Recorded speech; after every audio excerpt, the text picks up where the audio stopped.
Deal is probably on. If he can quickly tell me what to do, I'll figure it out. But it's not necessary though. Yeah, but your actual photo, your picture looks real clear. I mean, Yeah, it's brand new. That's what I'm saying. I ain't had nothing to do oh, with this. I did uh, order this. okay. I did got it, and he ordered it, and I set it up.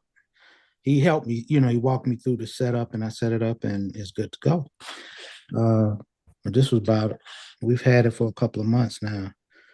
Let me see. All right. So, A'udhu billahi minash shaitanir rajim. Bismillahir rahmanir rahim. Uh, Alhamdulillah. Alhamdulillah Rabbil Alameen. Peace be upon us all. I am Imam Wadathuddin Muhammad of the Mosque Cares, Ministry of Imam W.D. Muhammad, and I welcome everyone to another Mosque Cares First Sunday. This is May first Sunday program. We have these programs every first Sunday of the month, which is significant because we're doing it in following the the initiative of Imam W.D. Muhammad. This is a program that he started and he maintained for quite a few years before his passing. He did the last first Sunday before his passing, and I began taking my responsibility for these programs as president of the Mosque Cares in 2008. After he passed, I believe it was still 2008 when we started, and praise due to Allah, we're very happy and very pleased that these programs have continued to uh, help and give support to the life that we hope to have as Muslims, as Muslim American citizens, and as believers. We think that it's an essential part of the life of of a community to have leadership and to have structure. And the leadership is uh, main purpose is to serve each individual, each individual equally. And so we have these programs, and we'd like to have a guest or a keynote speaker. And I'm really excited about Sister Islamay is going to be our keynote speaker today. But first of all, we're going to get started. We're going to uh, open up the program. Imam Elam, he can introduce our first part of the program today, inshallah, which is the Muslim Health Consortium. Yeah, Thank you, Imam Elam. yes, sir. I'll open up with dua. Okay. Bismillahir Rahmanir Rahim. Ikra bismi rabbika alladhi khalaqa. Khalaqa al-insana min alaqa. Ikra wa rabbuka al-akram. Alladhi alama bil qalam. Alam alam alam insana ma la ya'lam. So welcome to the First Sunday program. And Imam Mikhail Ramadan, I've known for quite a few years. And he's going to bring in the health consortium. Thank you. Thank you, Brother Imam Elam. Bismillahirrahmanirrahim. Ashhadu an la ilaha illallah wahdahu la sharika lahu. Ashhadu anna Muhammadan abduhu wa rasuluhu sallallahu alayhi wasallam. As always, we thank Allah for this opportunity to be here and to be on this program. It's indeed an honor, and we look forward to it. And we just love to present those things that we have researched and for the benefit of all that listened and for our community. So with that, we'd like to get right into our program. We have things that we would like to cover today. And we always begin with the public health update, looking at uh, uh, the general health of the community, the country, and the world from the broadest sense. Uh, we'd like to begin with some good news. From the Department of Health and Human Services, now headed by RFK, Robert Fitzgerald Kennedy, and The good news is through the FDA under him, on April 22nd, just last month, the FDA announced plans to phase out 6 petroleum-based synthetic dyes. We mentioned that those dyes were blue 1, blue 2, green 3, red 40, yellow 5, and yellow 6. And this is to be done by the end of 2026. And these synthetic dyes often substitute for real nutritious ingredients like fruits and vegetables. So they really don't serve any nutritious purpose. They're often used to make ultra-processed foods more attractive, to look good, especially those manufactured for and marketed to children. And food looking good is important, and they know that. And in fact, just ask any chef, and he can tell you the look of food is important. And they add these dyes not to keep the food from spoiling or to fend off bacteria that might cause food poisoning, but really for profit, simply to keep the food companies making money selling brightly colored foods. The synthetic food dyes can cause neurobehavioral problems in children, especially hyperactivity, inattention, allergies, and we'll mention that later. Um, and the thing is, we've known this for decades.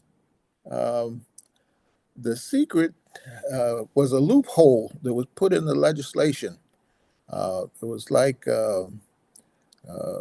instead of uh, industry having to prove that what they want to add is safe and nutritious and will not cause problems in the long run, they developed a category called generally recognized as safe, GRAS. It's called the GRAS loophole. And, uh, and things that are in the GRAS category, they don't require any of the other rigorous validation. So in fact, they just can be shoved right from industry right onto the population. And this is where these dyes have gotten into our food chain and have been there for years. So it's good here that their life is short-lived, at least going into the future, inshallah. Also, we'd like to update you on where we are with the measles outbreak, and it's still spreading as we speak. We're now up to 935 cases in 29 states. So, I'd like to remind you that measles is the most contagious infectious disease known to man. Not the most deadly, but the most contagious infectious disease. That means it can spread better and faster than anything else. Um, and you know what? Surprisingly, this measles was at the level of complete eradication years ago, and now it's made a comeback. And this has been through uh, a lot due to misinformation, fake information, fake science, and uh,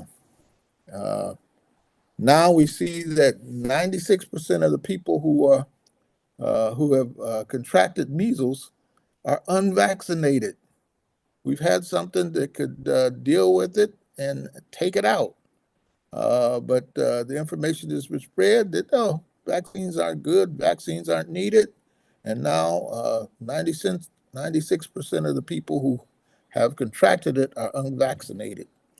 And in fact, the World Health Organization has said of America that at this time, we're 11 times higher this year than we were at the same time last year.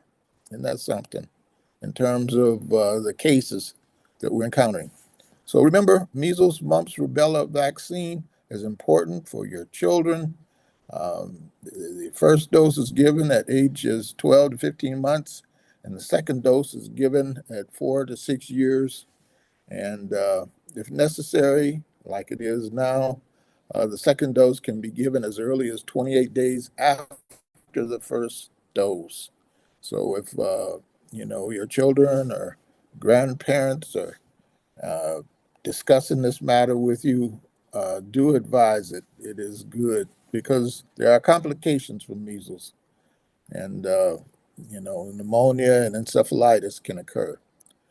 Okay, bird flu. Where are we at with that? It's still there's no evidence of person-to-person spread, and that's a blessing. And the current public health evaluation is that the risk is low. And so far, there's 70 cases of it and 1 death. And this requires continuous monitoring and surveillance because bird flu is so widespread, much further than COVID. It's in many species. And if certain mutations occur in the bird flu, making it airborne or deadly, that could be disastrous. So the CDC is on high surveillance on that, and they're using their flu apparatus to watch it closely. 170 million birds, chickens have been killed, and bird flu has shown up in 1,000 dairy herds right now, and it's in 17 states.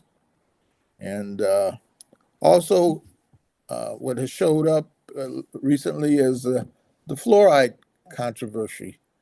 It's never really been a controversy much before. It was just accepted that communities would have fluoridate their water, and this would go a long way in mitigating tooth cavities and dental disease. But now it's up for discussion, and communities are deciding if they want to do it. And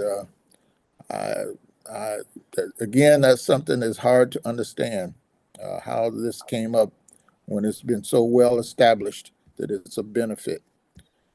Okay, with that, we'll quickly pivot to what our topic is for today. And we'll go through it quickly. We have a number of my other colleagues that will make presentations. Our topic is understanding allergies. May is the National Allergy Awareness Month. And this is the month that many of the symptoms begin to flare up, as many of you out there right now are experiencing. Allergies are the body's exaggerated response to allergens that are typically harmless. And allergies affect millions of people worldwide. And allergic disease is one of the most common chronic health conditions in the world. Americans, we have 50 million Americans who have allergies. And about more than a quarter of American adults and children have at least one allergy. That's a lot of people. And asthma alone affects more than 24 million people in the US, and that includes 4.6 million children.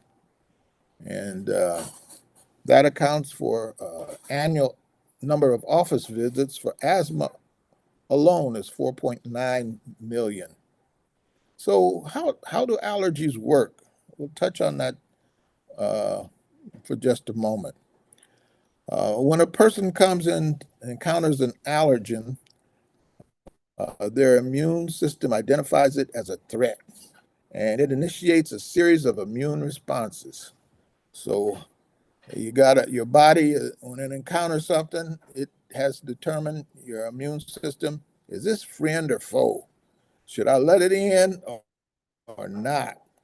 And when the immune system identifies a harmless substance as a threat, this leads to an inappropriate immune response. When something that it should let in, when it mistakenly doesn't let in, says you're a threat.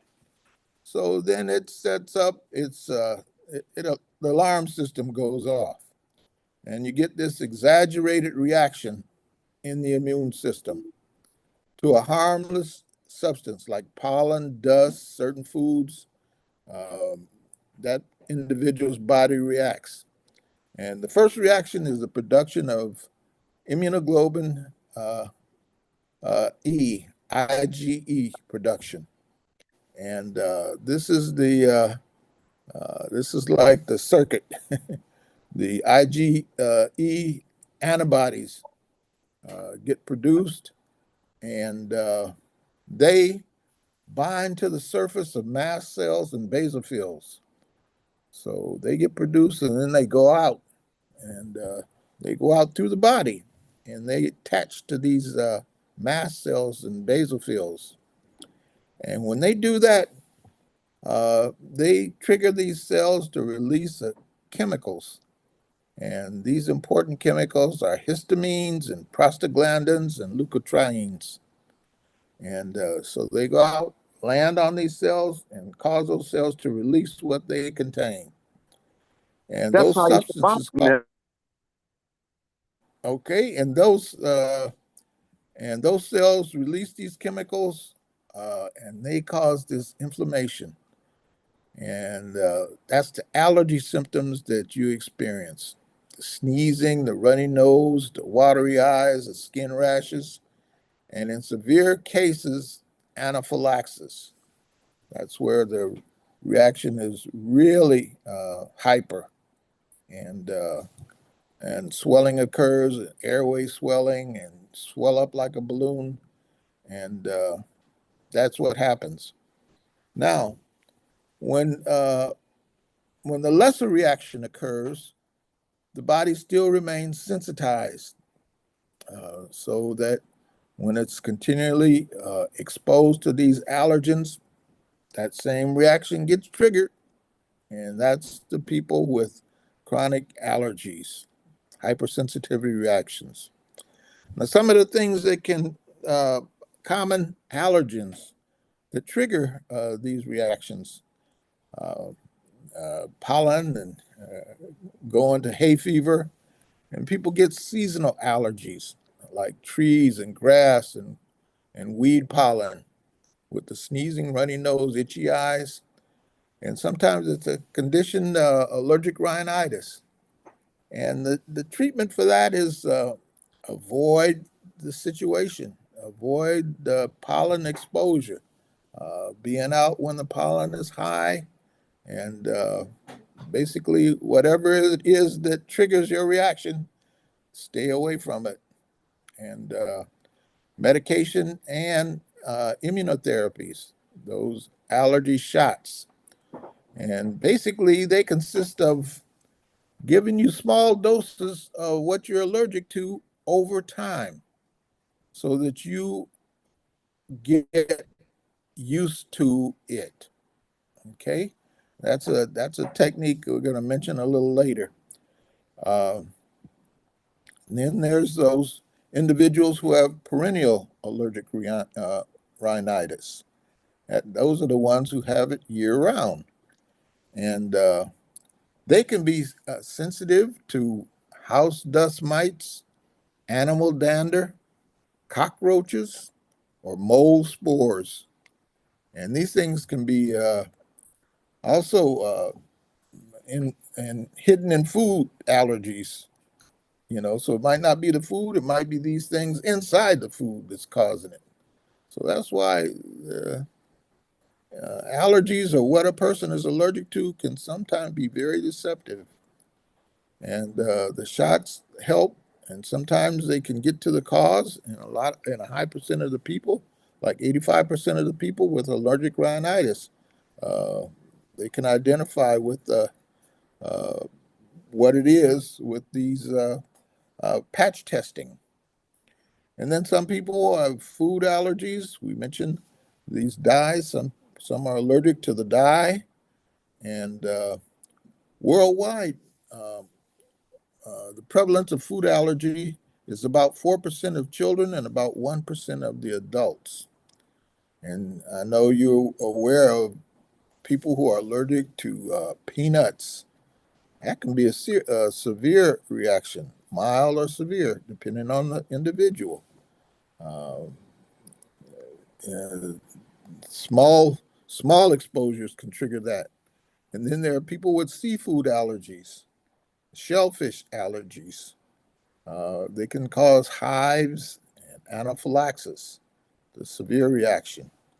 And food allergies, also preservatives in food or the food coloring that we just mentioned. And then there are some people with skin allergies, eczema, the chronic condition, dry, itchy skin, also often linked to other allergies. I know in medical school we used to call eczema the asthma of the skin. So also there's contact dermatitis, substances that you put on the skin that can cause a reaction, an allergic reaction. That's the sort of thing that happens with poison ivy and poison oak and poison sumac and nickel. Can cause these reactions in people. And then there are the absolutely the medications like penicillin and sulfa drugs. These cause severe reaction in some people, the rash, the swelling, respiratory illnesses. And in the emergency room and in medicine, we always have to be aware that some people are allergic to latex. We have to get gloves, latex-free gloves. And don't forget the insects, bees, wasps, hornets. They can cause severe allergic reaction. And red ants too. And keep in mind, reactions can be mild, like the little sniffles, or severe, like anaphylaxis, and be life-threatening. So what do we do? What do we do about this in our homes when it comes to pollen season or allergy season? Well, these are some recommendations. Change your sheets once a week. Vacuum frequently. Use air purifiers. Avoid drying clothes outdoors if possible. You hang them up outside, they get the pollen in them. And don't use ceiling fans because they may suck in the outside air and distribute it unless you put it on, reverse it and put it on blowing. Um, and use hypoallergenic bedding. That'd be helpful. And what are some of the over-counter allergy medicines that many of us use? Well, there's just to mention some, not recommending any. Different ones work with different people, and some people can tolerate the side effects. Oftentimes, somnolence or making you sleepy, so you be aware of that. There's Claritin, Zyrtec, Allegra, Flonase, sprays, Aloe, Petaday, Zyzal, and Astapro, to mention some. What about natural treatments for allergies? Yes, there are some. And honey for allergies. Uh, if you ingest pollen, and it's interesting as to how we suspect that honey works with pollens. And the formation of pollen of honey has to do with pollen in the bees. So it's suspected or theorized that there's a small amount of pollen inside the honey. So when you take the honey, you may be getting exposure to that allergen in a low dose over time. And what we just mentioned, how you get used to it with continuous exposure. So that's how what's suspected or theorized why honey might work. And then some of us, that saline solution, the saline nose irrigation, they have that product out where it goes in one nostril and out the other. And for some people, that really works well. You know, they get some immediate reaction. The secretions and mucus is relieved, and the stuffiness is gotten rid of. So that works. And then there's a natural quercetin, and it's considered one of the most powerful natural antihistamine, quercetin. That's Quercetin. And it's a plant flavonoid, and it's found in apples and onions and berries. And it helps reduce allergy symptoms by stabilizing the cells that release histamine in the body. Remember, histamine is one of the trigger substances that causes the allergic reaction. And then there's green tea, and vitamin C is a natural antihistamine as well. Um, it seems to reduce the amount of histamine that the body produces. So keep in mind, as we just bring this part to a conclusion, that there's allergies, and they are different from medication side effects, and they are different from cold symptoms. Okay? You might get them mixed up. It might look alike, but they're different things. The allergies is what we've been explaining, that allergy cascade, medication side effects. You can get a problem when you take different medicines for different reasons. It might be a medicine that just doesn't agree with you, but it doesn't mean that it's an allergic reaction. So there's medication side effects, and so don't tell your doctor I'm allergic to that when you're just a medicine that you don't tolerate. Okay. And then there's cold symptoms. Is this a cold that I have, or is this allergy? And it's sometimes it's hard to tell. And the thing is, the history is important. Does this occur periodically, or when I do something, or eat something, or go somewhere, or when the climate changes? If that occurs, then it's likely allergy. And and uh, not often do you get fevers with allergies, okay? But you might get fever symptoms with cold symptoms, okay? So those are three things that might look alike, but they're different. And inflammation in the body due to injury or infection can sometimes look like an allergic reaction, but it might be mediated by viruses or bacteria or injury. Okay, so with that, we bring this part of the talk to a close, and we would like to turn it over to Sister Sharon, and her portion is pre-recorded. She always gives an excellent PowerPoint presentation that goes into some aspects that we've covered now. So, Ma'am Adil, if we can bring Yes, sir. on the We'll load PowerPoint. that. Yes, sir. We'll load it up now. Very good. Thank you. Assalamu alaikum. This is Alaikum Sister assalam. Isla. Sister Sharon had called me and asked me that I narrate the skit today. And we have 4 performers ready to do the skit. So, and I told her I would. And we have Yes, ma'am. Sister Isla, this is the portion where she goes after Imam Ramadan, and then the skit usually follows her portion. okay. Alhamdulillah. Shukran. Yes, I didn't know how it went. Well, will all 4 of them be able to be on the screen? Yes. Once we get to that point, we'll put them on the screen. Yes, ma'am. Alhamdulillah. Lord, thank you.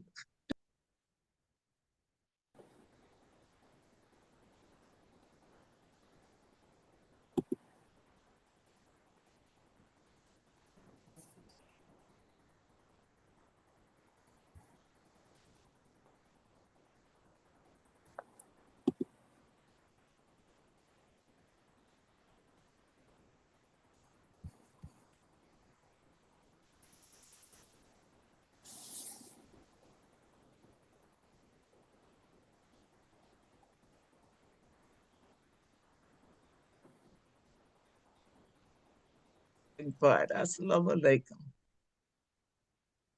Your mic is not on.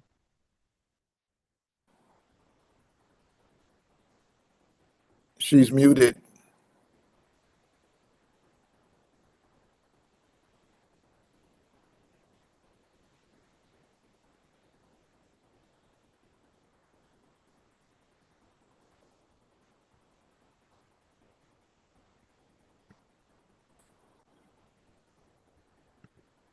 Allergic issues if they have.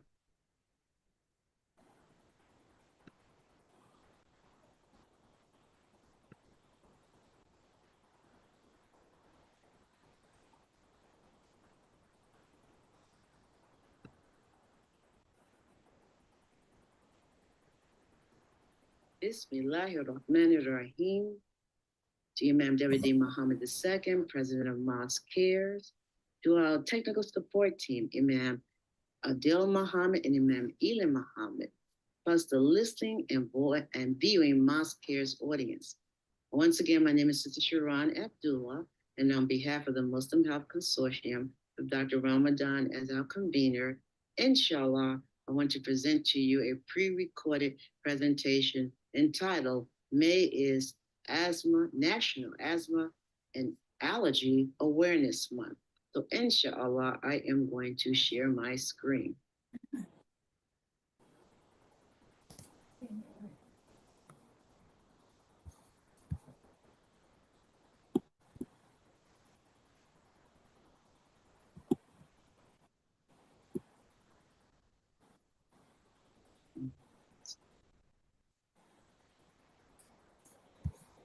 Alhamdulillah.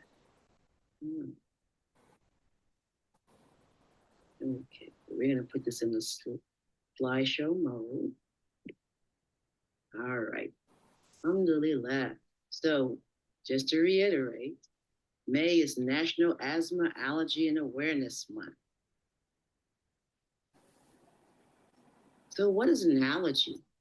So allergies occur when our immune systems respond to foreign substances that get inside of our bodies. The substances are known as allergens. They include pollen, bee venom, and pet dander.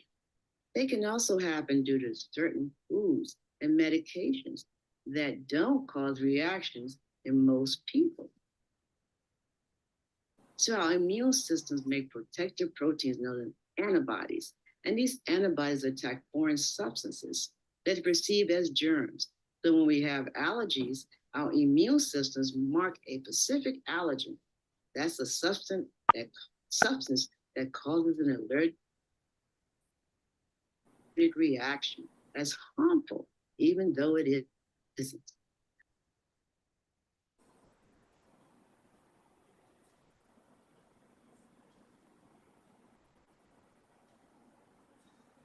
According to Mayo Clinic. So allergic reactions vary from person to person. They can range from minor irritations to a life-threatening emergency called anaphylaxis.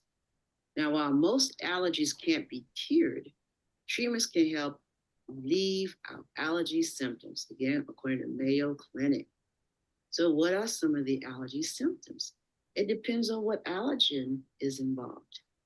It can affect the airways, sinuses, and nasal passages, plus the skin and the digestive system. Reactions can range from mild to severe. And again, they can trigger a life-threatening condition known as anaphylaxis. So for those who can see the pictures that I have on the PowerPoint, the first one is of the human nasal sinuses. So for someone without allergies, there are no issues with breathing in and out with the 4 seasons. And that's not the same path of those of us who have allergies. On the other side, you have the human airway. So again, for those without allergies, they can breathe in and out, and also they can eat foods that they like, and without any symptoms such as those of us who have allergies.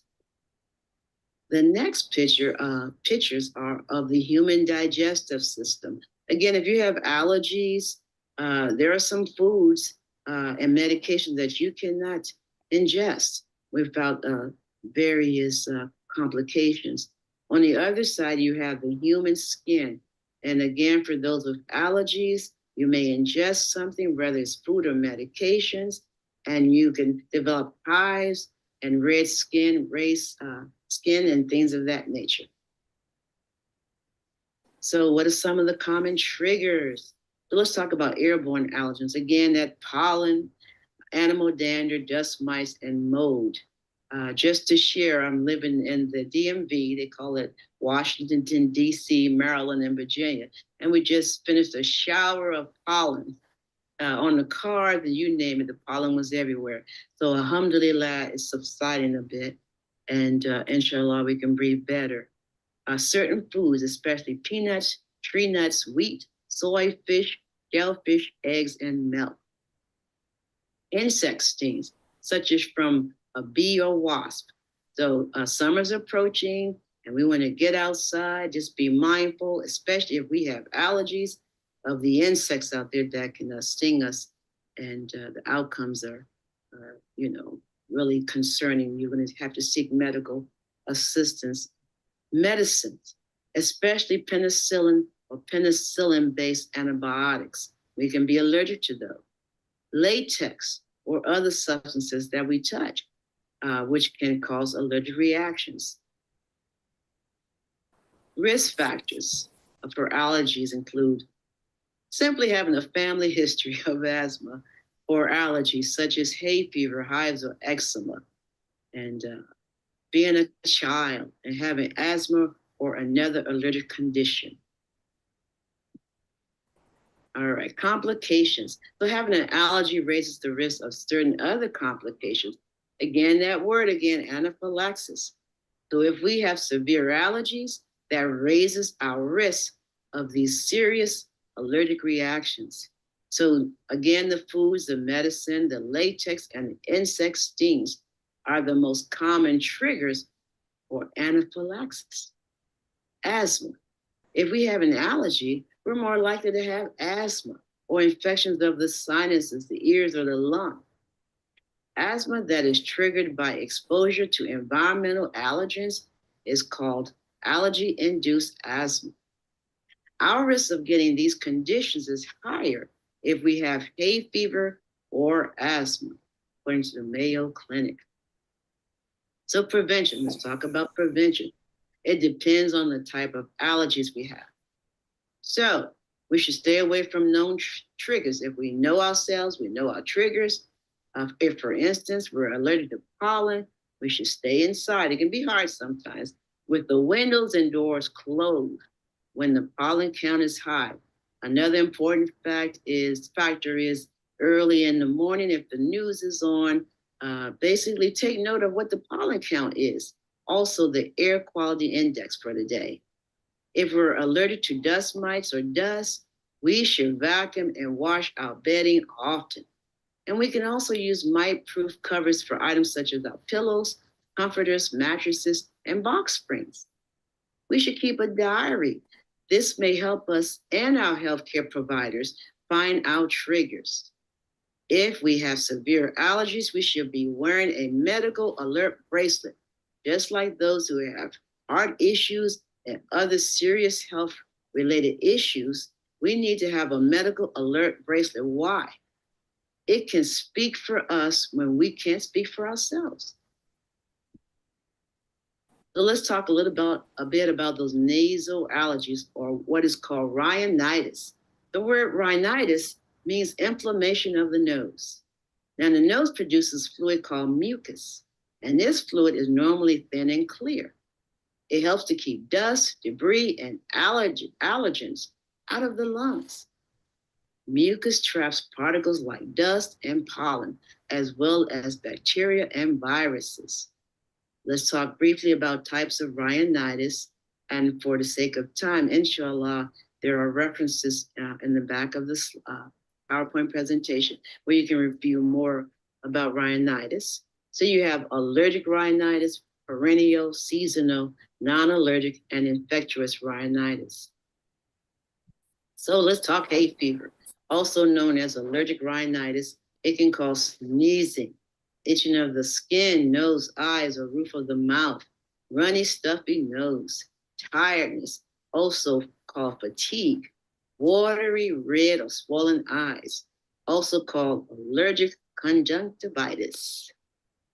So food allergies. Food allergies may cause a tingling of the mouth, in the mouth, swelling of the lips, the tongue, the face, or the throat, itchy welts called hives, stuffy nose, sneezing, or teary eyes that itch, stomach cramps, vomiting, or diarrhea, and once again, anaphylaxis. So any of you who have actually experienced allergies can actually understand why it's not the best place to be.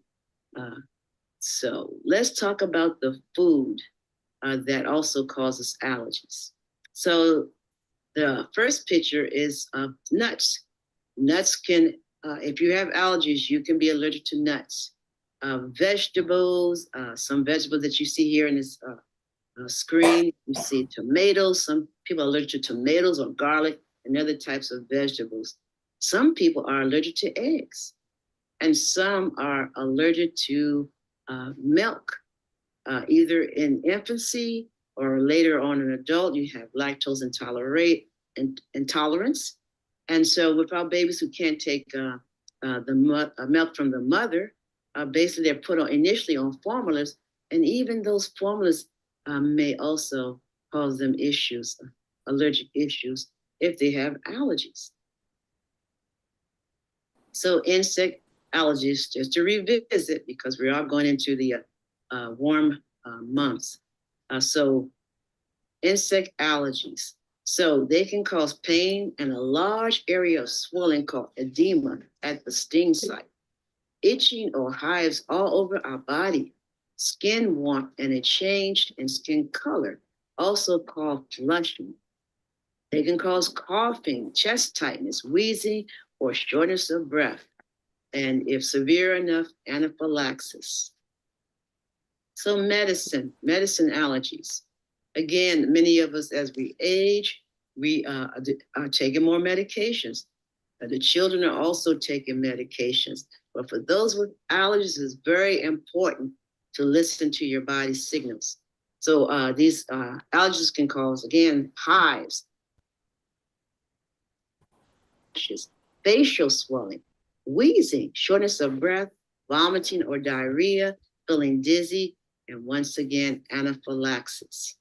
So if you're taking medication and it's a new prescription or over the counter, and you experience one or many of these symptoms, immediately call your healthcare provider, the pharmacist, whoever prescribed the medication, and stop. Do not take another dosage of that medication.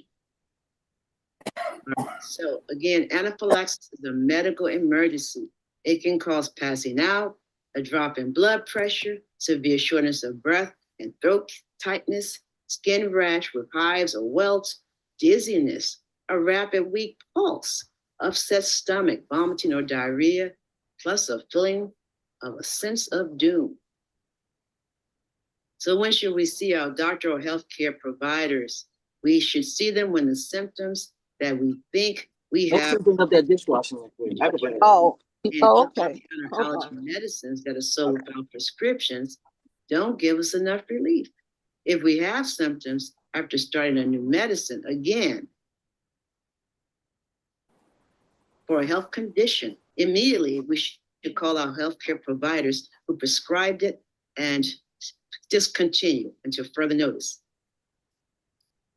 All right, so for severe allergic reaction, also we need to call, and this is for anaphylaxis, call 911 or get the local emergency number to get emergency medical help.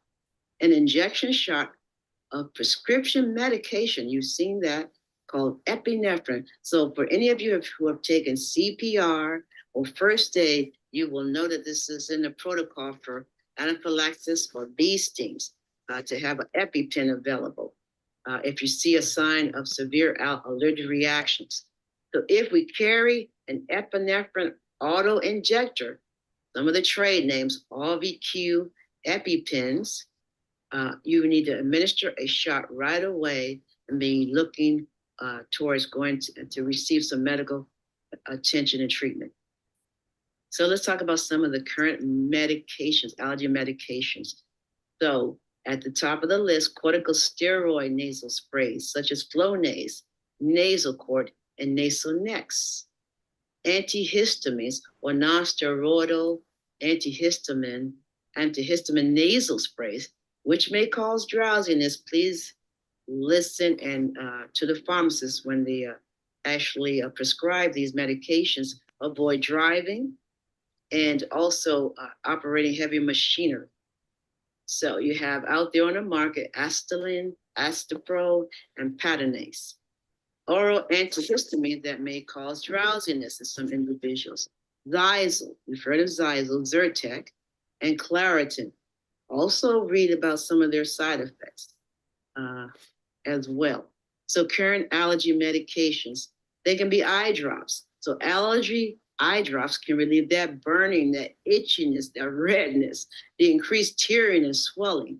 Antihistamine eye drops, Azelastine, Optavir, Brevere, Esteline.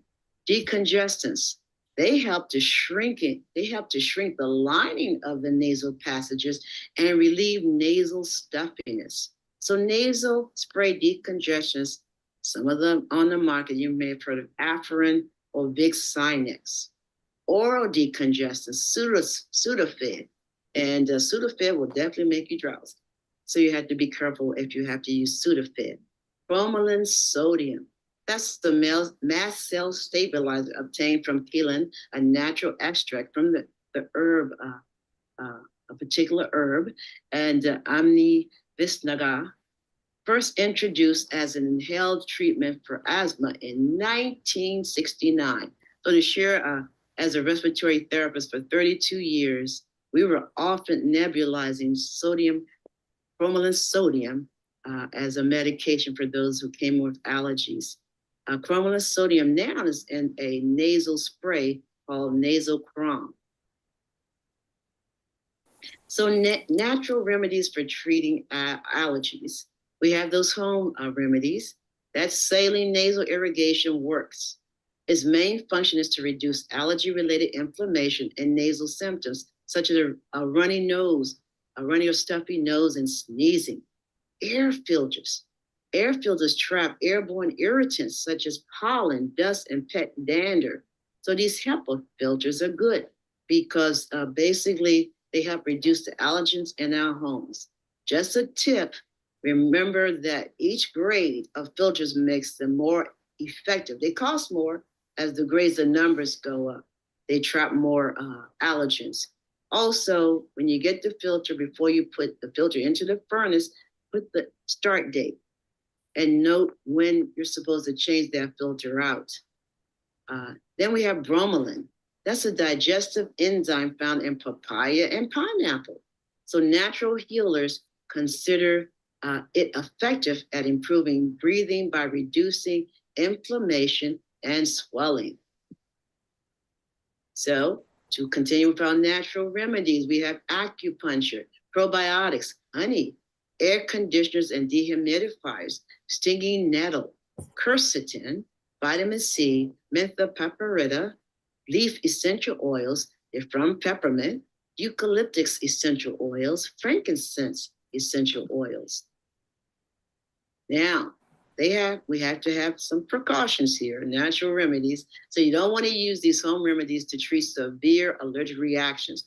or definitely anaphylaxis, which can be identified again, trouble breathing, chest pain or tightness, blood pressure changes, dizziness, fainting, rashing, having a rash, or vomiting. So we have the caution sign here. So just to continue, so when we're using essential oils, it's not without risk. So the FDA doesn't oversee their purity, quality, or packaging. It's important to use essential oils as directed and make sure we're using high quality products.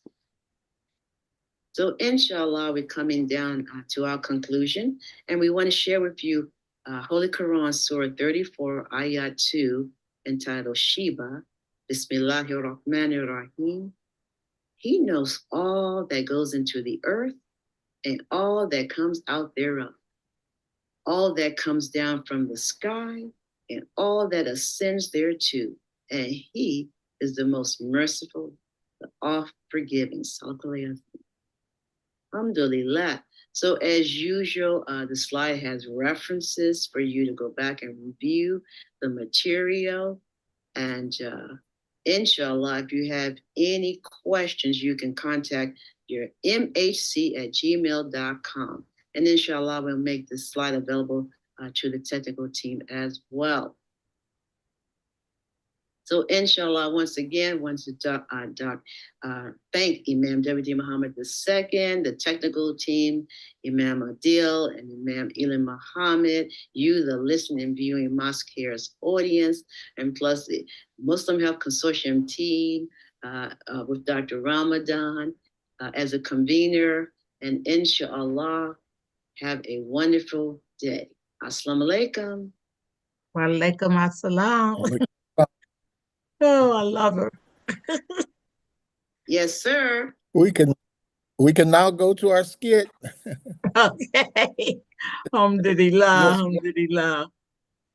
alhamdulillah. With Allah's name, the merciful benefactor, the merciful redeemer, we are going to this part of our Muslim Health Consortium of our skit, and our skit is called Meet the Allergy Family. Now, our performers will be, and I hope they can come on the screen now, Serena Noel, who will be Aisha. Serena, can we get on the screen? Walaikum assalam. Can you unmute? Can you? Okay, there you are. Alhamdulillah. Okay, Serena Noel, who will be Aisha. She's a mom of 36 years old, a physical therapist who is amazingly free of allergies. Sakia Noel, Sakia is the daughter, age 10, and has hay fever and peanut allergy. Imam, can we get you on here? I think I'm already on. There you are, alhamdulillah. Yeah. And then we have Imam Edward Abdel Aziz, perform as Bilal, who's allergic to bees. Then we have our master performer, I love him, Imam Alfred. He performs as the dad, and he's 44 years old, and he's a muscular middle school teacher with asthma and eczema, and he greets family guests sniffing, but with a good sense of humor. Welcome to our home. We are the allergy plant. 1 second, sister. Excuse me, Sister Isla. You said the other one was? Brother Edward Aziz. Edward, are you there? Brother Aziz, Imam Aziz? I know he's here. I've seen him. I'm right here. Well, could you show yourself? I have my camera on. Yeah, so they can put you on the screen. It's on. My camera's on. There you are. Alhamdulillah, alhamdulillah. Okay, I'm sorry, Brother Alfred. Imam Alfred, you can start again. Oh, wait a minute. Let me do the setting. The setting is a cozy home in the south suburbs of Chicago, near Forest Preserve, for about a quarter mile down the road from a cornfield. The living room of the home is decorated with allergy-friendly items like air purifiers and plants that have low pollen levels, plus a particularly hidden calendar hanging on the wall pointing out allergy seasons. Family allergies flare up in the spring during corn planting and pollen seasons, and especially in the fall during corn harvesting.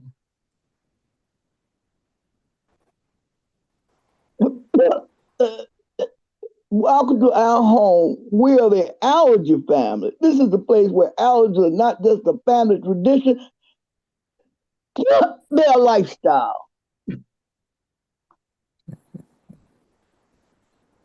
Aisha? I am a proud mom, and I'm here to support my allergy-prone family with endless tissue, good food, and allergy instructions. Hi, I'm Zakia. I have hay fever in the spring, and I can't even go near peanut butter.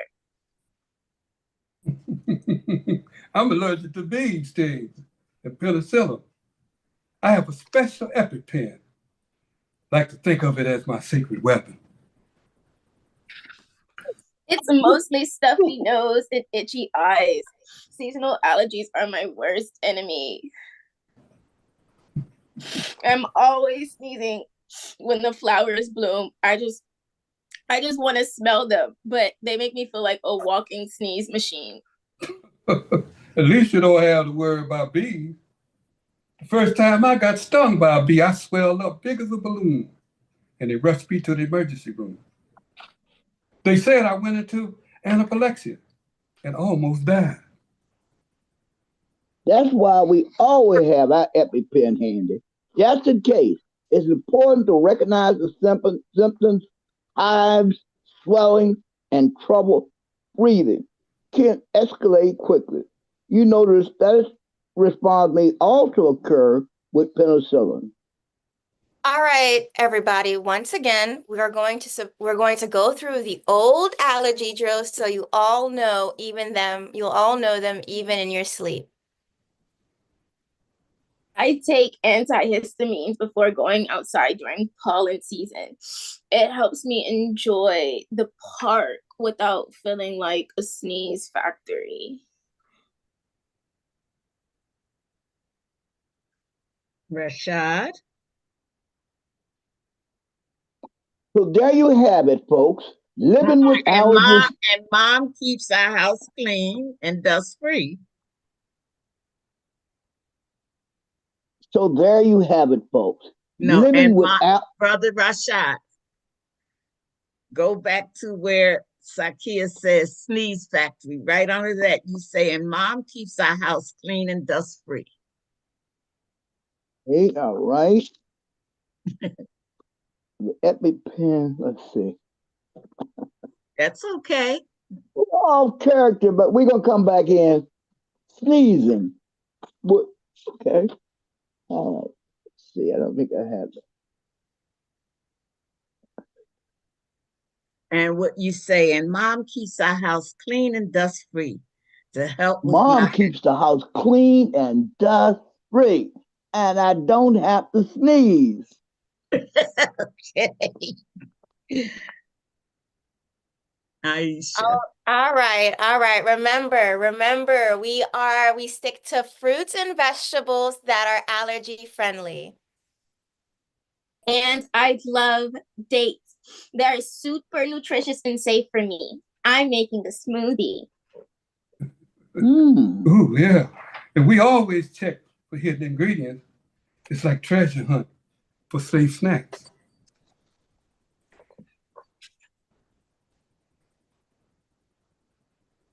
Rashad. So there you have it, folks. Living with allergies can be challenging, but with the right knowledge, we manage just fine with Allah's help. And peppermint tea is our go-to for soothing those itchy throats. Yes, Mommy. Bless And y'all that's the children. end of our skit. Bless y'all children. Thank y'all so much.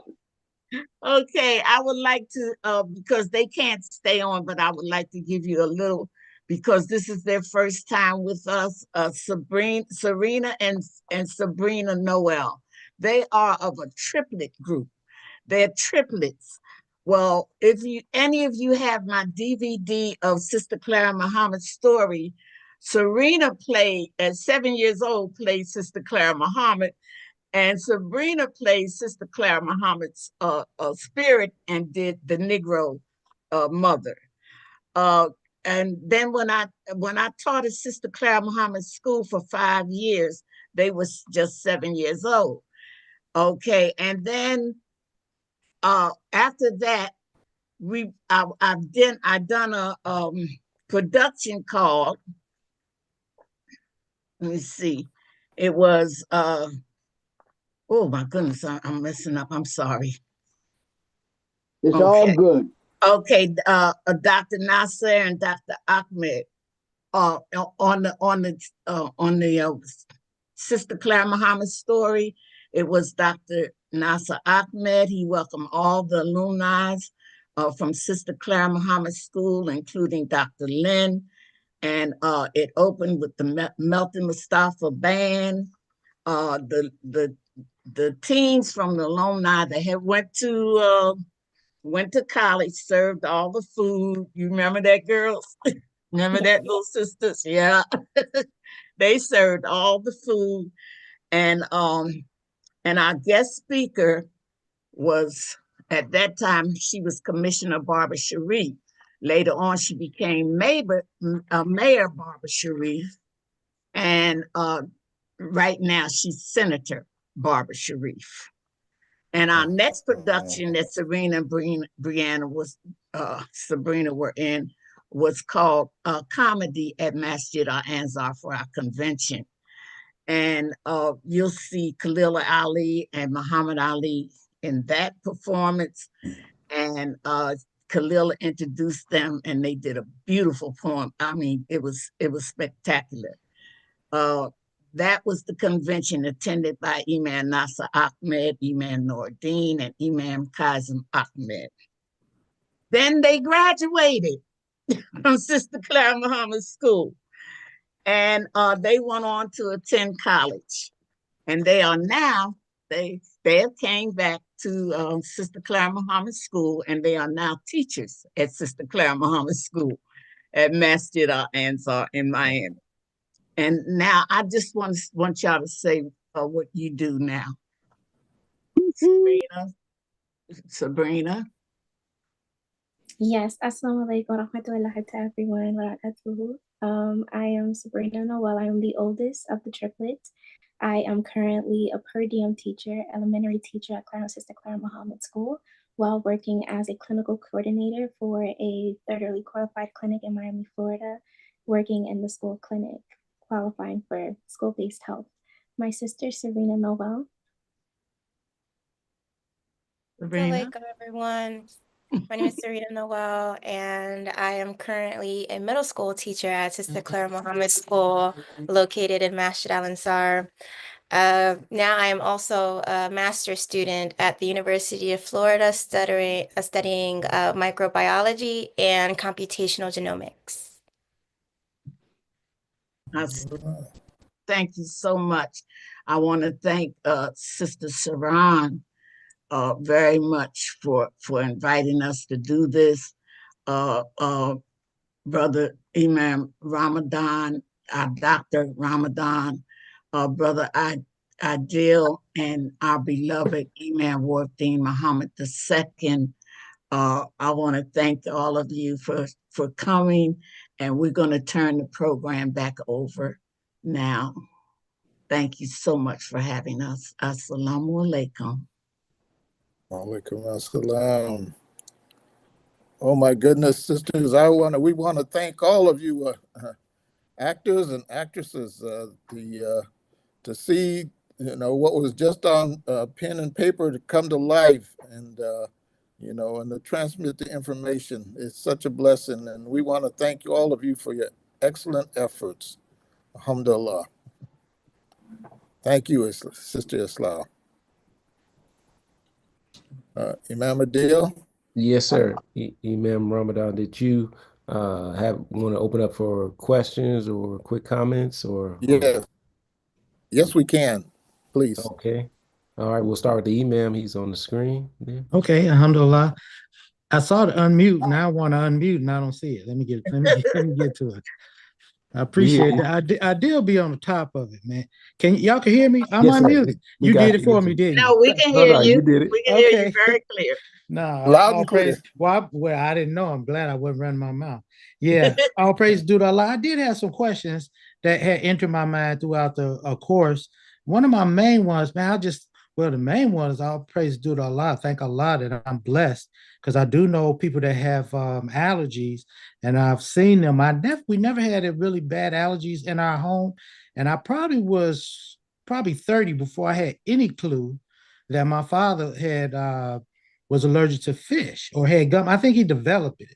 It irritated his gums. I don't think he was born with it. I think he developed. But what I also found out, I had to been 20 or so.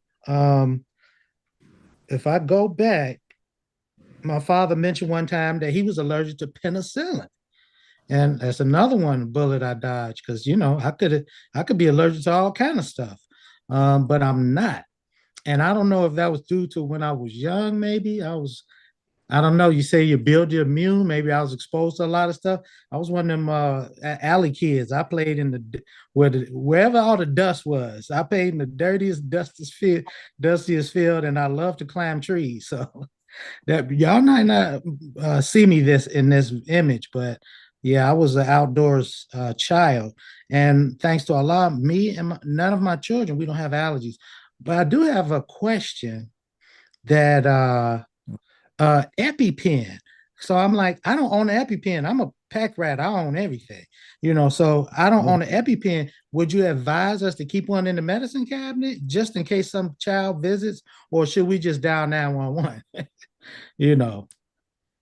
Well, I have a couple of them, and we don't have any life-threatening disease in my family. No liabilities if I use one, huh? Well, you'll be a good Samaritan.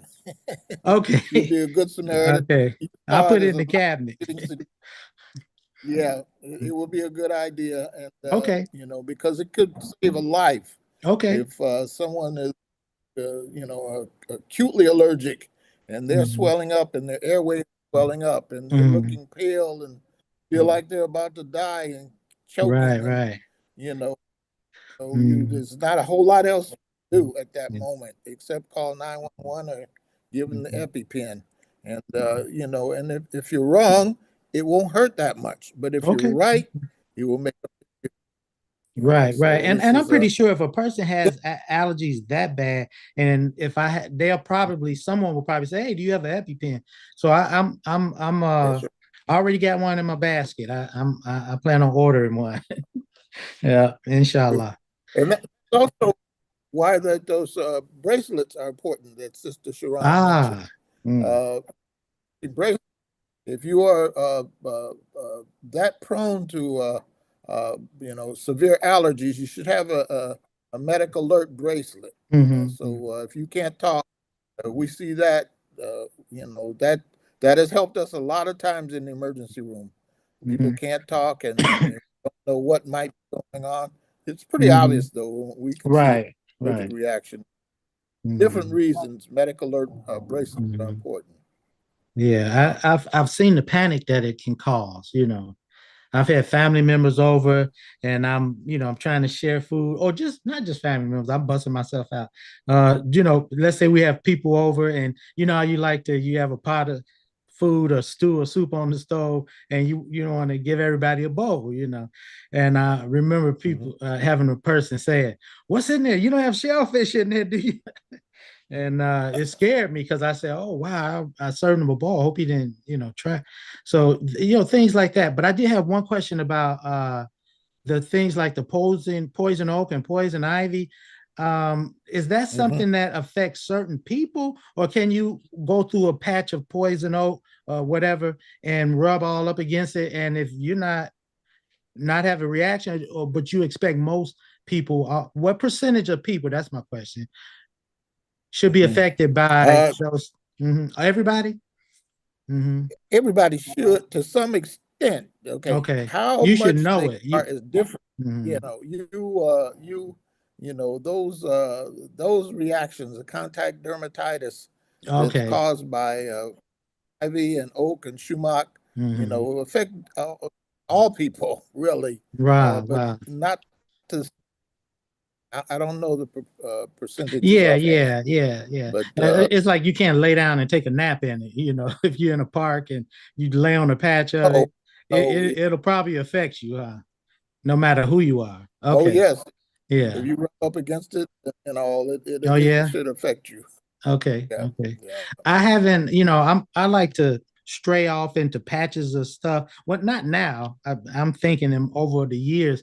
I'm one of those people. I like looking for plants and, going into bushy type places. I'm just one of those exploratory type people. I've never had an issue like that, but in my very own garden, if I have bare skin sometime and I rub up against a tomato vine, not the tomatoes, but the vine, I'll get like a little rash. And also from pine. Is it pine? Yeah, it's like a shrub I have, a pine. If I'm cutting the shrub and my arms are rubbing against it too much, I get these little fine bumps and a little irritation. So that's an allergic reaction, right? But it doesn't last Yes, too long. Yeah.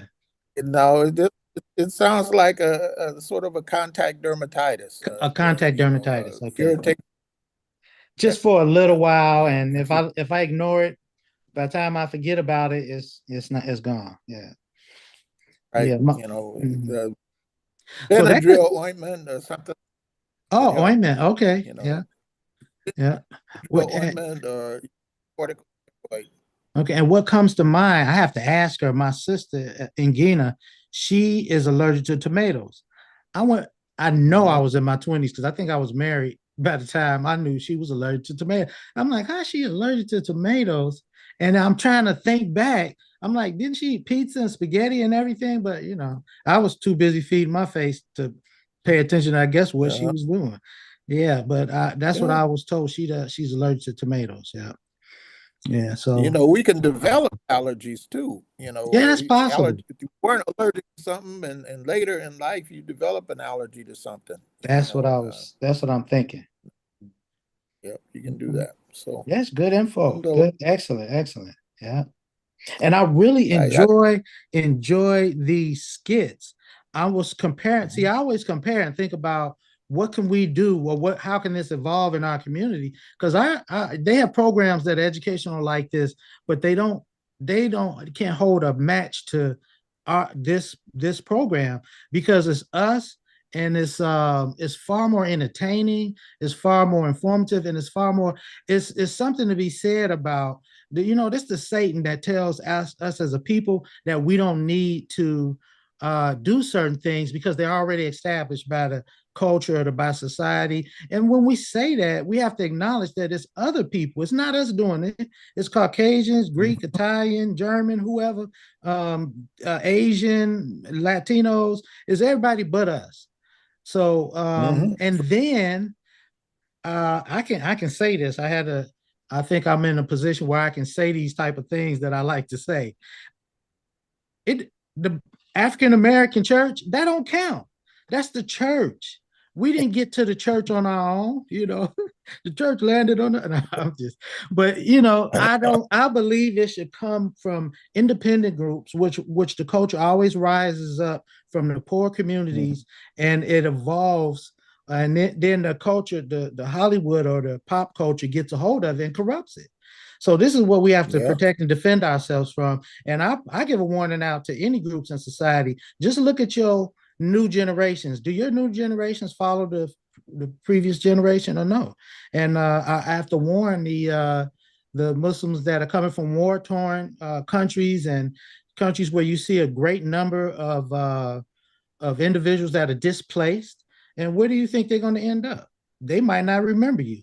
I was at the getting my children's physicals for school, and I don't know how it came up, but somehow it came up. I don't know if I brought up the person, but I said, "Do you know Elijah Muhammad?" And they said, "No." Young person, maybe she was late 20s, early 30s. I'm not sure. And she said no. But when I said Wadathuddin Muhammad, I didn't say that. I said Wallace D. Muhammad. Her eyes looked familiar, and she said, "Yeah." So see how we come full circle? What Honorable Elijah Muhammad did, Imam said it. We have to heed the word of those that give us information. That was for only a time. We needed that. That was a political movement or a social reform movement that was timely, and it was very highly effective. But Imam Muhammad is the leader for us as a people, African Americans up from slavery. He's the leader for all of us. Right. Most of the speeches he gave were public speeches for all people. It wasn't just for Muslims. So we don't see him as a textbook imam. He was a leader. He was an African American leader, and he's in the congressional record for opening the Senate with prayer. And that was no accident. So yeah, we just right. We feel proud, and I feel happy to know that we shouldn't worry, because Imam Muhammad's right. leadership is established. Allah supports it. He has established him, and people know him whether we know it or not, because the truth is something that gets passed on. If it's reality, if it's real, and if it's true, and if it's helpful, he may not get credit, but his name will continue to be mentioned, and we should never feel shy about mentioning our leader and teacher's name, Imam W.D. Muhammad, my father, senior, not me. Alhamdulillah. Thank you. I took too much time, but if the other people out there, Adil, we would love to share. Those of you in the YouTube audience, if you have any questions, please enter them into the chat, and we'll ask them for you.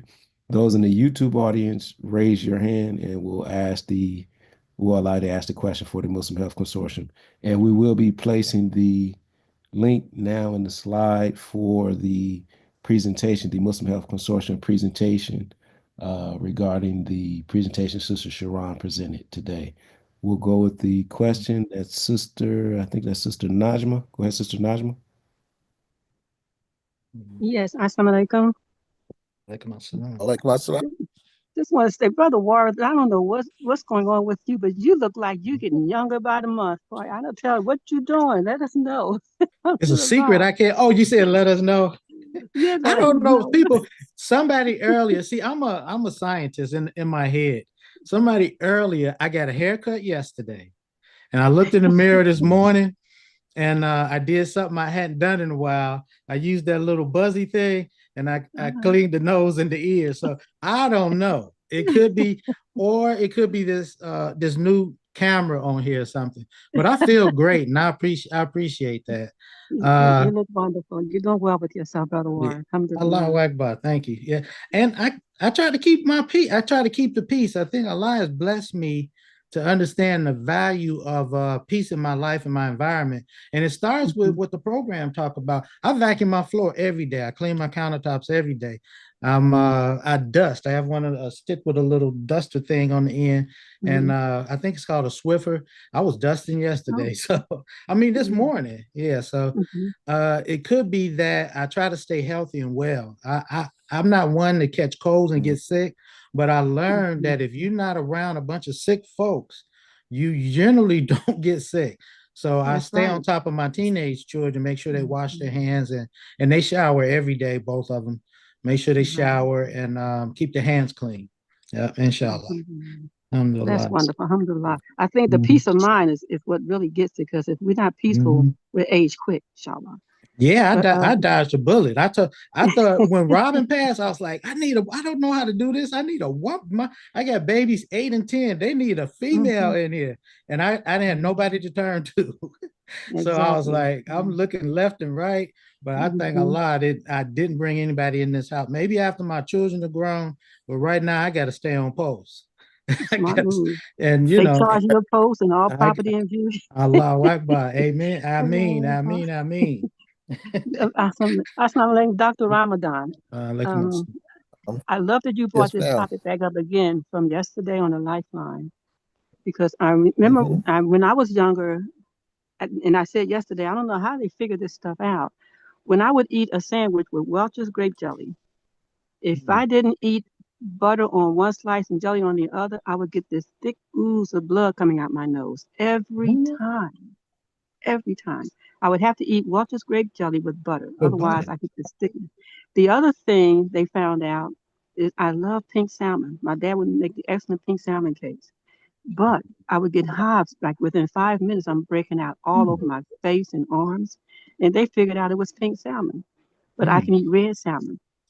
I'm also allergic to penicillin. My question is this. Well, I think Brother Ryan answered part of it yesterday, because I remember when I was younger, they stuck this little thing on my arm that had all these little pins in it, and they stuck it on my arm, and I had to use it a couple of days, and they figured out I was allergic to pink salmon. I don't know how that technology was done back then. But my question to you is this. I was listening to you say something about getting some type of ban or something on us to notify that we have allergies. I never thought about doing that until today. So how do we go about getting the medical notation or whatever we need if we have an emergency and I can't talk? Someone will know that don't give me penicillin and don't feed me pink salmon or something like that. How do we go about getting that done? It's the medic alert bans. Yes, that thing. You probably Google it, and they could tell you where you could order it from, and what to include on it. But that's definitely advised, because nobody would know, and if you need an antibiotic, you might get a penicillin related antibiotic. That's always a danger that we have to keep in mind. But it sounds like you had patch testing on your arm, where they would give a number of possible allergies based on your history, and they would include those and see which one in the particular circle or area that you reacted to, and they would know that that's the allergen for you. So do they have to kind of like put that in you like they do the vaccines, and kind of put that in you and know that that's it? Or how do they do that? It will be put. They would get a good history, and what is the likely things? You reacted to salmon, or so they would make a little salmon-like solution, and among other things, and circle it and watch it over a couple of days after it was placed on you, and see which ones of them you reacted to. If you didn't react to the other things, they know that those weren't allergens to you. And that's how the patch testing is done. It's a little more sophisticated than that, but that's the general idea. And so you can ask your primary. How do you do that? Because well, he may do it, or he may send you to an allergist, immunologist. Okay. Wow, yes. I wish my father had done that, because I remember it broke my heart when he said I'm alert. They told me he had irritation on his gums, and he said they told me I'm allergic to fish, and what broke my heart is when he said and I love fish. Yes. So he said it like his best friend died. Like, I can't eat fish no more. I was like, and it broke my heart. I'm still heartbroken. I was like, man, Dad can't eat fish. So I don't know. Maybe he might have discovered what it really, narrowed it down. I don't know. But, yeah, that's a big one too. If it's just fish or all seafoods, or just shellfish. I didn't ask. I'm his son, so I know when to ask too many questions. And certain topics. My father's a boxer, so everything, you ask, you got to ask the right questions at the right time. Yeah. Brother Warren mentioned the primary care, Brother Dr. Ramadan. Can I just tell my primary care doctor that to get this medical alert thing, I can do it through her? That'd be a good thing, and he will tell you if he can do it, or if he would refer you to somebody for any testing that you might want. But for the medical alert, you can ask the doctor. Yes. Alhamdulillah. Thank you so much. Assalamu alaikum. We have Sister Ellen with a question. Sister Ellen Rahman. Assalamu alaikum, believers. And thank you, Brother Wharf, the second, for continuing your father's initiatives Alhamdulillah. that we look so forward to. And thank you, Dr. Ramadan and your Muslim Health Consortium for bringing us this powerful information that we need to know. And what I want to share is I was hospitalized last spring, April 24. And we didn't know until after the diagnosis that my brain had swollen really bad. I had a severe headache and I couldn't stop crying. Okay. And when my future daughter-in-law called 911 from Cleveland, Ohio, and she got them to me here in my apartment. And when I knew that they were coming, because I was on the phone with her crying, and that's when she did what she did to get help to me. I was able to walk downstairs. I didn't have my purse. I didn't have keys. I walked downstairs and I opened up the door in my garage. And 911 came in and he was able to walk me to the ambulance. And as we got in the ambulance, he got me past my car and I got on the gurney. And once they got me in the ambulance, my daughter, she not a nurse. She done hair over 25 years. And she got in. There was a paramedic on my right and there was a paramedic on my left. And I want the believers to be aware, as you know, Dr. Ramadan, sometimes the paramedics can be, for lack of a better word, you know what I want to say, okay? The one on the right, I went to move my right arm and he snatched it. And the one on the left, they were trying to put in an IV, and since having chemotherapy, my veins are really, really bad. My daughter was behind me telling him to give me something. And he gave me IV Ativan, which caused behavioral issues. Okay. Once the ICU doctor came downstairs and I was all over the place, my daughter said I punched the nurse. She said, but mama, she deserved it. Okay. The ICU doctor saw me and she was like, she need pain medication. She need a sedative. So she gave me pain medication and a sedative to calm me down. Once that happened, I went out. Okay. I know I have a medical allergy to Trulicity. It became severe with hives all over my body. Okay. My daughter told me the IV Ativan made me have behavioral issues. Okay. So if your primary cares and your hospitals have Epic, that's what I love about Epic, because they can reach into the medical record and they can see what your allergies may be. Okay. I don't have allergies severe enough to where I have to have an EpiPen with me, but those are some of the things that without the medical bracelet, allergy bracelet, that whenever you go to the clinic or whenever you have to go to the hospital, you have to repeat what are your allergies. And sometimes that irks me, but if it have to save your life, you make sure that you have that bracelet, or you have, when they ask you what are the allergies, to let them know. But you know, when we go to appointments, because I have frequent appointments now, you know,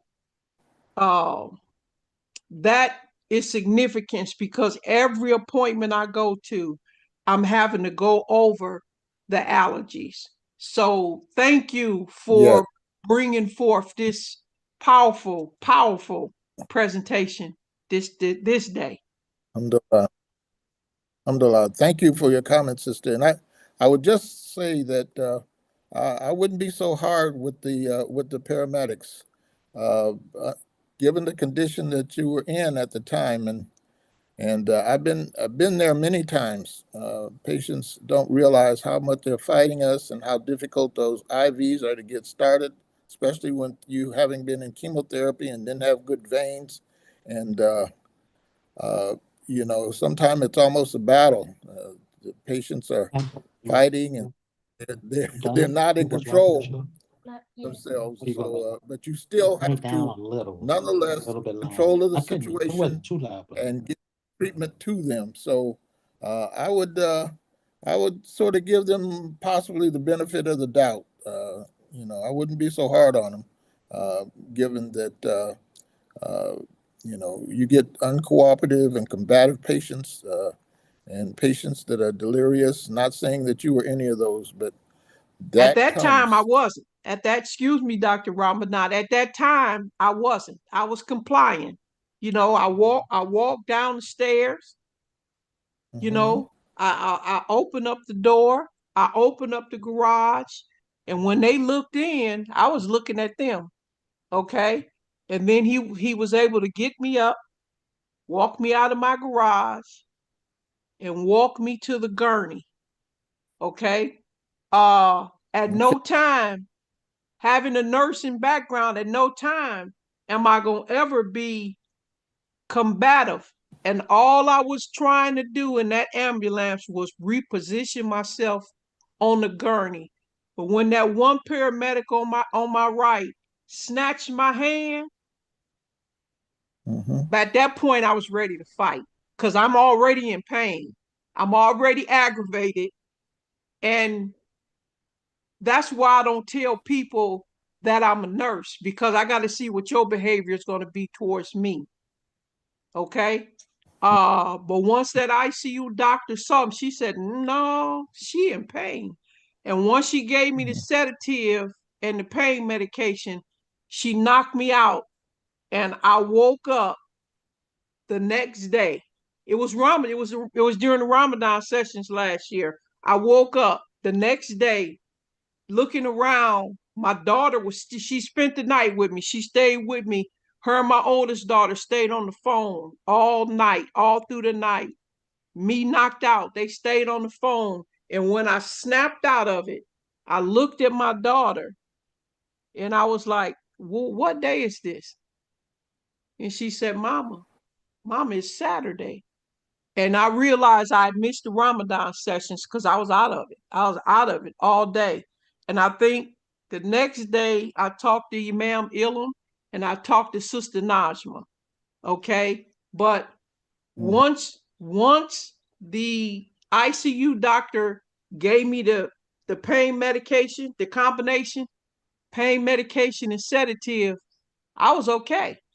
You know, I was okay. So had they asked the question, I would have been able to tell them that my head was hurting really, really bad. You know, so I do a double take when it comes to questioning what somebody is doing to me. When he snatched my hand, my daughter behind me told him, give her something, give her something. IV Ativan was the wrong thing to give me. And that's not the first time I've ever seen a reaction because when I was a nurse at Cleveland Clinic, she was over 400 pounds, Dr. Ramadan, and she was in a Mhm. thyroid crisis. And the doctor gave us an order to give her IV Ativan. That was a nightmare because we started having behavior issues with her. So that I've seen behavior issues with IV Ativan several times over the years. So, Okay. so All right. Well,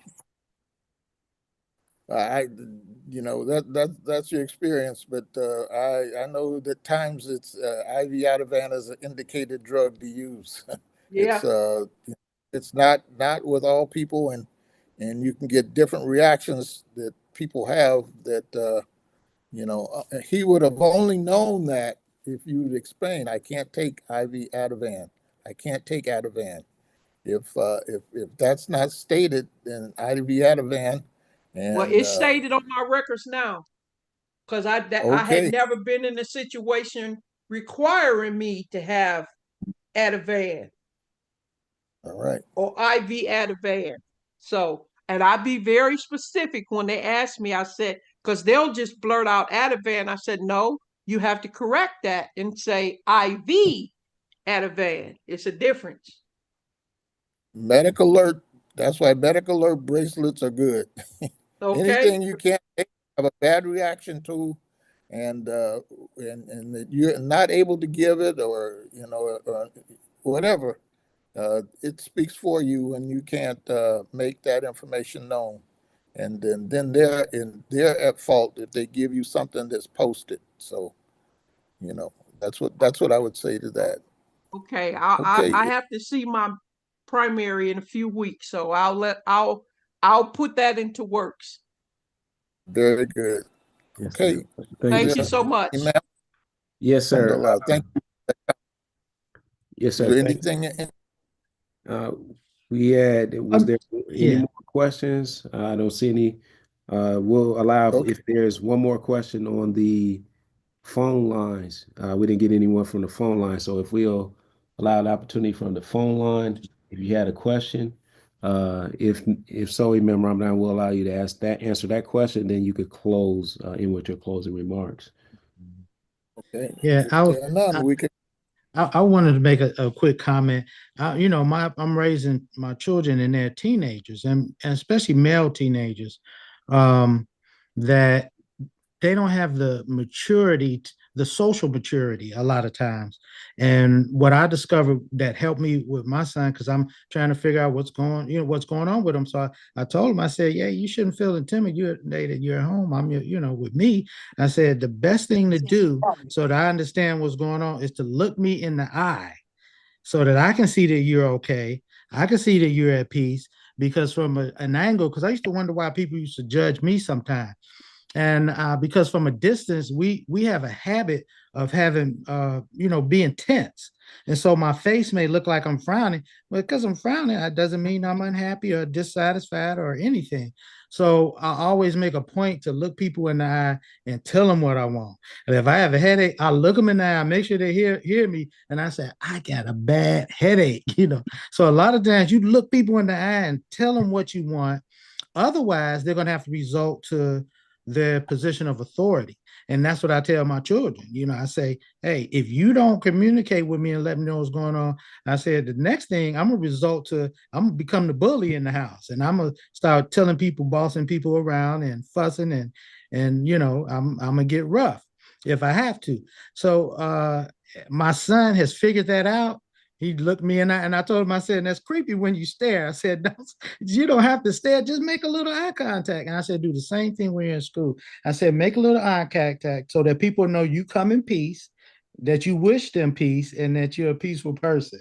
And I said, because I don't know what's going on. Praise be to Allah. Yeah. I thought I'd add that. Because sometimes if a person say, I've been in this position 100 times, they may result to the limit of their authority, which is if they think you're about to jump off that gurney, they don't want you to jump off the gurney. So they might grab you. But if you look them in the eye and say, hey, I got to get comfortable, like with the police, you gotta let them know. Say, hey, I'm reaching for my wallet. You want my ideas in my wallet. Can I reach? You gotta let them know. That's going to result to the extent of their authority. You might get knocked down. Yeah. Alhamdulillah. I thought I'd share that with the community. That's not her situation. It just jumped into my mind. That communication is everything and respect is everything. We have to look each other in the eye and let people see that the world is not as dark as you may think it is. There are good people everywhere. And sometimes the people that are right in front of you may be softened by your initiating the respect or the kindness, you know. Amen, Ramadan. All We right. do have one question. We'll end with that question. We'll take that. Conclude. Very good. Yes, sir. Very Go ahead, good. brother iPhone user with your hand raised. Assalamu alaikum. Alaikum assalam. This is Abdul Latif Amin, Imam Abdul Latif Amin from Wyandanch, Long Island. I am so happy. Yes. Allah bless. Yes, sir. How are you all? Good. Praise be to Allah. All Good to right. see you, man. Yes, same here. Alhamdulillah. I'm so happy that Allah opened the way for me to get on today, and I think I got this happy now. So in the future, I shouldn't have any problems getting on. Yes, Bismillahir Rahmanir Rahim. I just wanted to call in and let you all know how much I appreciate the much needed enlightening information that was shared today. And I'm so happy that you, Imam Muhammad II, asked that question about the EpiPen, because I don't have any situation like that in my house. It's just my wife and I, but my grandchildren, I know they are allergic. So that's a good idea to maybe have the EpiPen on standby. So when they come over, at least we'll have it. Alhamdulillah. And I will be getting in touch with you, Imam Muhammad, sooner than later, because we are looking at the possibility of extending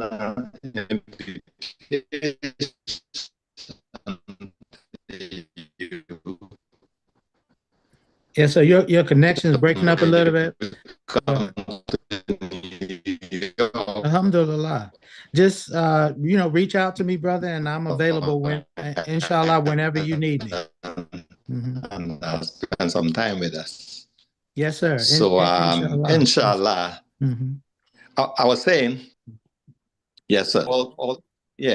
And quarters of the mosque here, and all the laborers. You all are doing a wonderful job. Keep it going. Things are going to change soon, and we are going to get very busy and united and take this to the next level, inshallah. Inshallah. Assalamu alaikum. Wa alaikum assalam. Okay. Imam Adil? Yes, sir, Imam Ramadan, that was the last question. So again, you can contact the Muslim Health Consortium at contactyourmhc@gmail.com. If you have any questions pertaining to health, or if you just want to comment and show your appreciation for the Muslim Health Consortium and the great work that they do, send them a comment or send them a suggestion, and let them, they can prepare based on your questions. Sometime they can prepare future presentations for the Ministry of Imam W.D. Muhammad's First Sunday the Community Program, or any of the other programs that they provide information on. And the presentation for today, the slideshow of their presentation, the PowerPoint is in the chat. So you can scroll through the chat and copy that link so you can go back through that slide and review the information that they provided pertaining to allergies and the different ways that you can remedy those allergies, inshallah. So we thank Imam Dr. Mikhail Ramadan, Sister Sharon, and the rest of the Muslim Health Consortium for their presentation. We look forward to seeing them, inshallah, next month for the June 1st Sunday Community Program. At this time, we're going to turn it over to Imam Elam Muhammad for the Quranic Arabic discussion. Thank you, Imam Adil. And again, Assalamu alaikum, Imam Warthi Muhammad II. And again, it's an honor to be able to do the Quranic discussion, Quranic Arabic discussion. And again, it is based upon the class that Imam Muhammad taught from 2001 to 2006. And basically, it was called Quranic Arabic, Islamic Studies, and Comparative Religion. And today, again, I'm going to deal with Quranic Arabic, which is called Fusha, which means classical. And it sets the standard for the Arabic that is taught in college. And it's called Fusha. However, that the Arabic that's taught in college is geared for you to translate English conversation. And English is much more complicated than the Arabic language. And so I have a Quranic Arabic class that I teach 4 days a week. Let's see, it's 7 o'clock Central Time on Friday and Thursday and Friday, 7 o'clock Central Time, Thursday and Friday. And it's part of the Lifeline program. And to me, the Lifeline is like a university. They got, they read the Ramadan session of Imam Muhammad. They're on Ramadan session 4 now. They play the Imam's lecture on Sunday, just like when we had radio broadcasts all around the country. And they got many seminars. And so, the Lifeline supports the mosqueers. We thank Imam Rasul for his dedicated support. So I teach it Thursday and Friday. Then on Saturday and Sunday, except the first Sunday, I teach it at 11 o'clock a.m. for 2 hours. And out of that class, we got about 25 people that can read the Quranic Arabic, translate the individual words into English, and they have a pretty good background in the grammar itself.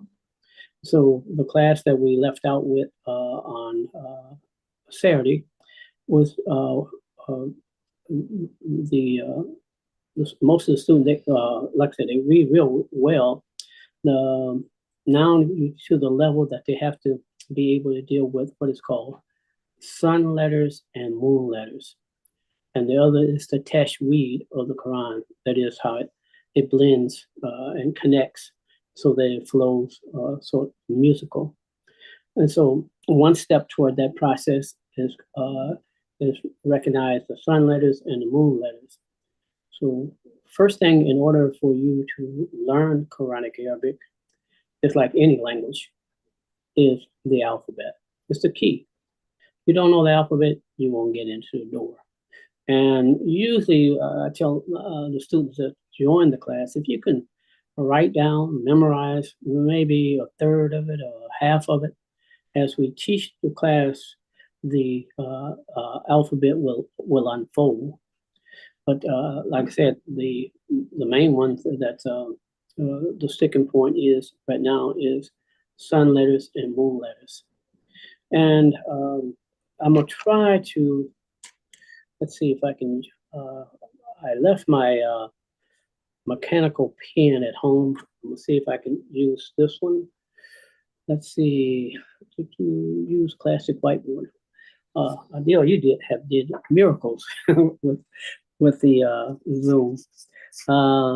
Let's see if I can do this with this pen. If not, I use my finger. Nope, that don't work.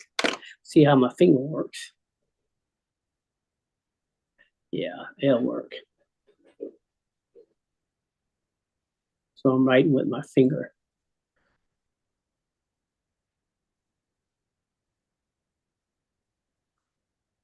So it's 2 words that I've told my students that that they need to, let's see if I can, there. That they need to know.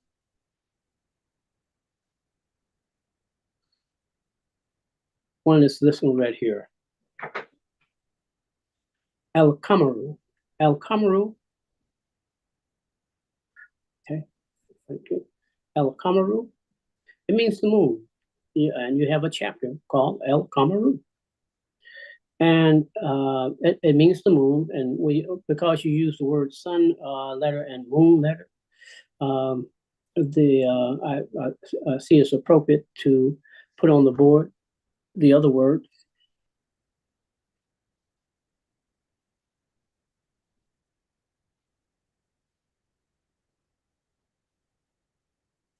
Okay, let's see how this works.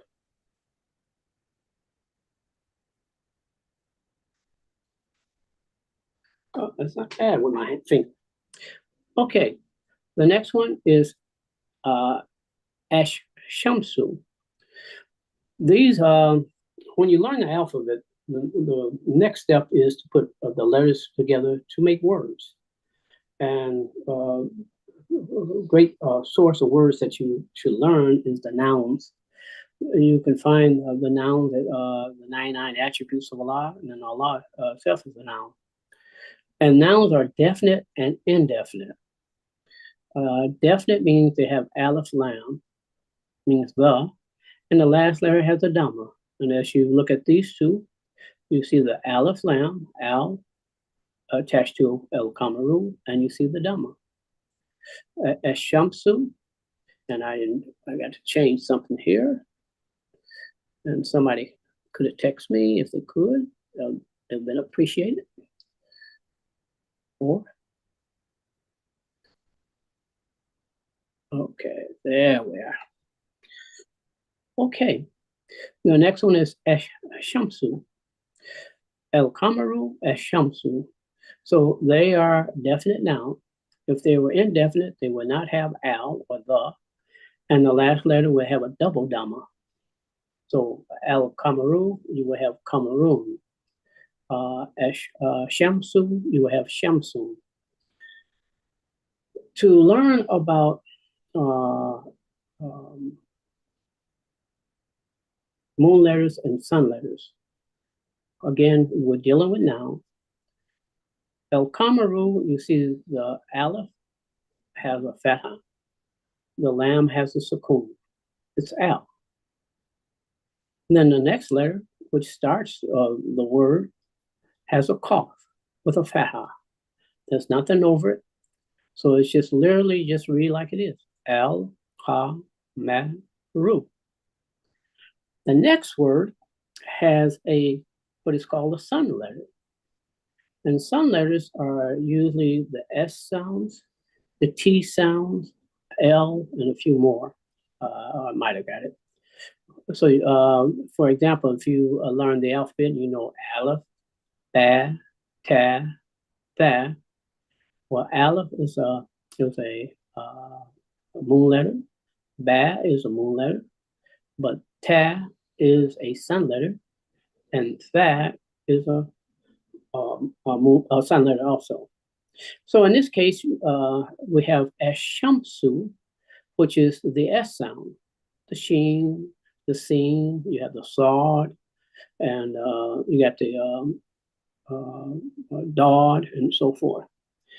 So it's these also, these. So Shamsu. So now if you look at this word, the first word, word has an aleph. The second, the lamb does not have anything over it.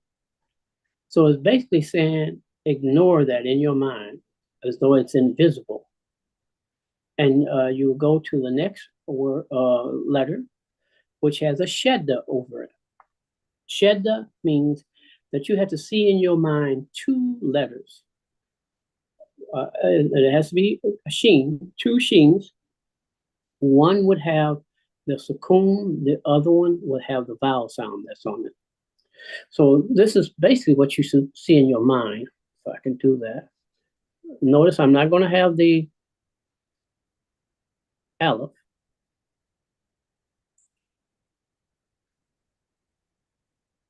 So you're going to see two sheens. The first one has a sukoon, so it's ash. Ash. Instead of al, it's ash. Then the second sheen that you see in your mind has the vowel sign. Sha, ash, sha, ash, sha. Then you have the meme that has a sukoon on it. That means you rest on it. Ash, sham, ash, sham. And then the scene, the dhamma, ash, sham, su, ash, sham, su. And one thing in reading and pronunciation, it's best to take advantage of the sukoon, because it gives you a chance to think and then put out. So if I say esh, shem, then the next letter just have the Dhamma. Eshamsu. Okay, so Eshamsu means the sun.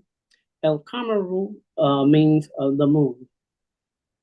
So I told the students that we have that was on Saturday, memorize these two words. And memorize these two words. That means you have to spell them out, write it out, the aleph, the lam, write them out the way it looks, then break it apart, just the way I did. Memorize these two words, and it will be a key to help you with any sun letters. You got about 14 sun letters and 14 moon letters, close.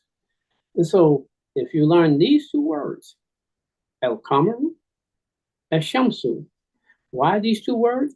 I just chose them. But the word for sun letter is Shamsiya, which means sunlight. And the word for moon letter is Kamariya, which is moonlight. So Shamsiya, sunlight, Kamariya, moonlight. Like the moon, like the sun. And so, again, these two words, El Kamaru. Then the next one, Shamsu. And so, to sort of bring it into a nutshell, then, that should two key words, and it would help you.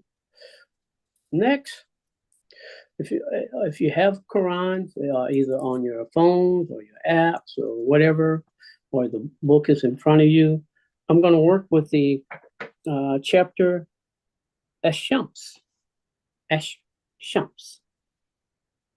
And you will see 1, 2, 3, 4, 5, 6. We got 6 verses that we're going to deal with. We probably won't have time to put them on the board. But again, this is again focusing on you being able to identify a sun letter or a moon letter. And you see that in these 6 verses, they all start out with wa, which is the unique thing about wa. Wa means and when it means and, it doesn't affect the noun that follows it. It just means and. But when it comes before a word and it says it's used as a preposition, it'll be wa means by. So you can look at the translation. Verse 1, by. The next verse, by. The third verse, by. The fourth verse, by. The fifth verse, by. The sixth verse, by. The ones that we are dealing with. So where means by, and it's a preposition.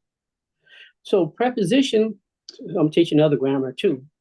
A preposition usually have an object of the preposition. That is, you have the preposition, then the object. That's part of it. And so, this is what is called a prepositional phrase in English. That means you have to have a preposition, and you have to have the object of the preposition. So it says, Ashamsu is the object of the preposition. And the preposition affects nouns. Nouns are, again, when you first learn Arabic, you learn the alphabet, then you put the letters together to make words. You go to nouns, they teach you nouns, and the rule of nouns are definite and indefinite, but also their endings, the last letter, is affected by 2 things. A verb, that is, if it's an object of the verb, the last letter would get a fatha if it's definite. If it's affected by a preposition and it's definite, that means has al, the last letter gets a kasra. So we see here, all 6 of these are prepositional phrase, the 6 that we're working with. It says by the sun. By is a preposition. The sun is the object of the preposition. By the moon. That means by is a preposition. the moon is the object of preposition. By the day, okay? By is a preposition, and Nahari is of the day. By the night, okay? You have where and el lately. By the night. Then number 5, you have by the sky, the firmament, by the sky. That's by is where, which is a preposition. Object is samai. Number 6, well, RD. Well, RD is the earth. And where? By the earth, by the earth. So you see the last letter of all these 6 words that we're using, because they are object of the preposition, instead of like verse 1 is as shamsu, it will be by itself as shamsu. You see the preposition where, which is by, it affects the last letter. The last letter has a kasra. The meaning doesn't change. It's just a prepositional phrase. Look at welkamari, the last letter, the ra has a kasra.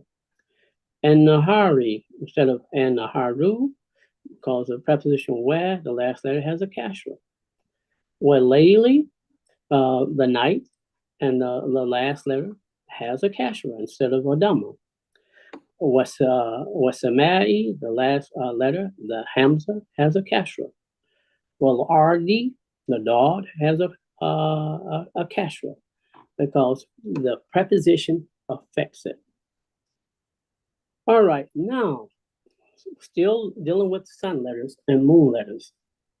So the first verse, it says, "Washamsi waduhaha," by the sun and his glory. And there's an error in translation. In Arabic, there's something that's either masculine or feminine. Not along the female sex line and the male sex line, but it's just masculine and feminine. Maybe feminine qualities, how about that, and masculine qualities. So it says, "Waduhaha." The translation says, by the sun and his glory, splendor. The sun is a feminine word. And so you could, in English, to translate, you have to say it. It might have came out better to say it, but it is not in Arabic. But the correct translation, by the sun and her glory, her glorious light. Ha means her. If it was going to be his, it would be who. Waduha who. Then it's not. Waduha ha. All right, back to the sun letter. So the first sun letter is Ash-Shamsu. Let's see if I can do that. I already did it.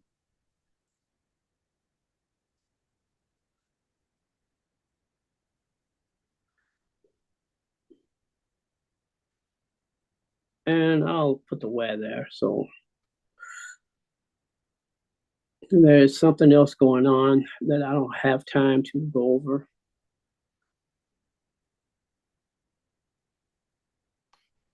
So it's Shamsi.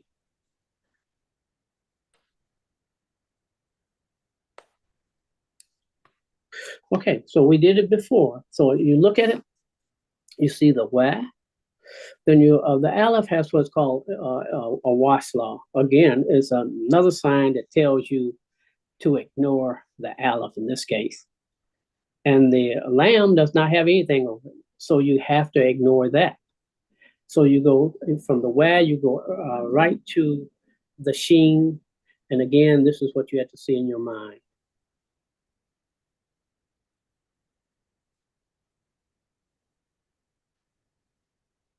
Okay, shadda means you're going to see 2 letters. One is going to have a sukoon, and the other will have a vowel.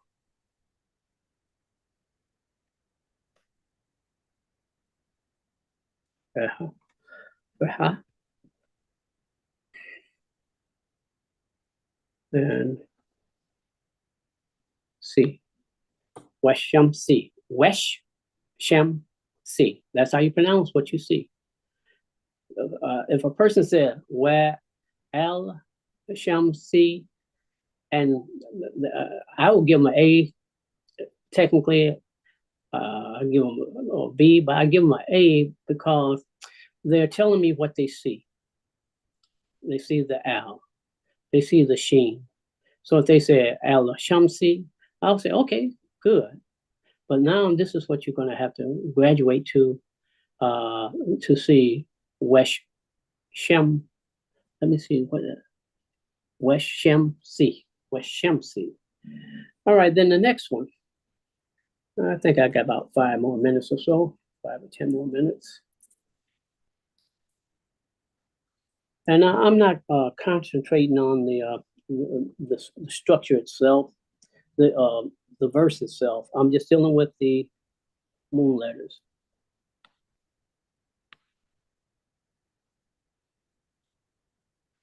Again, for those who just came on, if you want to learn the difference between a sun letter and moon letter, you should learn the 2 words, Shamsu, El-Kamaru.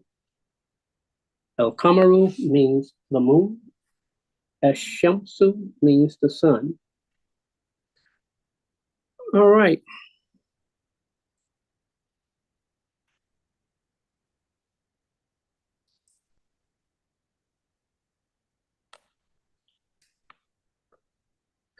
Okay, so this is Well Kamari. That's what you see. Well Kamari. The aleph has a wasla over it. And again, it's basically saying ignore the aleph and take the wa and go right to the lam. So this is what you should see in your mind.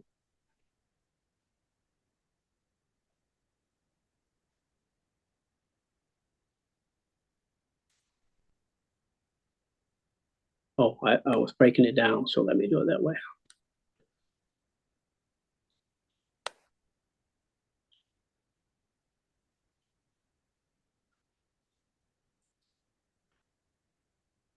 Well, instead of well, you say well. Then the next is the cough, the faha, well cough, like in cough drop, well cough. Then the meme with a faha, well qama, well qama. Then the ra with a kasra. Well kamari. That's how you would pronounce it. Again, if you were reading and you're doing an excellent job reading, if you say where al kamari, I'll give you an A. Because here you don't got to the point that you can read a word, recognize the word, probably spell it, and you can give me the English translation. And then you identify the word with the aleph lam and so forth. So then it's just a little bit more that you have to learn to improve upon. So, but it should be, when you read it, well, kamari, or kamari. Now here's the key. Again, a moon letter. In this case, the qaf is a moon letter. The lam has a sukoon. The lam has a sukoon. And if it wasn't for the wa, the aleph would have a faha. Of course, then if I change that, then I have to change it.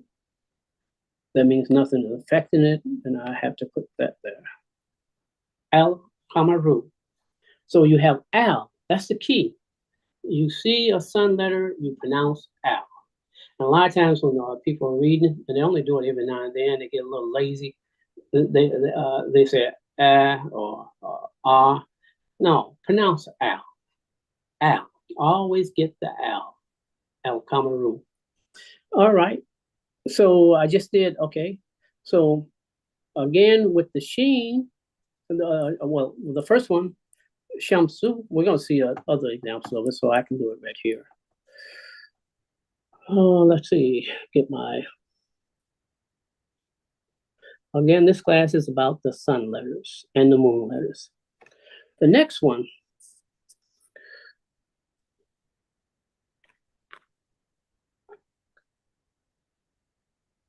you got where again, which is your preposition. And you have an L.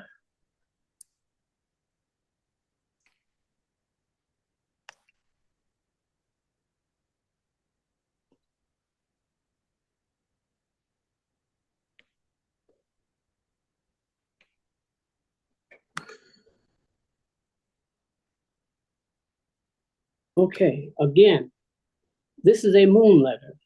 How do I know it's a moon letter? We see the aleph lam, but the aleph, we see the lam does not have anything over it, and we see the sheen over the noon. That's the indicator. The not sheen, what the shedda. Shedda means to double or means extreme or stress. But in grammar, when you see it over a letter, it means you have to see two letters. So the moon letter, the first letter of the noun after you leave al, there is no shedda. Sun letter, after you get past the lam, you see a shedda.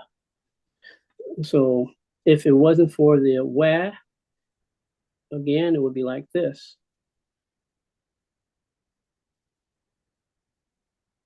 Well, I'll do it like this. But I had to erase it to do what I want to do. Well, that aleph is really way up there. Well, you had to pardon me with the doing it with my fingers. This is what you see. By itself would be N Naharu. N Naharu. So in reality, this is what you see.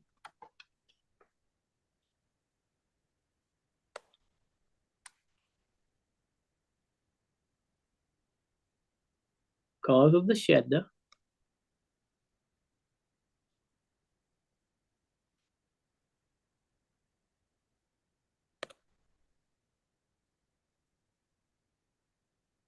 And the aleph makes it longer.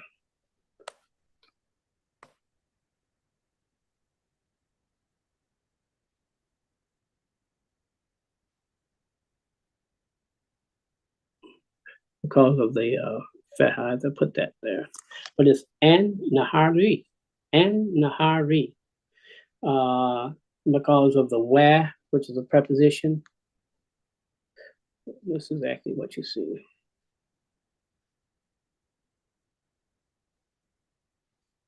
When, no, oh, I only meant to put that there. When Nahari. When Nahari. So that which is above, you see when Nahari, and I broke it out, when Nahari. I can put that way closer to make it more readable. This is what you actually see in your mind. When Nahari. When Nahari. And I'll take one more minute and then we'll close out with this. The rest of them, so the noon is a sun letter. The sheen is a sun letter. If we go to the next word,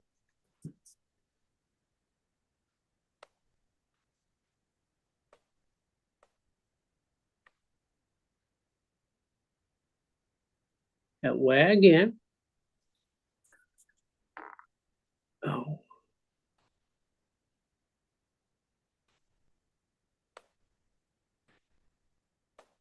see if I can get it on the board.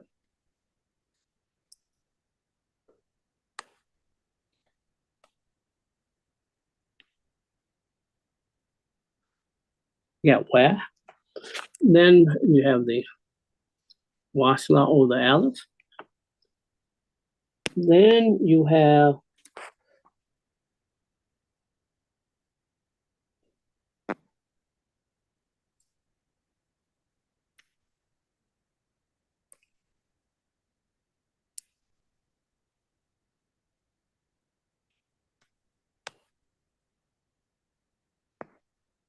Okay, so you got well lately, and what you have is the where again.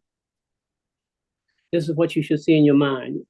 The aleph has a wasla, so you don't see the aleph. You got to go past that. The lam has a shedda. So what did that tell us? That the lam is a sun letter. So you have the first one will have a sukoon, well. The second one will have the vowel, la. The yeah is a long vowel, and that's when you actually get the a sound in Arabic. Well, lay, like a, as in apple, a. Okay, lay. Then the last letter, lately. So again, this will, I'm gonna wrap it up. I said memorize the two words al-Kamaru and ash-shamsu. I mean, you can use other words or whatever, but because the letters are called sun letters and moon letters, I chose the word al-Kamaru, which means the sun.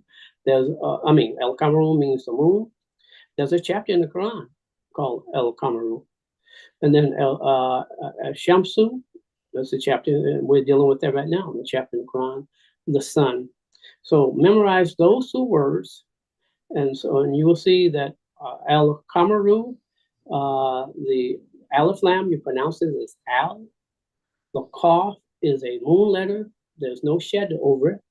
So al-Kamaru, and then the Ash-Shamsu, you will see Aleph Lam, but the Lam has nothing over it, and the Sheen has a Shedda. So the key is the Shedda. Sun letters have Shedda in the noun. Now, these are dealing with noun. The sun letters, the noun has Shedda over the letter after al. The moon letter, you pronounce al, and there's no Shedda over the letter that comes after it. And so I did lately. Well, number 5 was samai, then sing. Sing is the S sound is a sun letter. Then number 6, well, RD.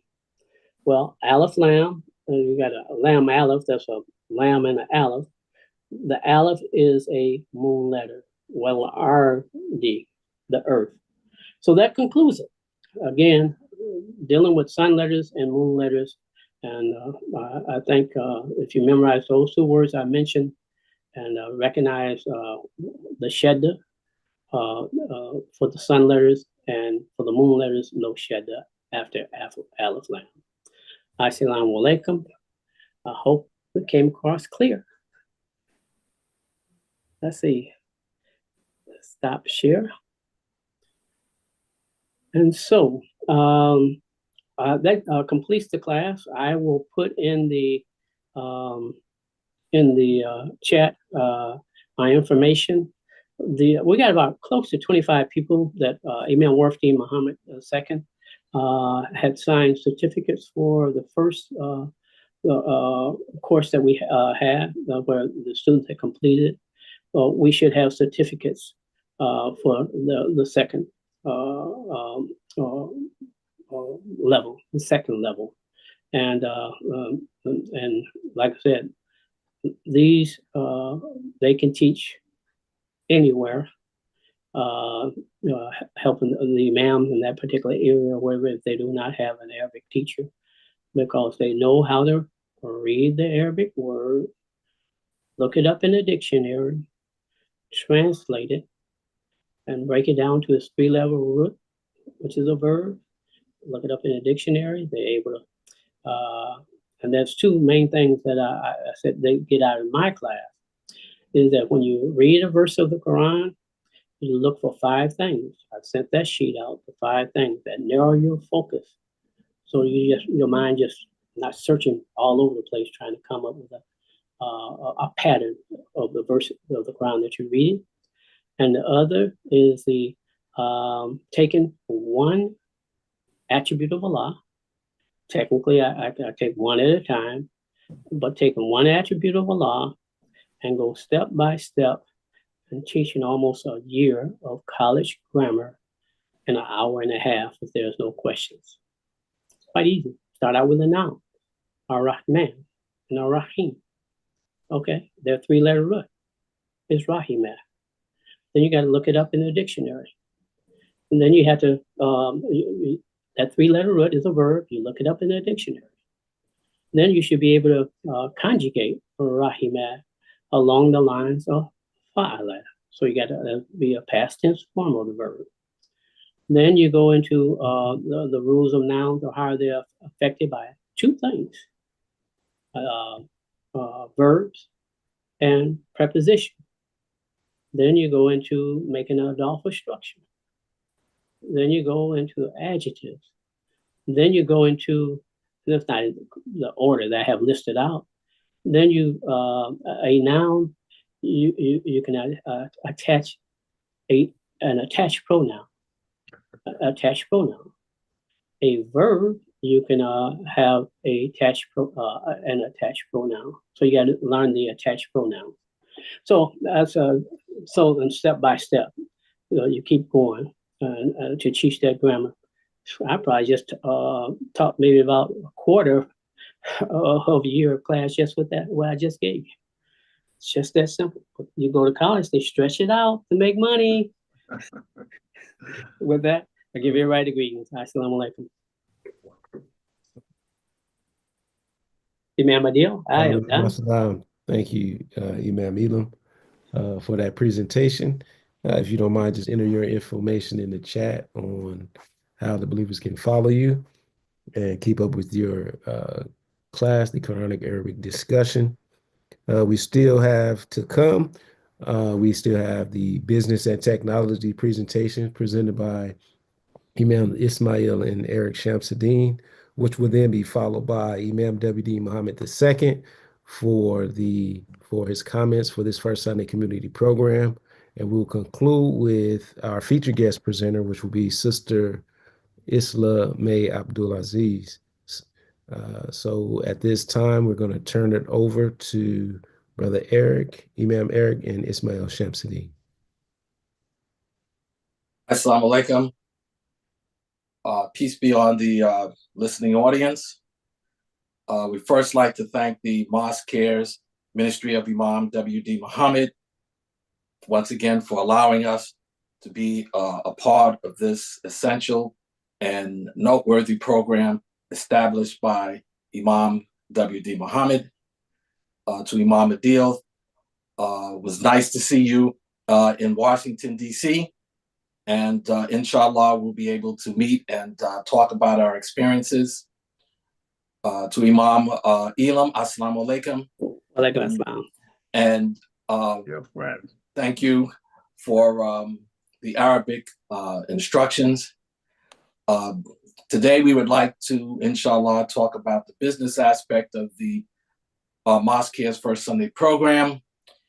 And I believe I'm going to turn the duties, I'm going to get right into it and turn it right over to Brother Naeem Najib, who is going to follow up on the excellent program that he presented about a couple of first Sundays ago with regards to the app and the information that he had.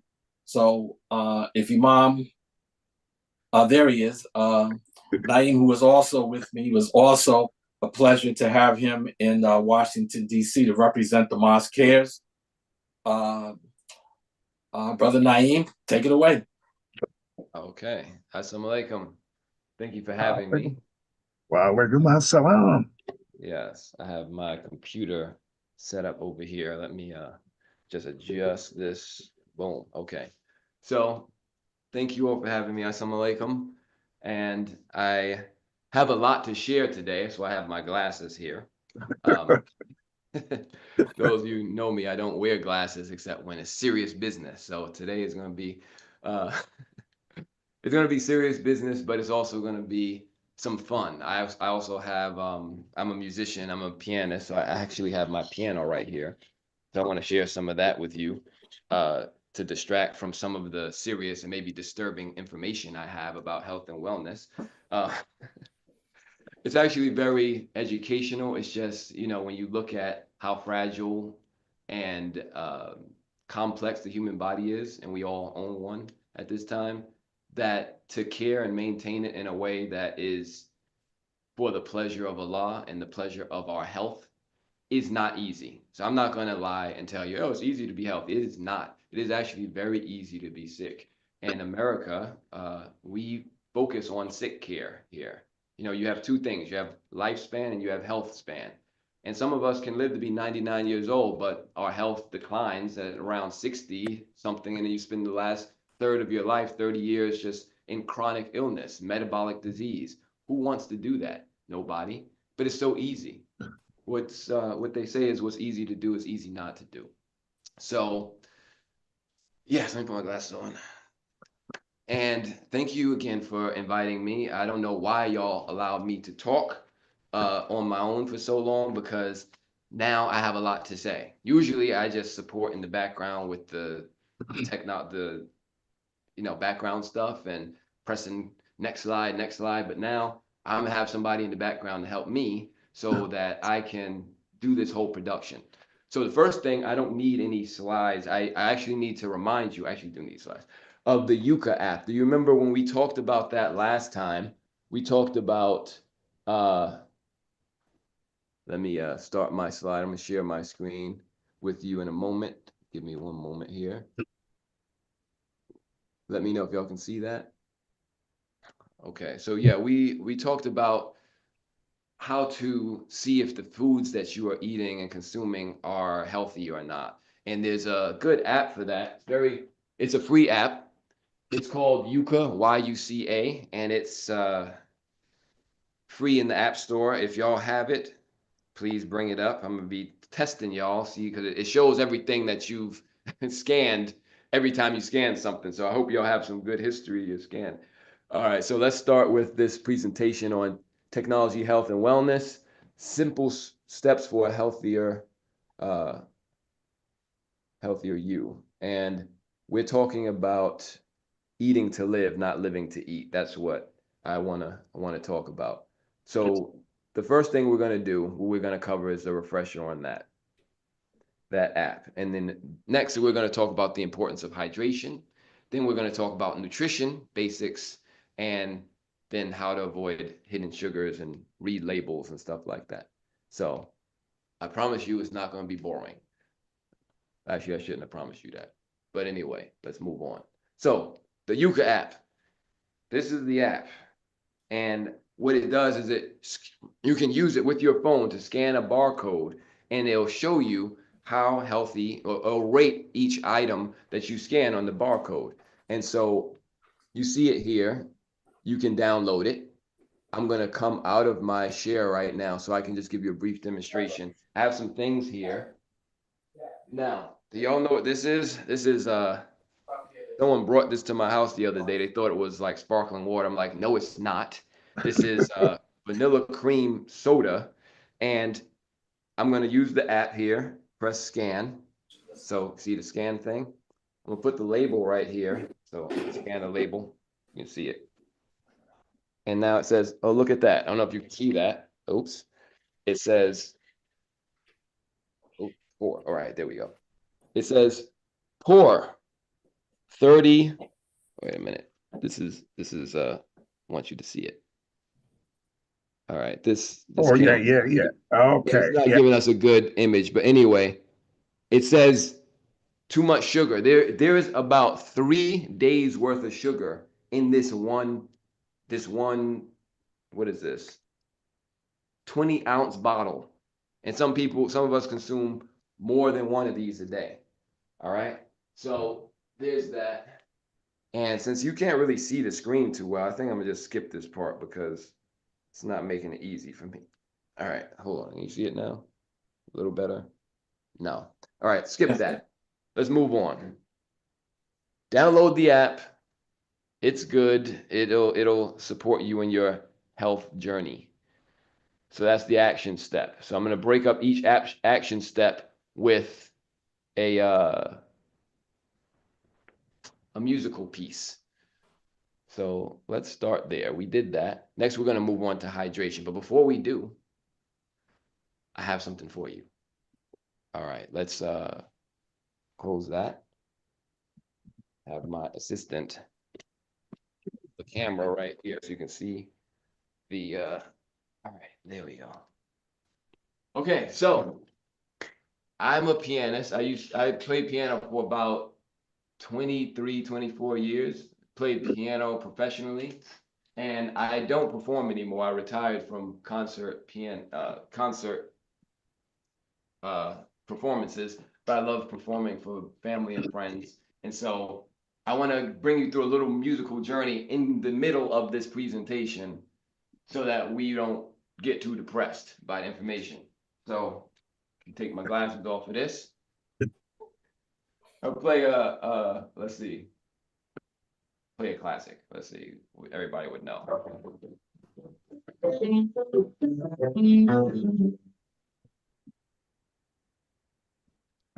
I can't hear it. I can't hear. Oh, we can't hear it.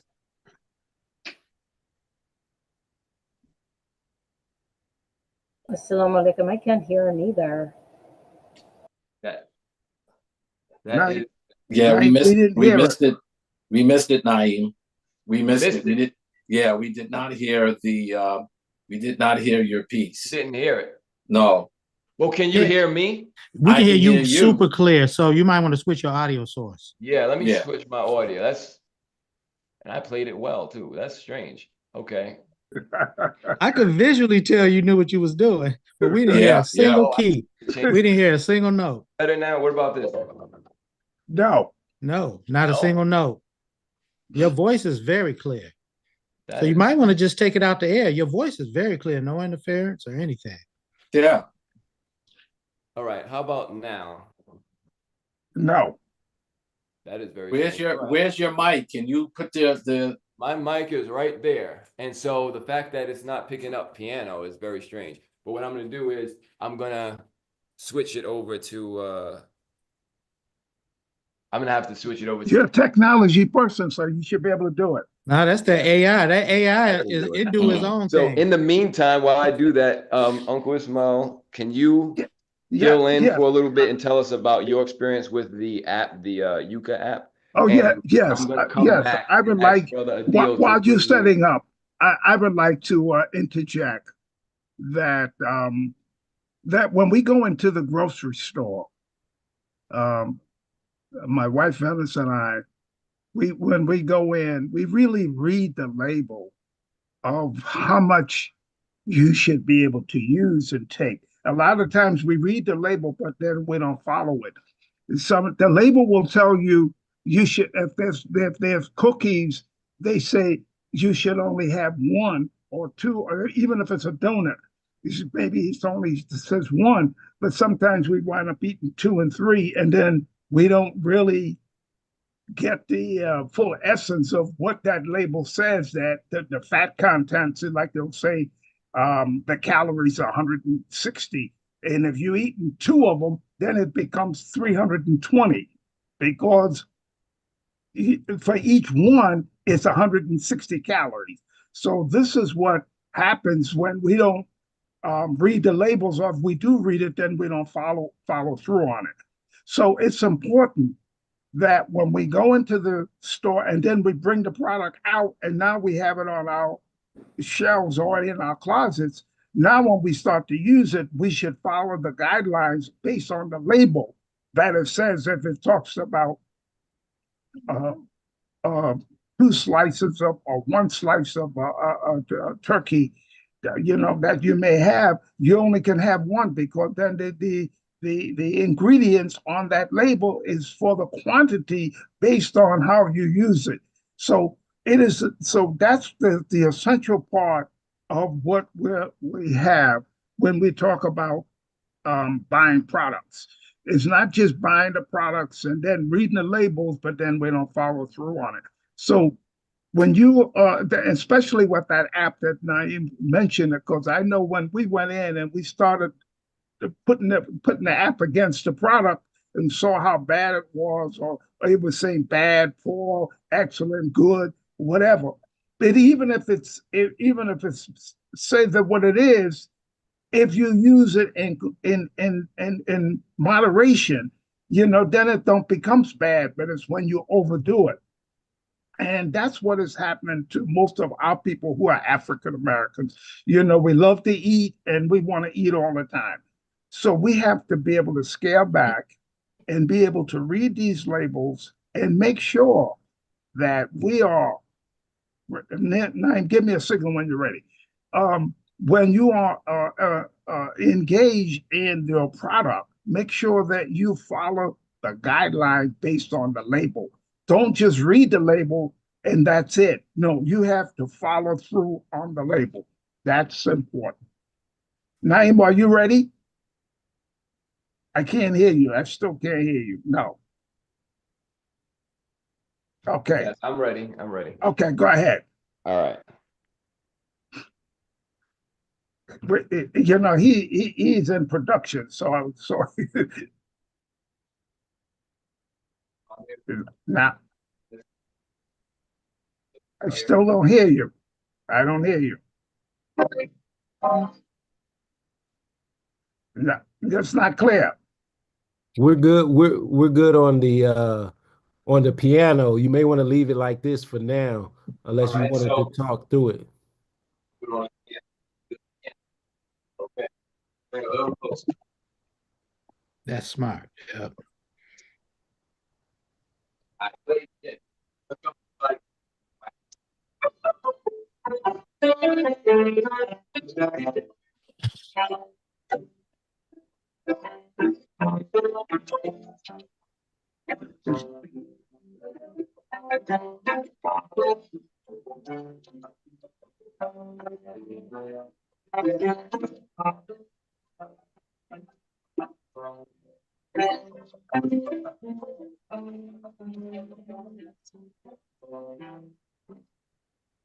Yeah, it's not clear, but anyway.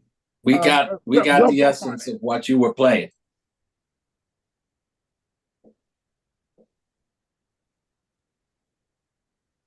Ryan, can you give us what you were playing? Let me just bring myself. He's gonna bring his mic back on here. Okay, here I am. So yeah, that wasn't clear? It wasn't clear. So we have to work on that for the next go around. We'll fix it. Yeah, we'll do an audio check. Anyway. Yeah, it's those, the mics. Mics have all type of ways of capturing sound and blocking sound. It may be too sophisticated for what you're trying to do. You need to make it more basic and open it up, Yeah, it does that. I've done this for about 30 years too. I used to record my father. And so I know what mics can do. And now we got these new systems where they can block out all sound. And what annoys me when I'm listening to my music and I speak, it shuts my music down and then it'll bring it back on. I didn't ask it to do that. Yeah. So things are getting too intelligent. They too intelligent. Mm-hmm. Yep, too intelligent for their own good. That's why we want to get back to basics. That's right.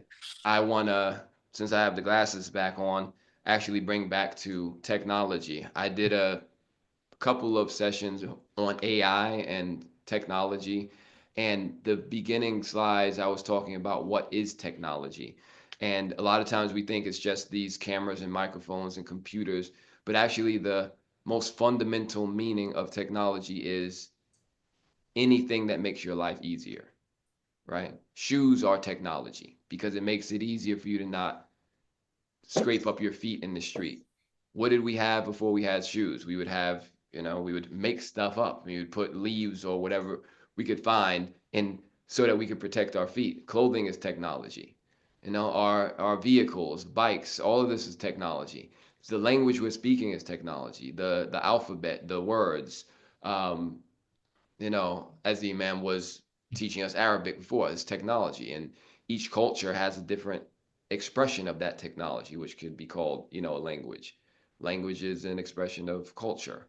So you think that we have 6,500 languages, over that many, and just now, as we are in 2025, that's over 6,500 cultures of human beings, and but our basic needs are the same.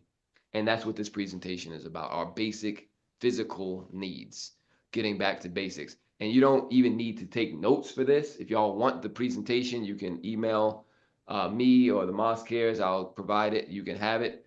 But I don't want to be one of these people who just talk about stuff and there's no action. This is basic information that you can take action on today, talking about hydration. And it says, drink more water, foundation of health. So why water matters? Why does it matter? Well, first of all, your body is 70% water. Your muscles are 75% water. Your blood is 90% water. Your brain and heart are 70% water. Your bones are 31% water. We can go on and on. This is just information. But the importance in water is avoiding dehydration. What happens when you're dehydrated? Well, nothing good. Let's just say that. I'm sure we've all experienced it. And to add to our hydration, we have to understand that the body is an electrical system. So it needs electrolytes, those minerals, salts, to carry the electrical impulses and signals. And so there's such a thing as water toxicity, or drinking too much water, and it dilutes your electrolytes. That's what some athletes die of when they're like trying to cut weight, and then they're rehydrating and they dilute their electrolytes and they die from, you know, too much water. And it's not the same as necessarily drowning, but because that's when you just submerge underwater. But when you dilute your electrolytes, so the importance of electrolytes is very important. So what can we do? We can aim for 12 to 16 cups of water a day. Wow, 12 to 16 cups. What is that? That's about a gallon. That's between 3/4 of a gallon and a gallon. So we can aim for that much a day. How do you do that? Figure it out, right? You have to know how your body works with going to the bathroom and such, but trust me, the more water you drink, the better you'll be. And also, you want your urine to be a clear color, right? And to have no odor as well, as close as you can get to that. And I like to tell people that water is not a beverage. It's life. It's what you need. It's like sometimes you like, oh, I don't like this water. It's like, it doesn't matter. Like, you don't have to like it. It's just what your body needs to survive. And as it says in the Quran, body has rights over you. So let's move on. What are we talking about? Dehydration can mimic headaches, fatigue, and joint pain. So sometimes you think you're tired, you got a headache. No, you're thirsty. Your body can send different signals because it's like this thirst signal is not getting your attention. So let me send you a tired fatigue signal, or a achy signal, or a headache signal. And then you like, oh, I drink. So, you know, it's funny. Sometimes we're like, I'm going to take an aspirin for this headache. What do you take the aspirin with? Water. And then you're like, wow, the headache went away. Praise be to aspirin. Like, no, it wasn't the aspirin. It was water. And a third of people who take placebos for these things report the same as people who take the actual medication. So water is undefeated. Let's just move on now. So here's some facts about dehydration that, again, these low energy and pains and stuff we feel, sometimes just dehydration. Your muscles can even cramp up when you're dehydrated, and you wonder why. Well, I know about the cramps. Yeah, you know. Drink enough water. And that, just drink more water, and the electrolytes help you absorb it. And if you don't have electrolyte tablets, you can just add a little pinch of salt. And it's better to get Himalayan salt, Celtic salt, sea salt, not necessarily the table salt, but those salts have more minerals in them. And you can also find electrolytes like this in your supermarket and such. So all of these, the one in the middle is just salt. So I'm pretty sure all of us have some salt in the house. So don't even worry about those other things, those things that are marketed as hydration tablets and stuff. Just put a little salt in your water. Remember, the salt helps conduct the electricity your body needs to live. So here's your action step. Drink more water. At this point, I would have played some piano, but my computer technology is acting strange. So let's move on. Now, here's the main point of the lesson today. Macronutrients, the big three. What are they? And I mean that as a question. Can anybody say, just take yourself off mute and say what the three macronutrients the human body needs are? I'm going to take my glasses off so you know I'm listening. And anybody, what are one of the macronutrients that we need to survive in our body needs? How about protein? Protein, yes. Anybody else? Got two more. Water. Somebody said water? Yes. Yeah. Yes. Water is, it could be considered that because it's definitely essential. But right now we're talking about food, more so like food items. Carbohydrates. Okay, carbohydrates, that's two. And we got one more. Fat. The most misunderstood. Fat. Somebody said fat. Ding, ding, ding. Glasses going back on. All right, so we got macronutrients, fats, protein, and carbohydrates. What are fats? They're energy. They're for your brain health and for hormone balance. What are proteins? For building muscle, repairing tissue, and much more than that. It's for your blood. It's for everything. It's for everything. It's your hair, skin, nails. Carbohydrates, that's quick energy. But here's the point. It's not essential. We're going to get to carbohydrates last. I'm going to cover fats and protein first. So here are, take a look at your screen. I'm not going to read all of that. It's for you to see. So those are some sources of these things, fats, proteins, and carbs and such. Moving on, there's another one. There's the picture. For those of us who don't want to read like me, you got carbs, proteins, and fats. Moving on. Now, proteins. So where do you get it? So the goal, what's the goal of how much protein we should intake? We should get at least 1 gram of protein per pound of desired body weight.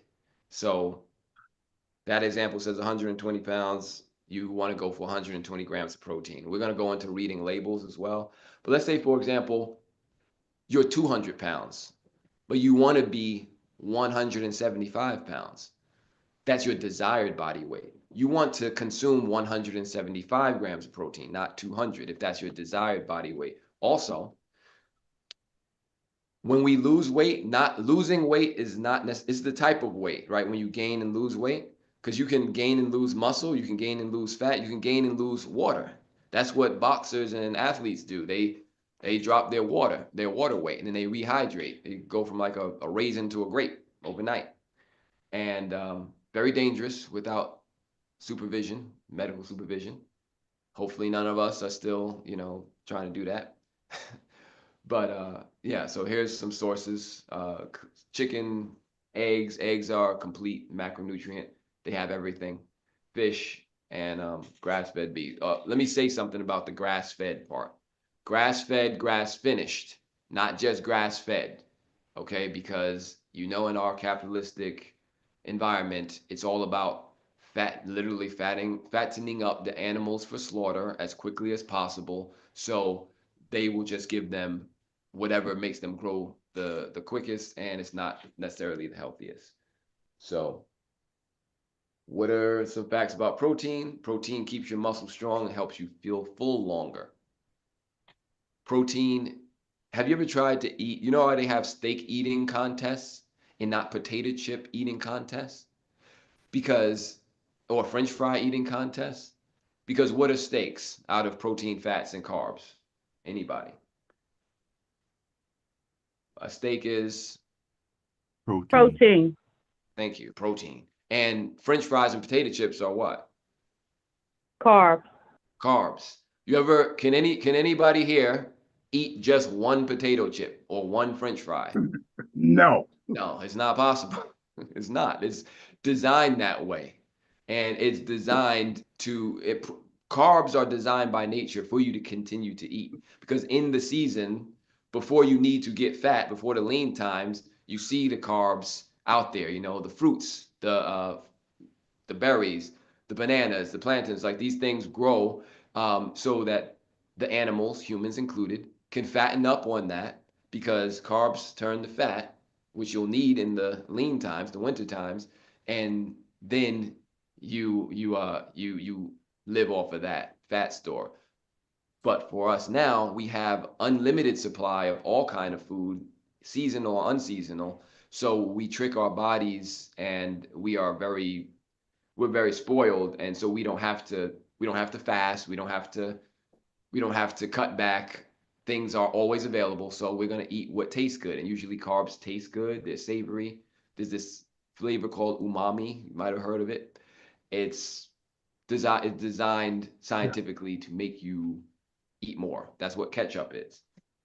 Naeem, I want to interject Yes. that even though this is the business side, this is also the business for as the Imam Ramadan that mentioned earlier about the health consortium.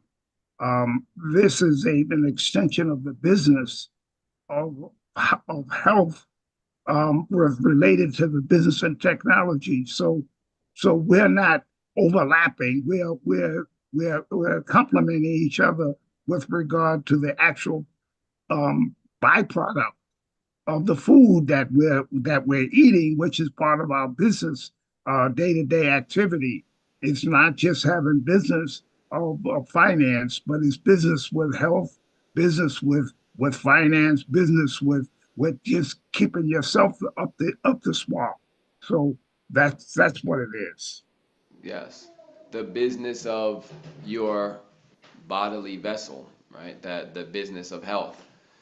And it is also technology because, you know, the knowledge that we need to gain in order to take better care of ourselves is technology. Is knowledge not technology, right? Just why do we have, you know, the ability to tie your shoes, to drive a car, lessons you need to take, to learn how to read, to public speak, all of these things, they're expressions of technology.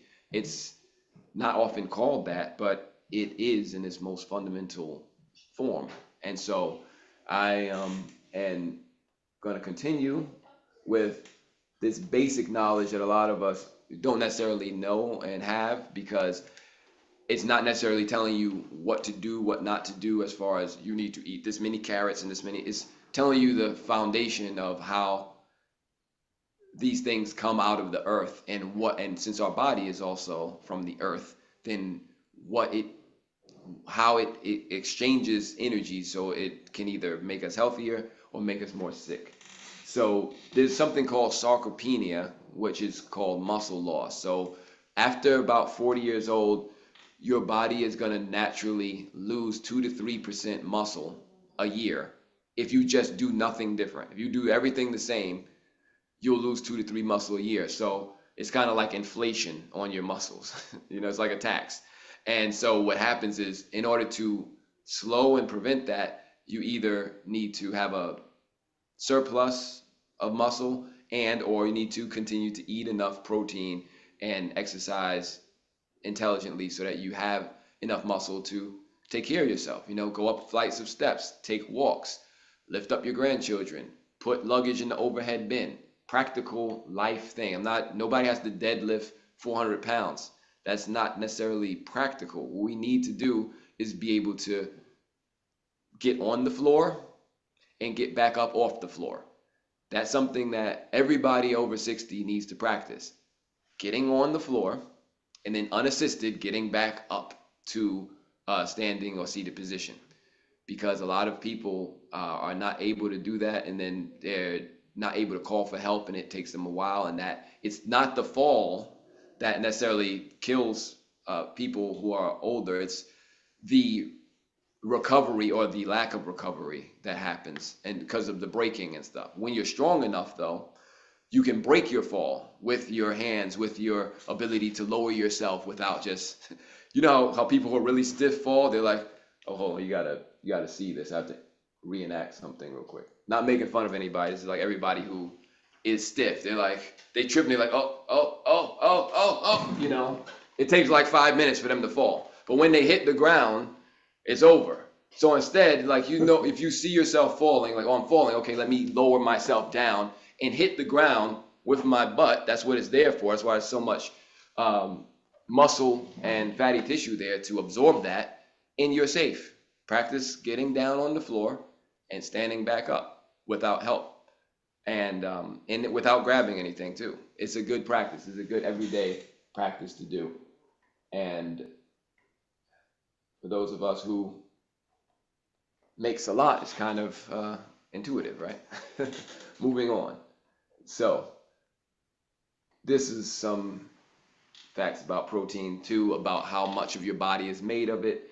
Your muscles, skin, your blood, your bones, your hair, your nails, right?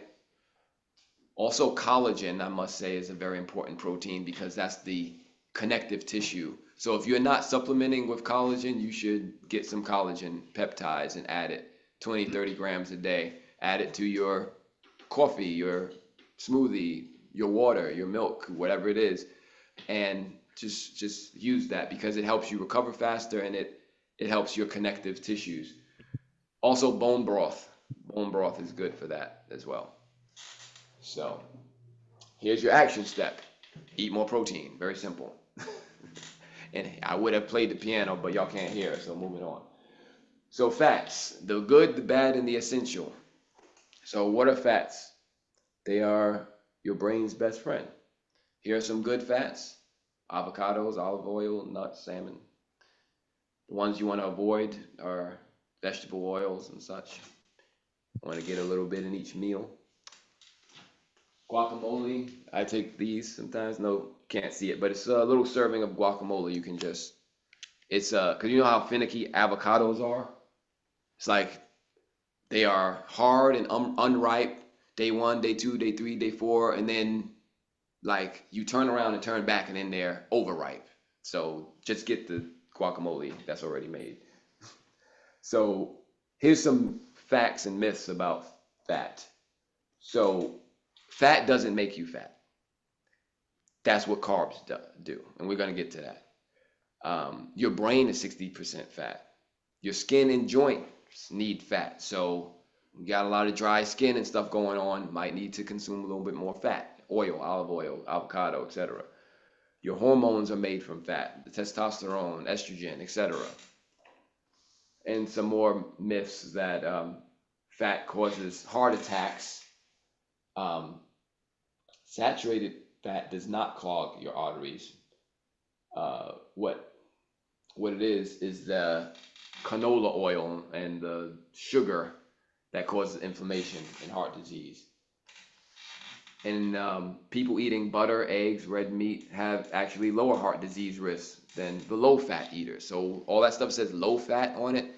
Don't worry about the low fat. Look at what kind of fat is in there. That's what's more important. Moving on. Here are some things you can look at. Again, take a screenshot. Naeem, I think your screen has been paused. We can't see your screen. You're right. I did that by mistake. Okay. Okay. There we go. So some good and bad fats, right? So the ones to avoid are all on your right. The ones to get into are on the left, down the line. Coconut oil, olive oil, avocado, salmon, fish, the fatty fish. Action step is eat more fats. Let's get through this because I want to, also have question and answer so we can get through this. This is not new information, but it's just trying to make it very clear. So I try to put as few words as possible on each slide. So here's a question. Carbs, are they excess energy? Are carbohydrates energy or excess fat, or both? That's a question. The answer is what? It depends, right? Yeah, it depends. Thing is, your body does not need carbohydrates. Your body can actually use fat for energy. And if you're going to eat carbs, you have to burn them. You have to use them. Excess carbs are stored as fat. And let me explain this using the example of food. your refrigerator and your freezer, okay? So let's say you make some food or someone brings over some food to your house or delivery, and you have that food right there and you eat it. That's the instant energy your body needs, boom. But what happens is sometimes you have leftovers, right? Where do you put the leftovers? In the refrigerator. So the refrigerator is the store for excess fat. So we're using this refrigerator and freezer as your body storing fat. If it doesn't use it right away, it's going to store it as fat. And carbs are sugar. And what are carbs? I'm going to ask that question too. What are some of the carbs? Now, what happens if you don't get to the leftovers 2, 3, 4 days later? Some of us throw it away, but let's just go with this example and say you take it, you say, oh, I'm going to use it later, because that's what fat is. It's stored energy. You take it from the refrigerator and you put it where? In the freezer. And now in the freezer, it just stays there. And what happens when your refrigerator starts to overflow? You put it in the freezer. What happens when the freezer overflows? Then you're wasting food, right? But what happens is, this is the process. Your body, you consume carbs. They get converted to sugar, right? And that goes into your muscles, and your muscles store it to use it. If your muscles don't use it, then it goes into your visceral fat, which is your skin, under your skin and whatnot. If that doesn't get used, then it goes into your body, your organ, your liver, things like that. And if that doesn't get used, let's say visceral or subcutaneous, and then visceral fat, and then it goes into your arteries and it gets clogged, and then we have these diseases, high blood pressure, etc. So it doesn't just happen overnight. Your body is storing this because it's like, I might need it later, but you're taking in too much, so I can't use it right now. I can't use it all right now, or you're not using it. That's why you wonder why the marathon runners, they eat pasta and stuff, because that's straight carbs, straight quick energy. Whereas, let's go back to the fat in the freezer. You have to take it out, it has to defrost, you have to unthaw it, all that stuff. It's a slower acting energy, but it's a cleaner energy. And that's what this whole keto diet thing, getting your body in ketosis, consuming less carbs, all that. You can look into that on your own, but this is just the basic science of it. So here are some of your complex and simple carbs. We know these things: bread, potatoes, chips, soda, candy, all that stuff. Even fruits, right? Now, what I just said here, all of that we just said. Moving on. So the goal is to eat less carbs. But the thing is, you have to eat for what you do. If you're not running a marathon or training in the gym and all that every day, you don't need as many carbs. But remember, carbs are the temptation. They taste good, and you want to eat more of them because that's how our bodies were designed. So now we're on to sugar. Sugar is the addictive drug, which is what we all, it's addictive. It's addictive for a reason. And I'm not even gonna, I'll get into that later. Let's just move on. So here's some of the different names of sugar. Fructose, that's the worst kind, by the way. You've heard high fructose corn syrup. Yeah, it's the isolated form of sugar that's gonna really mess you up. Glucose, sucrose, lactose, syrup, maple syrup, all this stuff is all sugar. And insulin spikes, what is that? It causes type 2 diabetes, which is surges your insulin and burns out your insulin, so that's a risk there. Here's some things you can use, which are stevia, monk fruit, which are sweet, but they don't have the same glycemic effect as sugar. Moving on. Like I said, y'all gave me the slot to talk, so I'm going to talk. I know it's too much information. I know it's a lot. I'm just going to give it all to you. And if you want to come back to it, you can, or you just watch this episode on YouTube again. So here's an important number, 25. 25 grams of sugar is the maximum amount of sugar that we as adults should have a day. It's even less for children. But think of this, and that's about 6 tablespoons. You have to your body, your liver is not really able to process more than that a day, unless, again, you're burning it, working out, and doing a whole lot of activity. But again, your body doesn't need that sugar, and it doesn't need the carbohydrates. And all carbohydrates turn into fat if you don't use them.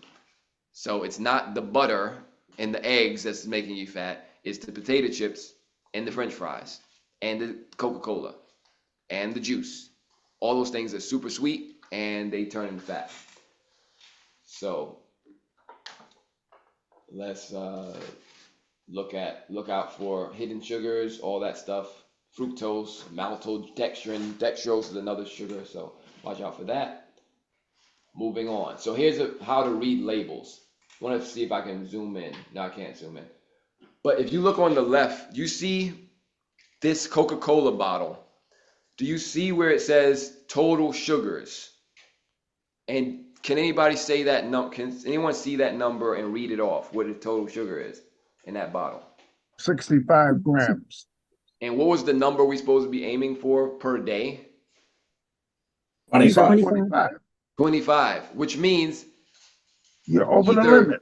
You got to drink that over the course of 3 days, or just don't drink it, all right? Because it's going to overload your system. It's going to make you sick. It's going to cause metabolic disease after a while. We're going to get more into that, but there's another. Now, this other label here is a label for 1 serving, 1 cup of cooked white rice. Rice are carbs. Now, can anyone see the total carbohydrate number on the right side there? What it says? 53. 53. And what's our number we're going for? 25.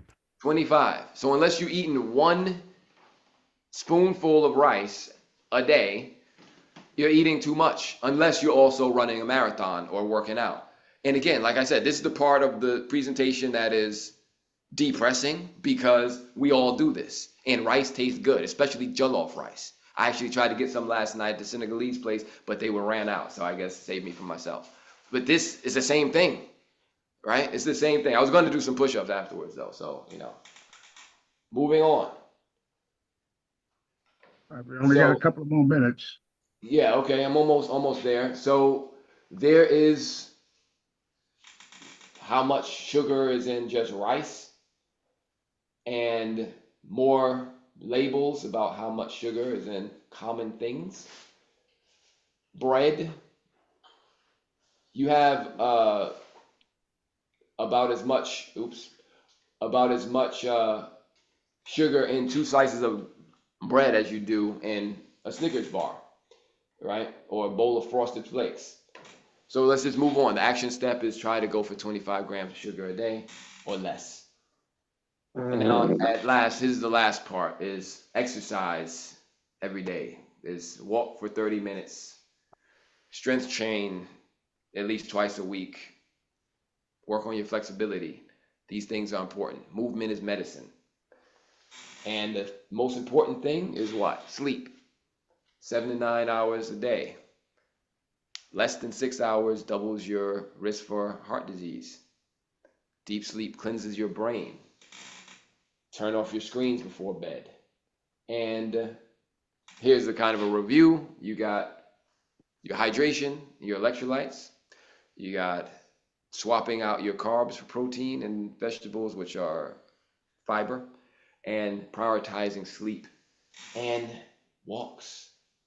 And there's bonus stuff on fermented foods, but let's not even get into all that right now. Let's just go straight to questions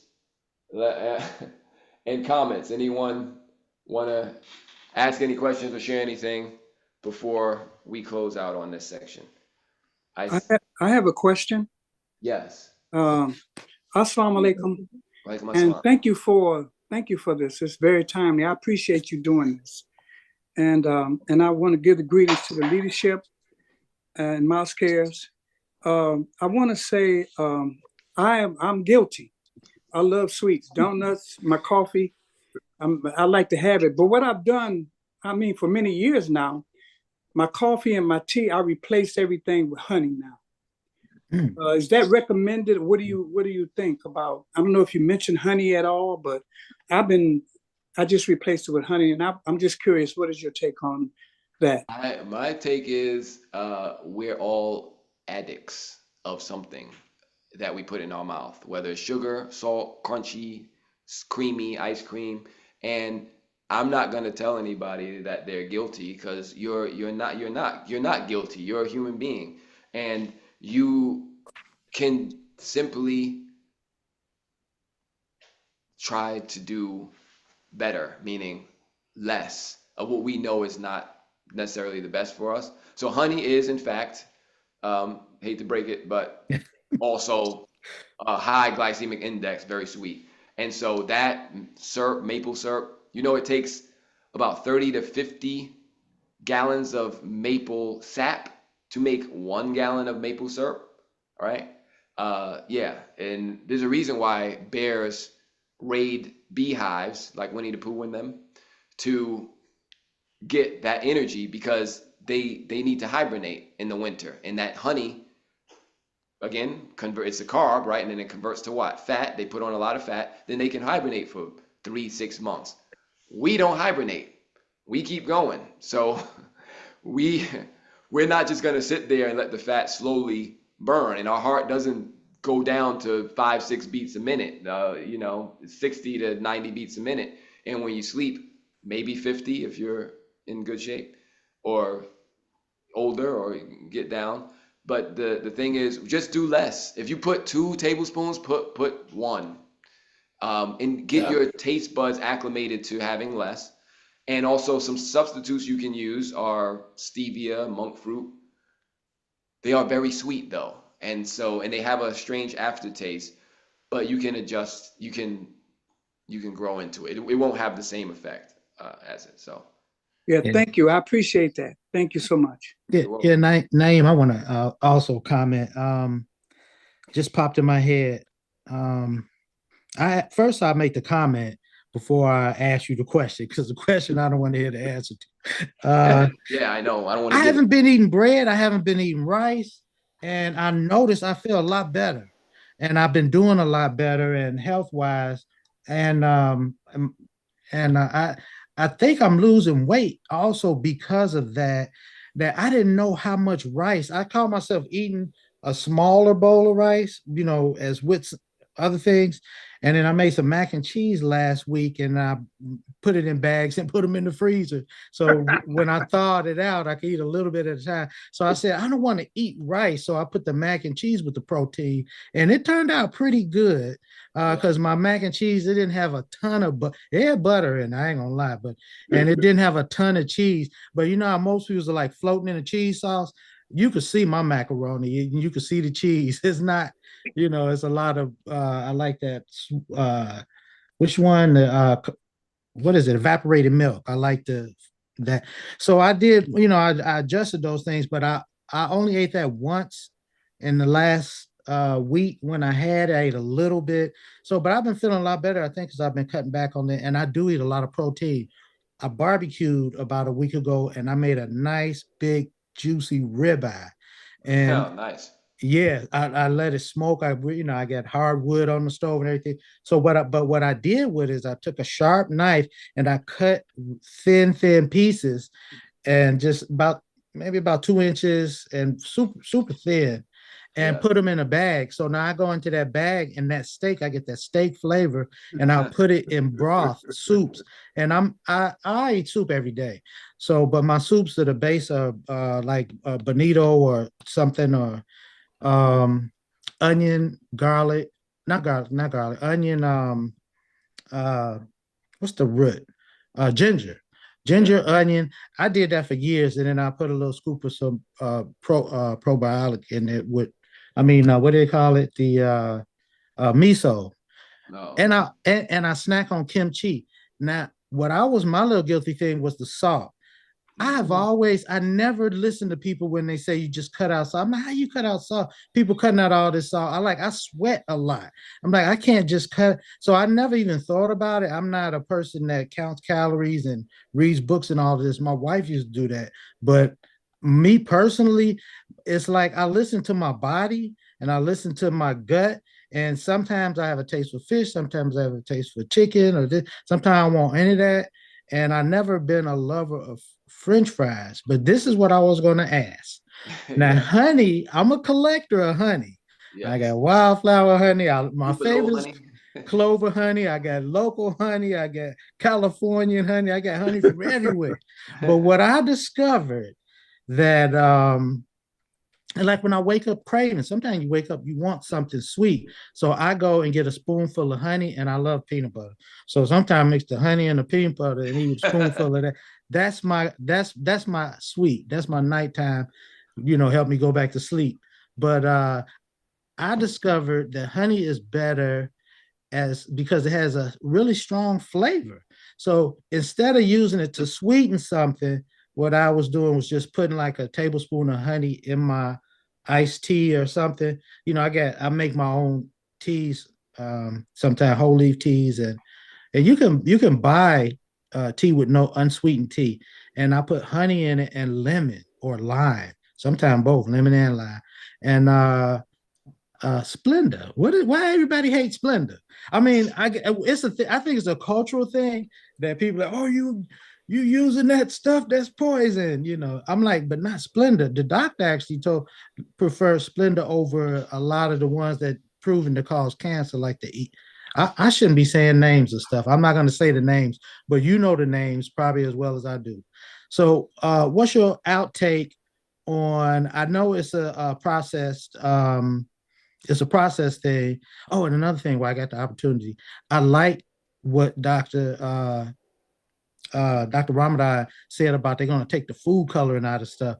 I said maybe one day we'll see what food really looks like, because they process the heck out of these foods that it's no longer a grain. It's been so beat up and the outer shell and everything stripped off of. By the time we get it, it ain't even cardboard no more. It's just some sweet, chemically dyed junk loaded with sugar. So and that's what I told a lot of my witnesses. I told my children that this morning, because once a week I allow them to go to the store just to pick out snacks for them as like a reward, or at the end of the week. But I let them know that what they're eating, if they would strip the color and the sugar off of that, it probably is a handful of dirt or sand. It's not even food.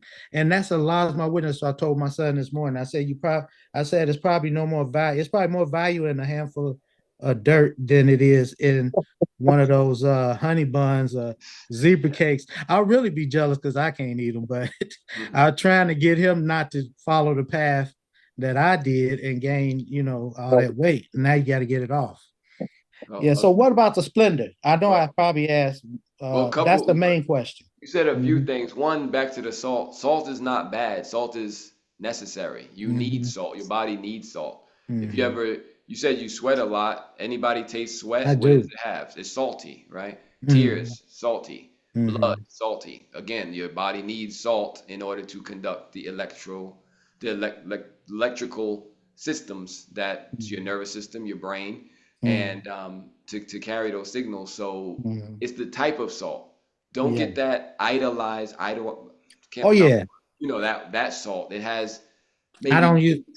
Yeah, that's not. I use that's the not sea. good. Yeah, I use all those that you mentioned. I have sea salt because I like to ferment. Salt, yeah. I like to make my own kimchi with. I make it authentic. And my miso, I don't get it out off a shelf. I actually spent 3 years fermenting my soybeans with miso, and it's really salty. But see, the key is that I don't add salt if I have a fermented food, or like I said, my macaroni and cheese was so bland. I had to put the steak that I did season well. I had to put the steak with the mac and cheese, and they kind of balanced each other out. Yes. Yeah. Kimchi and pickle brine and sauerkraut, all those fermented, those are really good for your gut. And that's a whole nother part I didn't want to get into. I don't know if you like those things, but try putting Brussels sprouts, just drop it into anything that you ferment. If you got your pickle jar, drop some Brussels sprouts in there, but you got to leave them like a year because it takes a long time for them to really get pickled. I put them in my kimchi. I put in everything, but I put all kind of vegetables, carrots, string beans, and my kimchi, and it's really, really good.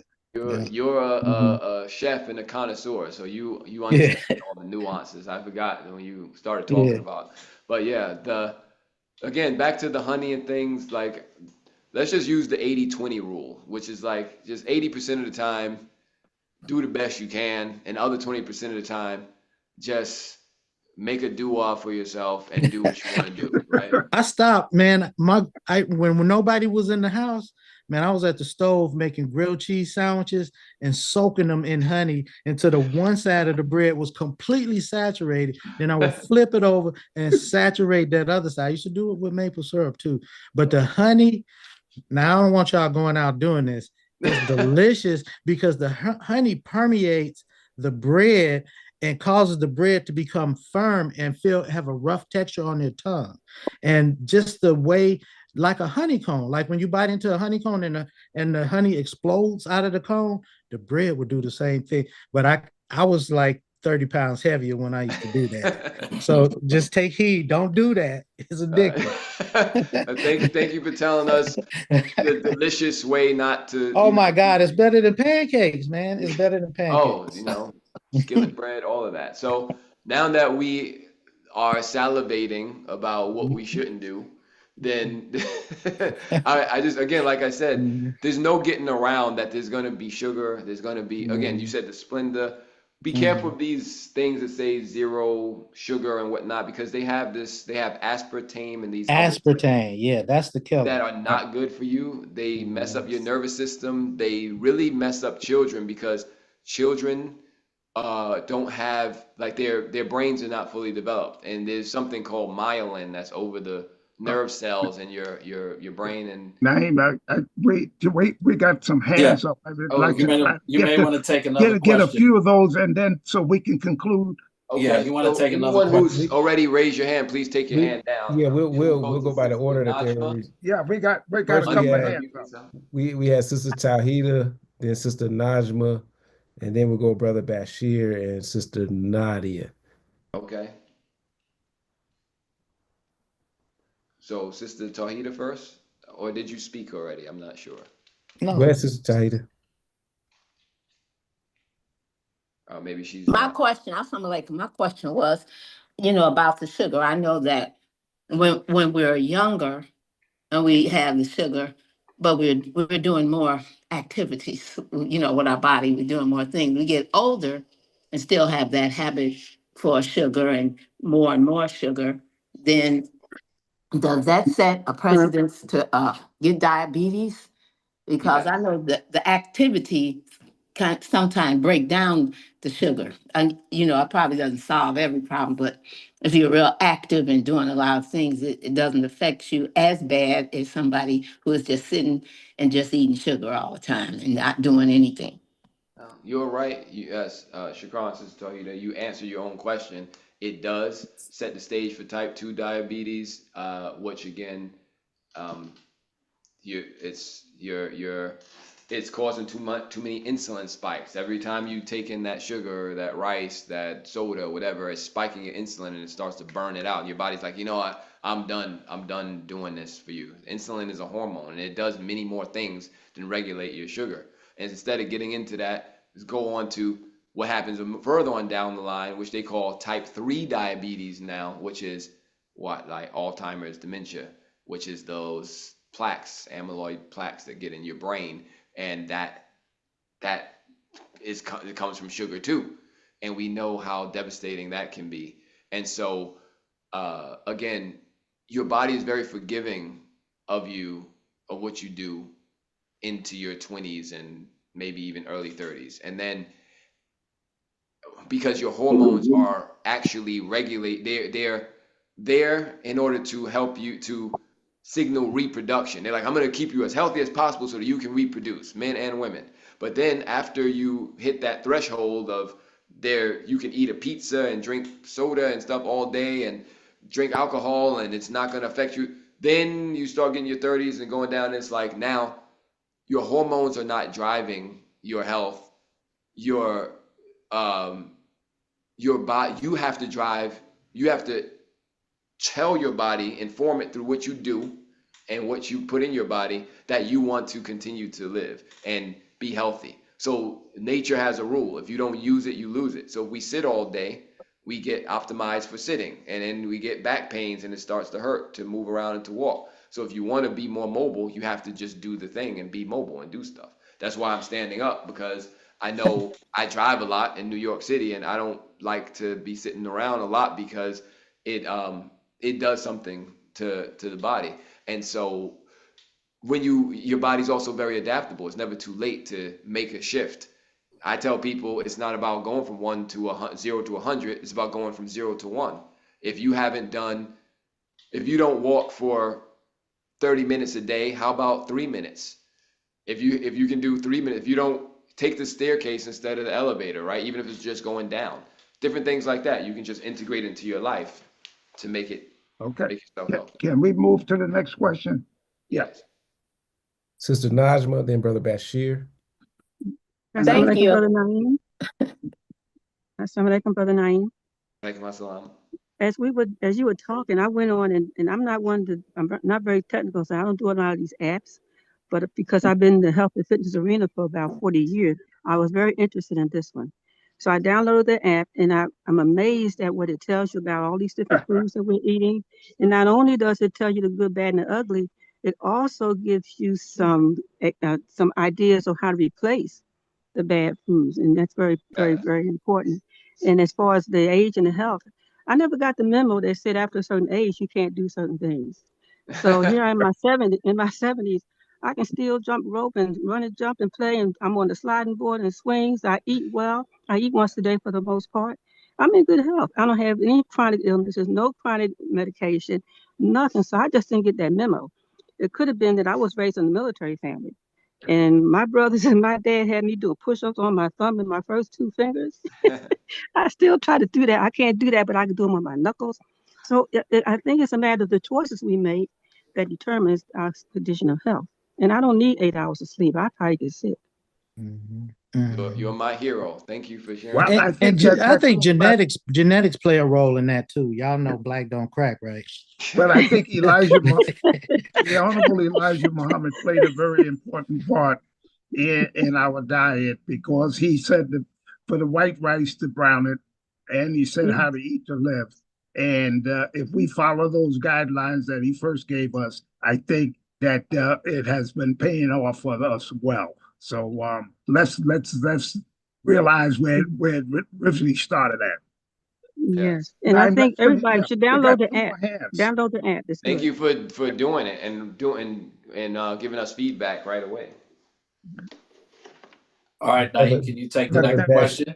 Brother Bashir, then Sister Nadia. Looks like will be our last. Yeah, and I think, Okay. Assalamu alaikum first to our leader, Imam Warthadi Muhammad II, and then to all of the believers on our first Sunday broadcast. And Brother Naeem, I just want to tell you, brother, I really appreciate you, because I also downloaded the Yuka app when you first brought it up, and it had helped me tremendously. I use it. I was surprised at the Rise mushroom coffee that I'm drinking now. That has an excellent rating. I use this hot cereal called Witina that also has an excellent rating. And then your yogurts, Yoplait and Chobani and sweet kale chopped salad that I get from Sam's Club that also has an excellent rating. So I've been using it a lot. Every time I go in, I pull it out. So I thank you and always appreciate what you've been doing for us. So I'll cut that at that point. Assalamu alaikum. Like my salam. Brother Naeem, I can attest to that Witina. My mother used to give me that, and it was horrible. And to be honest with you, now I realize what was done back in those times. I used that particularly during Ramadan. Bro, Witina, you stopped me in my tracks. I was just Googling Witina. When you said it was horrible, I stopped. Never mind. I stick to my cream of wheat. Well, listen, you know what? And my oatmeal. I use that with oatmeal, farina, the hot cereals, and I thank my mother for that, because what I didn't know then, I know now. Can I just say you got to use honey honey with it and brown sugar. That'll help you a little bit. Yes, sir. I think we got one more give it a hand. try. I'm gonna add it to the grocery list. Yes, we do have Sister Nadia will be the last hand. And anyone that came with a question after that or raised their hand after Sister Nadia, just, if you don't mind, enter it into the chat. Yeah, they put it in the chat, yes. And inshallah, they'll be able to, Imam Ismail, Brother Naeem, and Brother Eric, inshallah, be able to get to it in the chat, inshallah. Sister Nadia. Yes, assalamu alaikum. Assalamu alaikum, Imam, and everyone that's on the board. My question is, the Imam talked about pancakes. I love pancakes, and he talked about that the syrup is bad, the honey is bad. So what's good to put on my pancakes? That's number one. Use less. The second thing, the Imam. Get little. You ever heard of a blintz or a blini? What's it called? Eat the little bitty pancakes. They have small pancakes that taste just like big pancakes. Yeah, yes. You'll be all right. Like Ishmael said, eat one instead of two. Silver dollar pancakes. There you go. Put all the butter, all the honey, all the syrup, but it got to be 2 inches, not 15 inches. Alhamdulillah. Yeah, I have the small little the little mini pancake maker, so I can make a little waffles. I tell my children that all the time. I say, eat your dessert. That's why it's called dessert. You eat it when your belly's full. You don't fill up on dessert. You eat it for the sweet taste on your tongue. Once you get the sweet taste, and that's it. Like them wine testers. They don't drink that alcohol. They squish it in their mouth and spit it out. I'm like, if you have to, take a bite of pancake and spit it in the garbage. There you go. I have another thing. One more thing is that if you your protein, your meat, like they have chicken and waffles, eat the chicken first. Eat the bacon or eat the steak. If you eat that first, you'll find that your appetite for the sweet things, it will naturally go down because protein fills you up, makes you feel satisfied and full. And so you're still gonna eat your pancakes. If you eat the protein first, you'll find yourself eating less. Don't eat them first because you can always eat more sweets and carbs, but you cannot. There's nobody that can keep going in a steak eating contest. That's why it's a steak eating contest, not a pancake eating contest. There you go.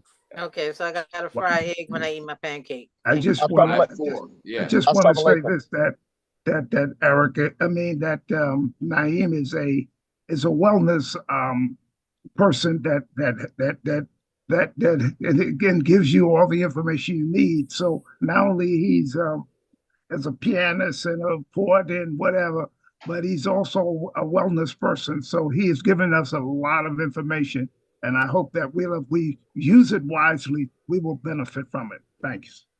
A nutritionist. Did you go to school for that or take classes, or because there's a there's a field of education that you can go into if you want to learn what Naeem knows. But I think a lot of his is probably instinctual or his upbringing. I did go to a few different schools and got a few different certifications. Great. I don't know where they are right now, but they're around. And but I did do it, and I'm also always learning. So that's what I thought, because you know your stuff. Yeah. Alhamdulillah. Thank you. Yeah, I think that we're going to turn it over to Imam Warathi Muhammad II. Thank you once again. Next June, the first Sunday, we will be introducing planning and budgeting.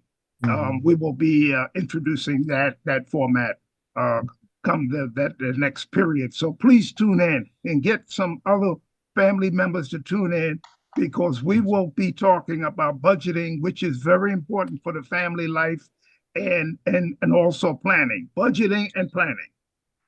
And with that, we would like to thank the Mosque Cares program for allowing us to speak. On behalf of Brother Naeem and Imam Ismail, I am Eric Shamsuddin. We would like to turn it back over to the Mosque Cares program and to Imam Adil Muhammad to move us forward. Yes, sir. Thank you, Imam Ismail, Eric, and Brother Naeem for that presentation. And there are a couple of questions in the chat if you're able to answer them. All right, For those who I'll put didn't my get to glasses ask on and them. take a look. And we know you, like you say, Yeah. you're serious. Yeah, I just want to reiterate the value of programs like this. This is what we need to live. This is not what you're going to hear on in the in the culture. Yeah, yeah. You're not going to find it on YouTube. You're not going to find it even in the classroom, because this is the information that we need to truly live and to truly prosper and to get the full advantage of the human being that God created. Your intellect, your mind, your body, your soul, your spirit. Once you adjust, you should just try it out. And I ain't gonna tell you, he looked physically fit to me. And if you see his mind is sharp, if you only knew how good it feels to be fit mentally, spiritually, and spiritually, socially, and everything. If you have that balance, why do you think the Nation of Islam was such a powerful movement? Because it had healthy people. We started health first. You hear Sister Najma, she says she's 70s, and she probably could whoop any one of y'all that stepped to her from the age 20 to 70. Yeah. If she so desired, if you needed to, and if you was foolish enough.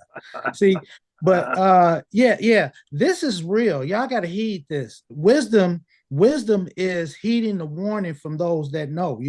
I forget how they say it, but it's very, very wise to heed this, what we're getting, and it's far more educational, entertaining, and pleasurable than those reality shows, which aren't really reality though. This is the reality show we want to be at. I apologize.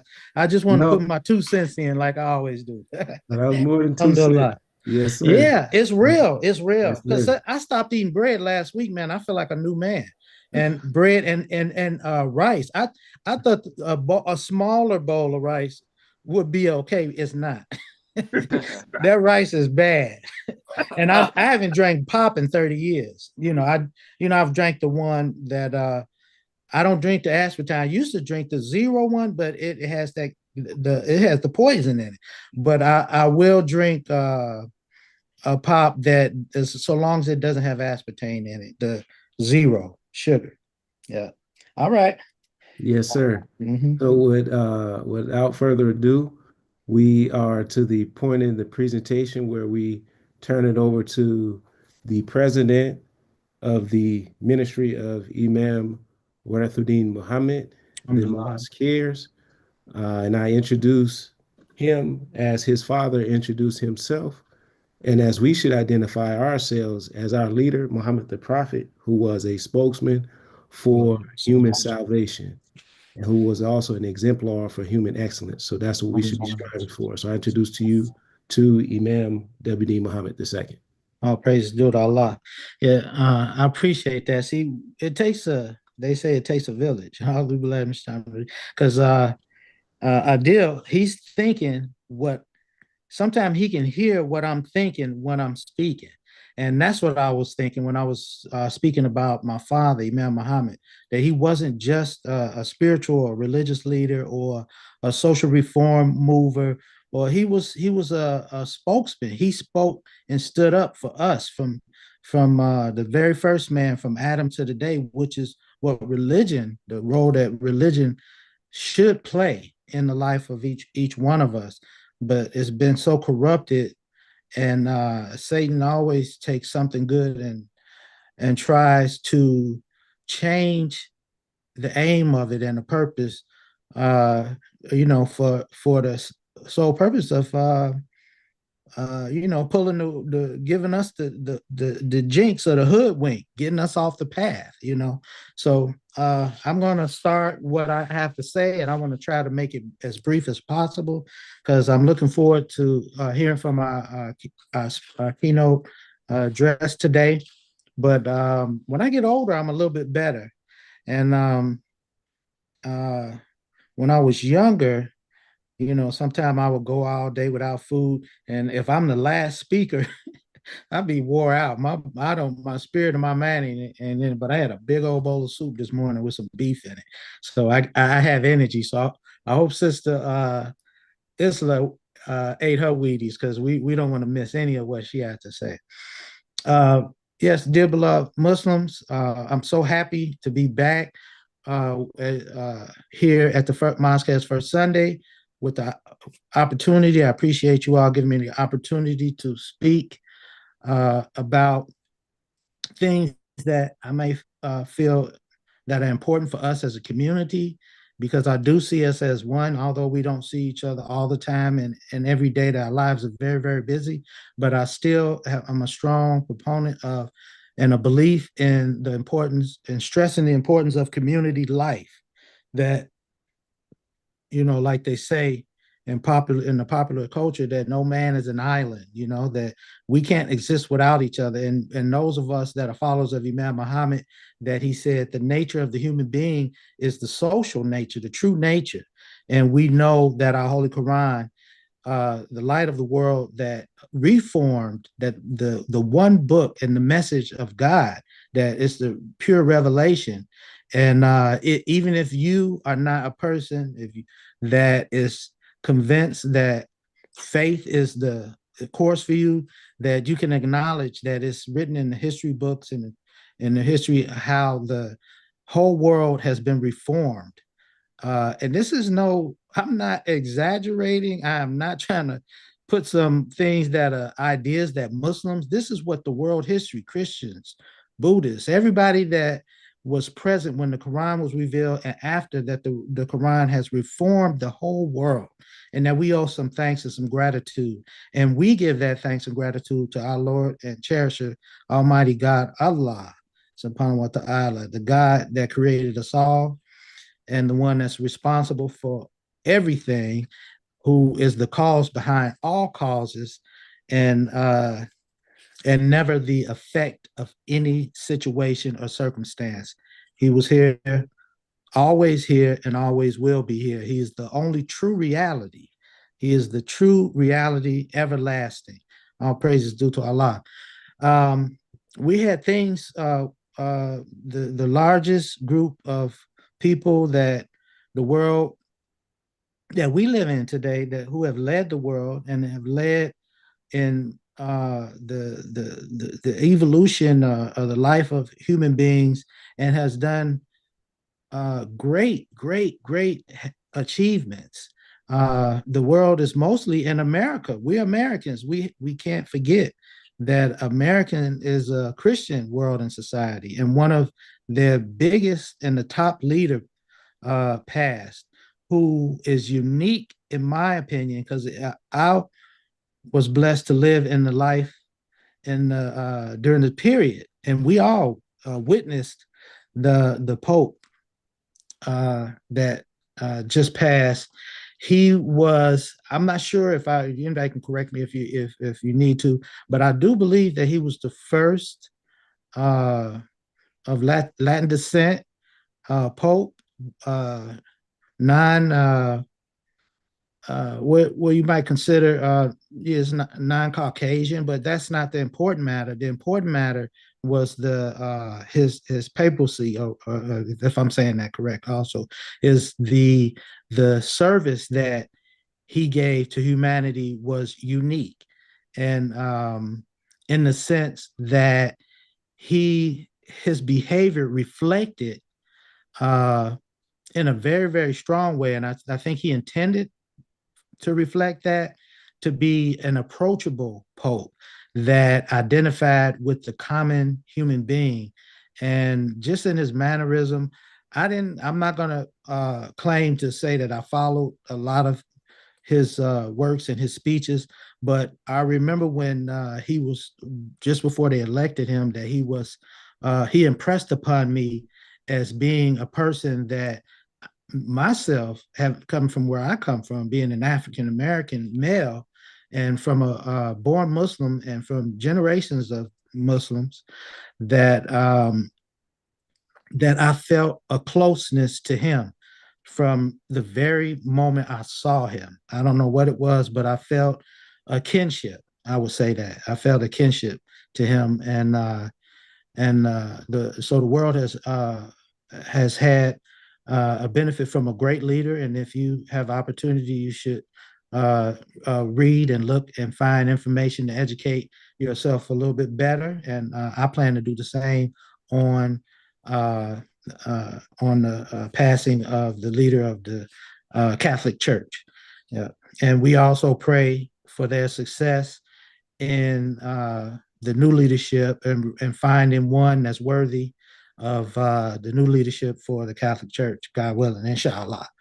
Yes. Now I'm gonna go into something else that was on my mind. I'm gonna try to not to go too long with this.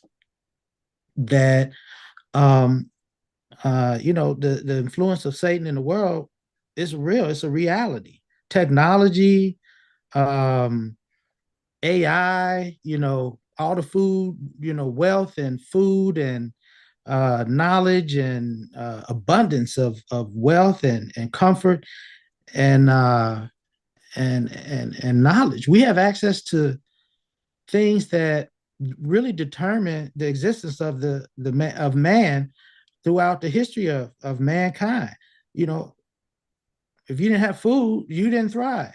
If you didn't have access to food, you didn't thrive. If you didn't have access to information or technology, you didn't follow the latest technology, you might travel a few miles away and you'll look and discover that the technology of another nation is so much greater than yours, you find yourself subject or being conquered or oppressed. But today we live in a world where the ground is being leveled, where the human population of humanity all over the world has access to the same things and opportunities to achieve those things that were out of reach for much of the world. So the world has completely changed in great ways. But the Satan is still out there competing. And one way we should really be alarmed and alert, and we have to take our lives more serious. Don't sit back like Jonah in the belly of the whale on the ship and resting upon the wealth of this great nation, that you'll find yourself cast out and at a great disadvantage, like the story in the Bible and the Quran of Jonah. What we're dealing with is we take 2 steps forward, then popular culture and people that see us as a commodity or opportunity. Well, they said 3/5 of man, that's less than an animal. We were property and owned for many years. And our manhood, look at that and don't take it lightly. Look at it, that we were reduced to such a low form, and most of the males were castrated and our manhood was taken away. So this is what the devil or Satan wanted to exploit in us, our humanity, our manhood, for the purpose of advancing his manhood or his humanity in a people not like us, in other people. So we shouldn't sleep on the fact that there's an effort out there in the world to not see us produce things that are good for us. Because look, who's going to favor those things? Even what we hear and see from Imam Muhammad, nobody's going to favor what we produce just today at this program. Nobody's going to preserve that and give it back to our children and our grandchildren or to the world. They're not gonna give it back. They're gonna give it from their view or their perspective.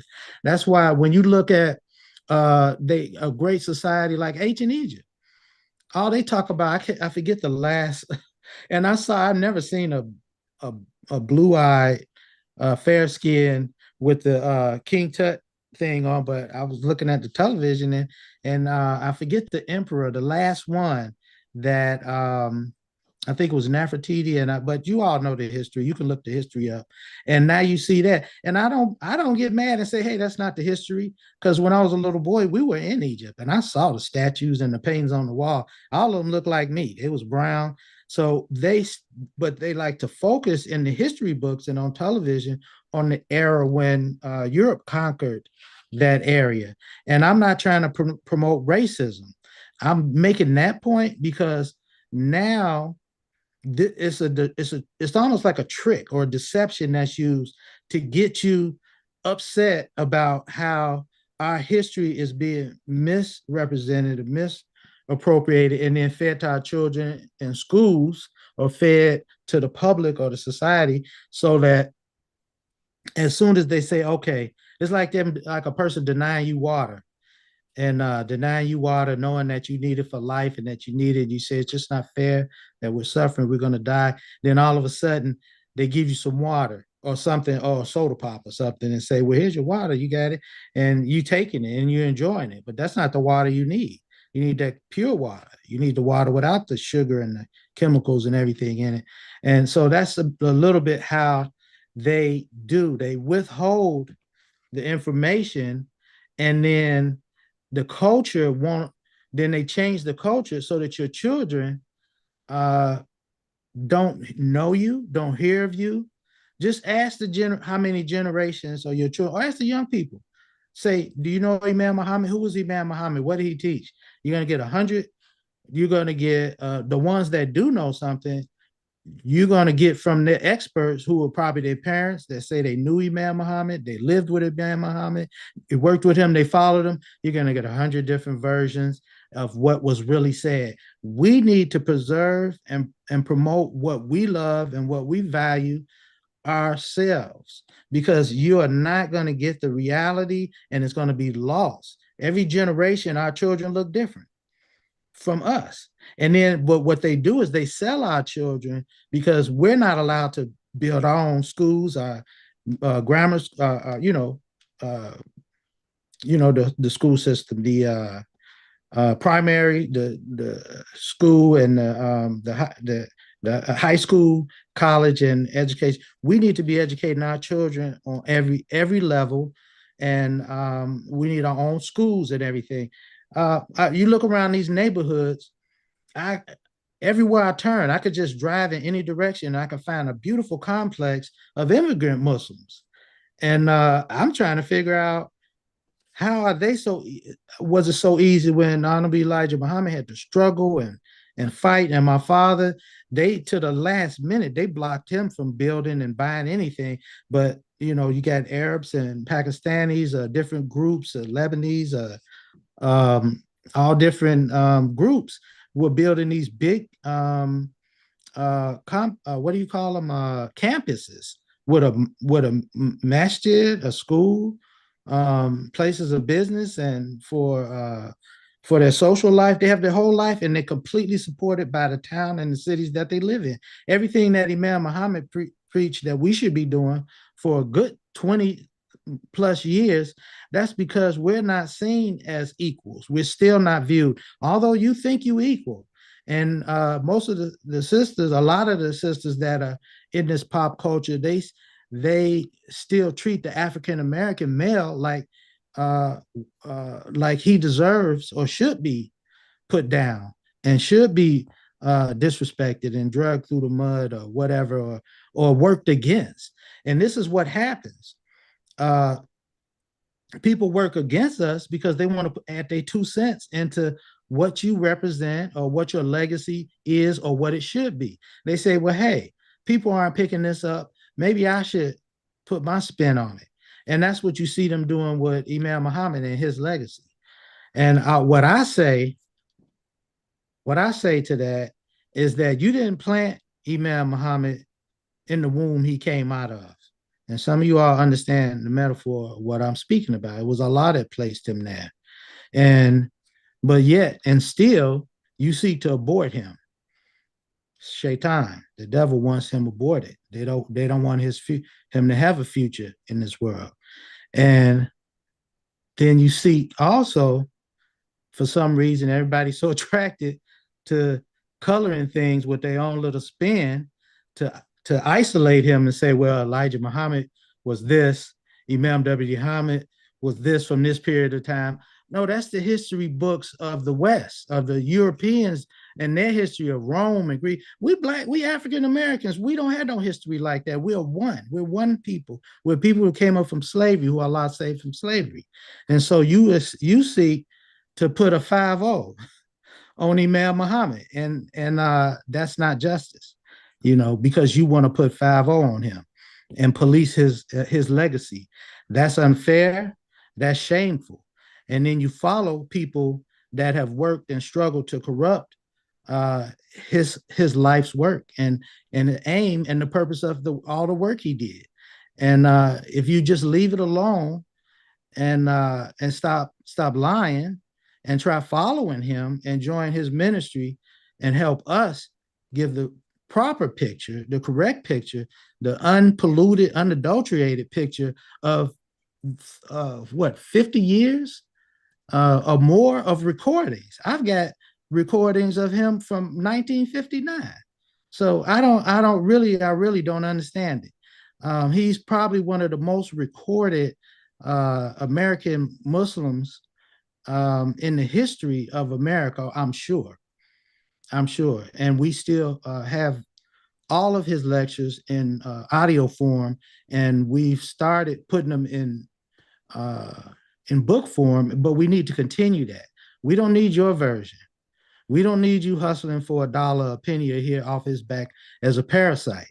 Because when you have conventions and you have all of these programs in the name of Imam Muhammad, and you don't mention his name, or you don't read from his works, and you don't quote him, but you just do it what you think to collect $1, when you know that he turned down the opportunity to live probably the most luxurious life that any person could dream of.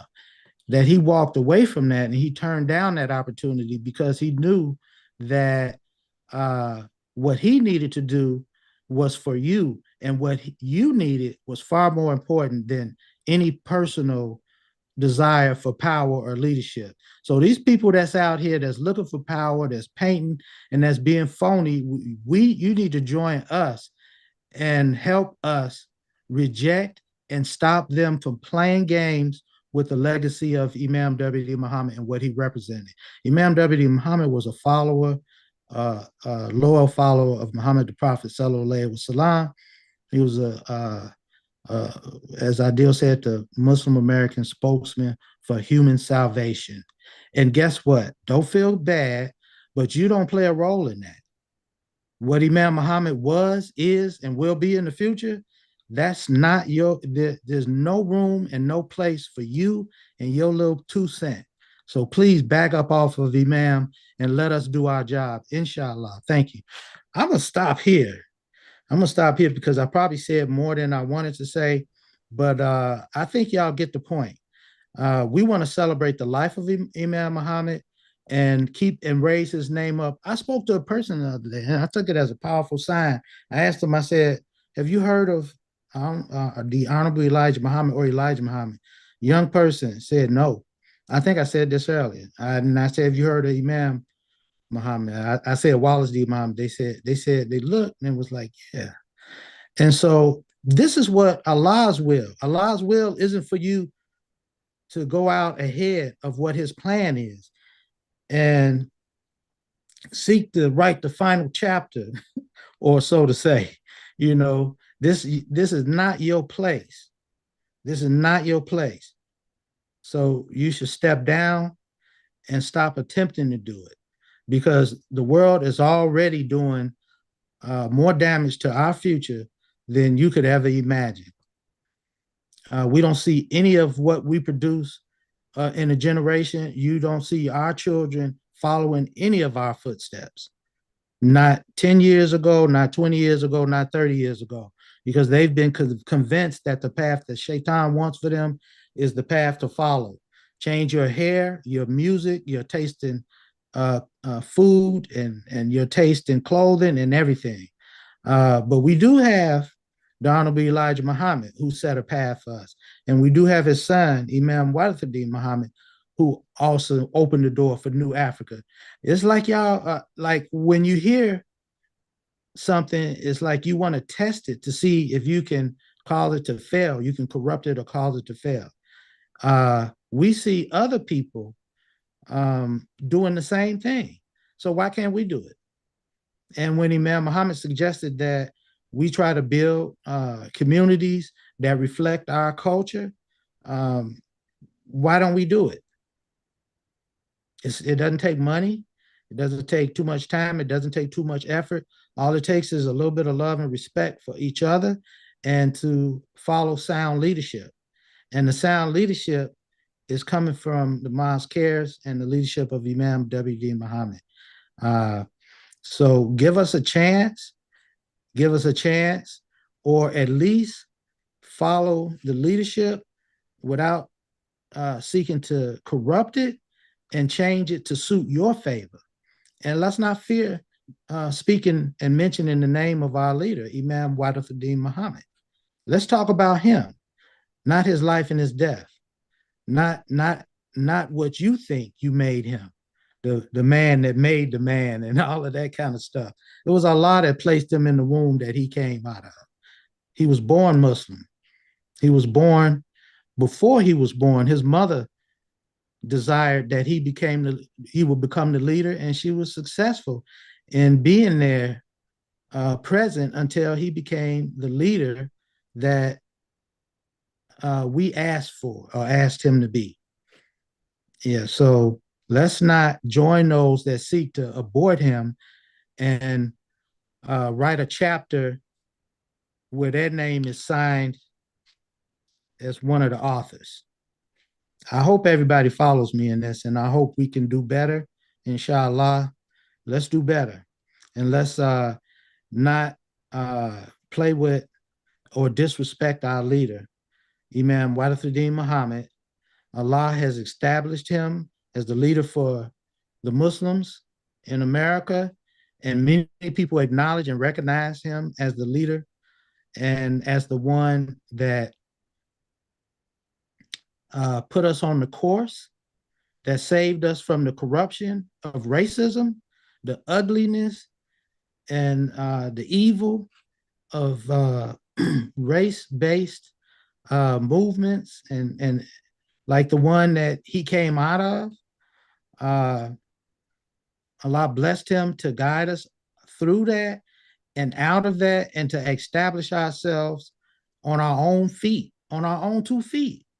You know, how can you not have high regards or respect for a person that that came from a place of innocence, purity, and freedom, whom Allah guided through scripture? He didn't come from a university. He didn't come from what do you call it, a priesthood or some special group. That he brand new Africa. Like he said, he was brand new, born from us and from among us. So that means that God had to guide him. You weren't his father. Adam was his father. Like Adam is your father. And you sure weren't his mother. This community that is more than 90 years old was his mother. So please join me, and let's not go astray, inshallah. Thank you. Assalamu alaikum. Peace. Wa alaikum assalam. Yes, sir. Thank you, brother. My Imam. pleasure. It's my pleasure. And as Imam Muhammad II mentioned, that we want to respect Imam Muhammad's leadership, and we want to do better. And inshallah, coming this Labor Day weekend is the 36th Annual Muslim Convention presented by the Ministry of Imam Wadafuddin Muhammad, the Mosque Cares. And this year's theme is celebrating the leadership of Imam W.D. Muhammad. So we want to make sure we support those efforts. And inshallah, in the coming weeks, we'll have the registration open, and we'll have the advertisement for that. So with that being said, we're going to transition into the featured guest presenter for today, which will conclude our program. Inshallah, we'll probably have a couple of announcements after this presentation, and then we'll turn it back over to the Imam to conclude our First Sunday Community Program for the month of May. So at this time, we'll turn it over to award-winning author, writer, poet, director, producer, and much more, our good beloved sister, Isla May Abdulaziz. Sister Isla? Yes, assalamu alaikum. With the name of Allah, the most gracious, most merciful, I bear witness that there is no God but Allah, and I do bear witness that Prophet Muhammad is the messenger of Allah. Our topic today, I was struggling with the topic, Brother Ideal was on the phone with me, and he helped me with this topic. Thank you, Brother Ideal. I like to give credit where credit is due. You just don't, if somebody comes up with an idea, just like the Imam just said, don't take that idea and take it for yourself. You didn't do it. I didn't make this topic. Brother Ideal did. So I'm going to give him credit for it. Like, you don't, like the Imam said, you don't just take Imam Wardeen Muhammad's legacy and do what you want to do with it. That's like if a person write a book and you go in there and change the pages. It's haram. But anyway, let me get to what I'm about. This is called The Fight for Our Future, Tackling the Dangers Facing Our Youth. Good evening, everyone. And I want to start my presentation, first of all, with thanking our Creator for allowing you to give me this opportunity to express my concerns for our youth and the epidemic of the spread of drugs throughout our communities and our schools.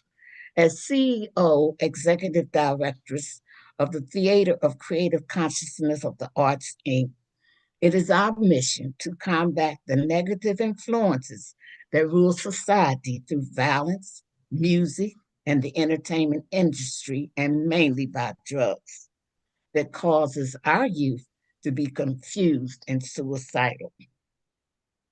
We are working on presenting Mrs. High Sensation, a musical soul opera that is performed by 13 teens, one child aged 5 years old, and 3 adults, and 5 other young children ages 5 to 10. We bring out what our youth are and have been thinking about in certain situations that affect their lives. As a matter of fact, Miss High Sensation came out of the mouths of our youth as they see us as the bad influences in their lives. We, in turn, blame them for their mistakes they make in their lives. For example, while talking with one of them one night, we were sitting on the porch, my former husband and I, and they were sitting across the street on the doctor's steps. So we say, let's go over and talk to them, a group of teens. So we went over, what's up? Because we're from Philly, so we talk like that, What's up? They say, oh, you really want to know what's up? You don't want to know. I say, yes, we do. We want to know. They seen the love and concern that we have for them, and they started talking. So one little girl says, well, let me tell you this. The other day, my mom beat me for telling a lie. Well, the next day, she told me to go to the door and tell the rent man she wasn't home. A young male said, get rid of my piece while my dad ain't getting rid of his 45 up in the closet. Wow. Okay.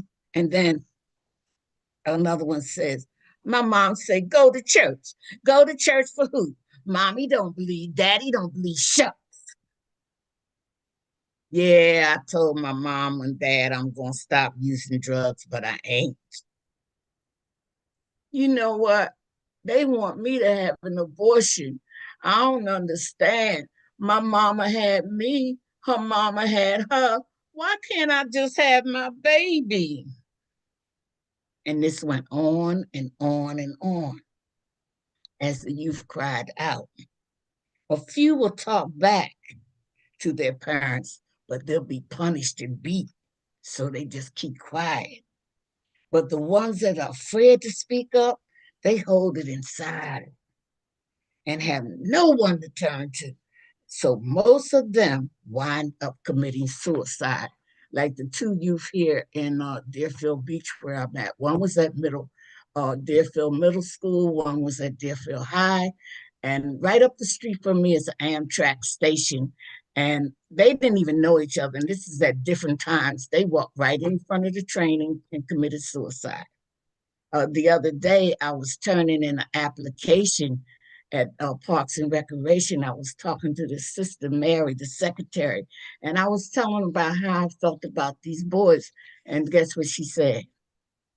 She said, yeah, one of them was my nephew, Bryce. So you never know, you can tell when the law is leading you, okay? Well, Miss High Sensation, it gives the youth a chance to speak out to their parents and others how they really feel and what they think. My dear friends, we have to give them a chance to come out of their shells and know that we are their friends and we're here for them. That is what Mrs. High Sensation is all about. Exposing the negative, turning it into a positive, showing them a way out through song, dance, script, and memorizing scripts. These lessons, they'll stick to them, for the rest of their lives. They'll never forget those lines. Like Sister Positive says, as a man thinketh, so is he. A man is what he thinks, a man is what he worships. Whatever you worship is what you will be molded after. If you worship the wickedness of society, you will be molded in the shape of wickedness. If you worship your low desires, you'll be molded in the shape of low desires. Then we have one boy, and he just comes out on the stage, and he never says anything. He just holds up the sign, whatever they're talking about. Drugs kill, abortion is wrong. So he comes out with a sign, drug kills, and he says, a mind dominated by addiction is not able to tune into the finer vibrations of surrounding people and things. Just as a drummer who plays too loudly can keep you from hearing the violins and the flutes of the symphony. To be fully down to earth here and now, you must be able to experience all the instruments of the symphony. Addiction costs you too much and lost perception, wisdom, effectiveness, and happiness. When an addiction is not satisfied, you are unhappy. When the addiction is satisfied, you feel momentarily pleasure, relief, or indifference. When you are free of addiction, your actions will be characterized by wisdom and togetherness. Addiction keeps you from tuning into the beautiful spectrum of the world around you. So we wrote the soul opera to help you that are totally confused and give them a chance to express out loud how they really feel in this musical soul opera. We thank you for listening to us and helping us with our mission to save the children from this deadly drug, fentanyl. So I want to tell you something about this fentanyl. Mrs. High Sensation, because it started a long time ago, way back in the 60s when we was smoking marijuana and we thought we was having fun and all like that. You understand what I'm saying? Then the marijuana went to mephedrine, the speed. Then from the speed to the cocaine, from the cocaine to the heroin, and it grew and it grew and it grew. Now, when it got to the point, I want to tell you this, where they couldn't control the heroin anymore. It was no longer white. They turned it into brown. When they turned it into brown, you could see us dropping like flies dead. They got rid of us. You see? They're doing the same thing with the fentanyl. The fentanyl is killing the children so fast. And this is when the curtain opens, Miss High Sensation is sitting there with this white like cloth over her, but it's almost a see-through.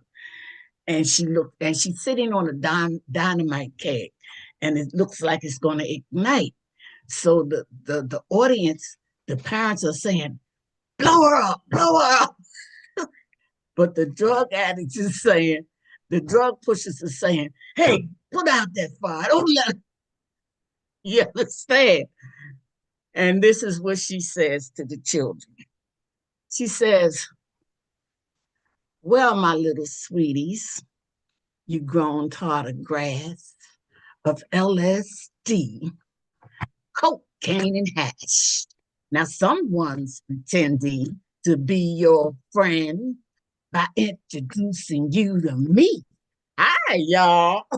Well, my little sweeties, now that you started fooling with me, let me inform you on how it's gonna be. First, I'll seduce you and you'll become my slave. Yeah, I send stronger men to hell in their graves. And when I'm finished with you, you'll be nothing but a disgrace, addicted to the crimes of my poppy seed waste. So now my love is within your brains, and your craving for me is driving you insane. You'll need lots of money, as you've been told, because my taste is expensive. It's richer than gold. You'll swindle your mother for the sake of a buck, because I'm the one who made your life corrupt. You'll rob and you'll steal for my narcotic charms, and you're not in contentment when I'm in your arms. And when you've seen that monster that you've grown, you'll solemnly swear to leave me alone. But if you think you got some mystical knack, then darlings, just try getting me off your back. The vomits, the cramps, the guts tied in knots, you're jangling nerves screaming for one little shot. You'll desperately run to your pusher, and then you'll welcome me back to your arms again. You'll give me your body. You'll give me your mind. You'll give me your heart. You gave up your conscience. You gave up your morals. You gave up your soul.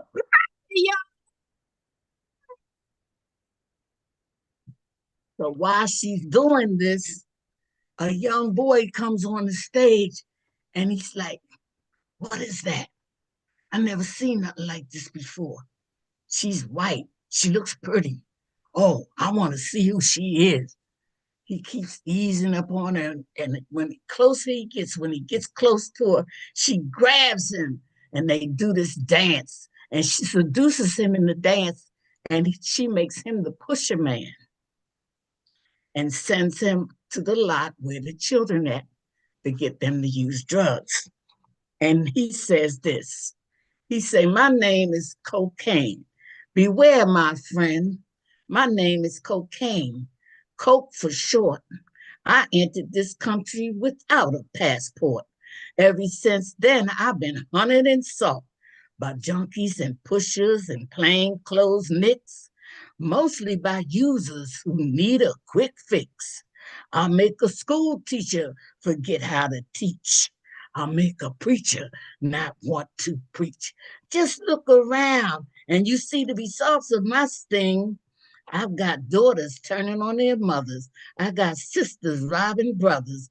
I've got burglars robbing the Lord's house. I've got husbands pimping their spouse.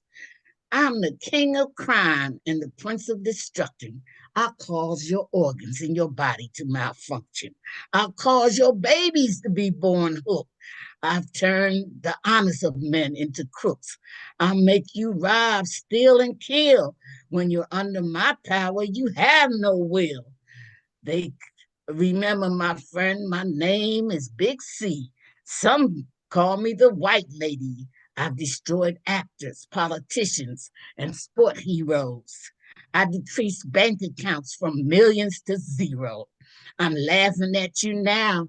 You're sniffing from your own hand. Yeah, I'm raising hell all over the earth. Don't believe me? Just check me out, you quack. No, I didn't say crack. I got them standing on corners yelling, rock! I made it with shooting and stabbing are common on the block. Well, now you know. What will you do?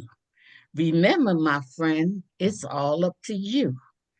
If you decide to jump in my saddle, you better ride well, because the white horse of cocaine will ride you straight to hell.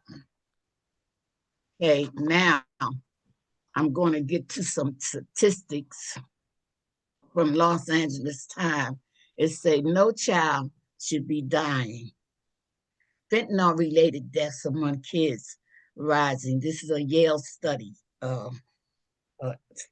It says fentanyl-related deaths among children increased more than 30-fold between 2013 and 2021, illustrating the opiate crisis' unrelenting impact across the United States.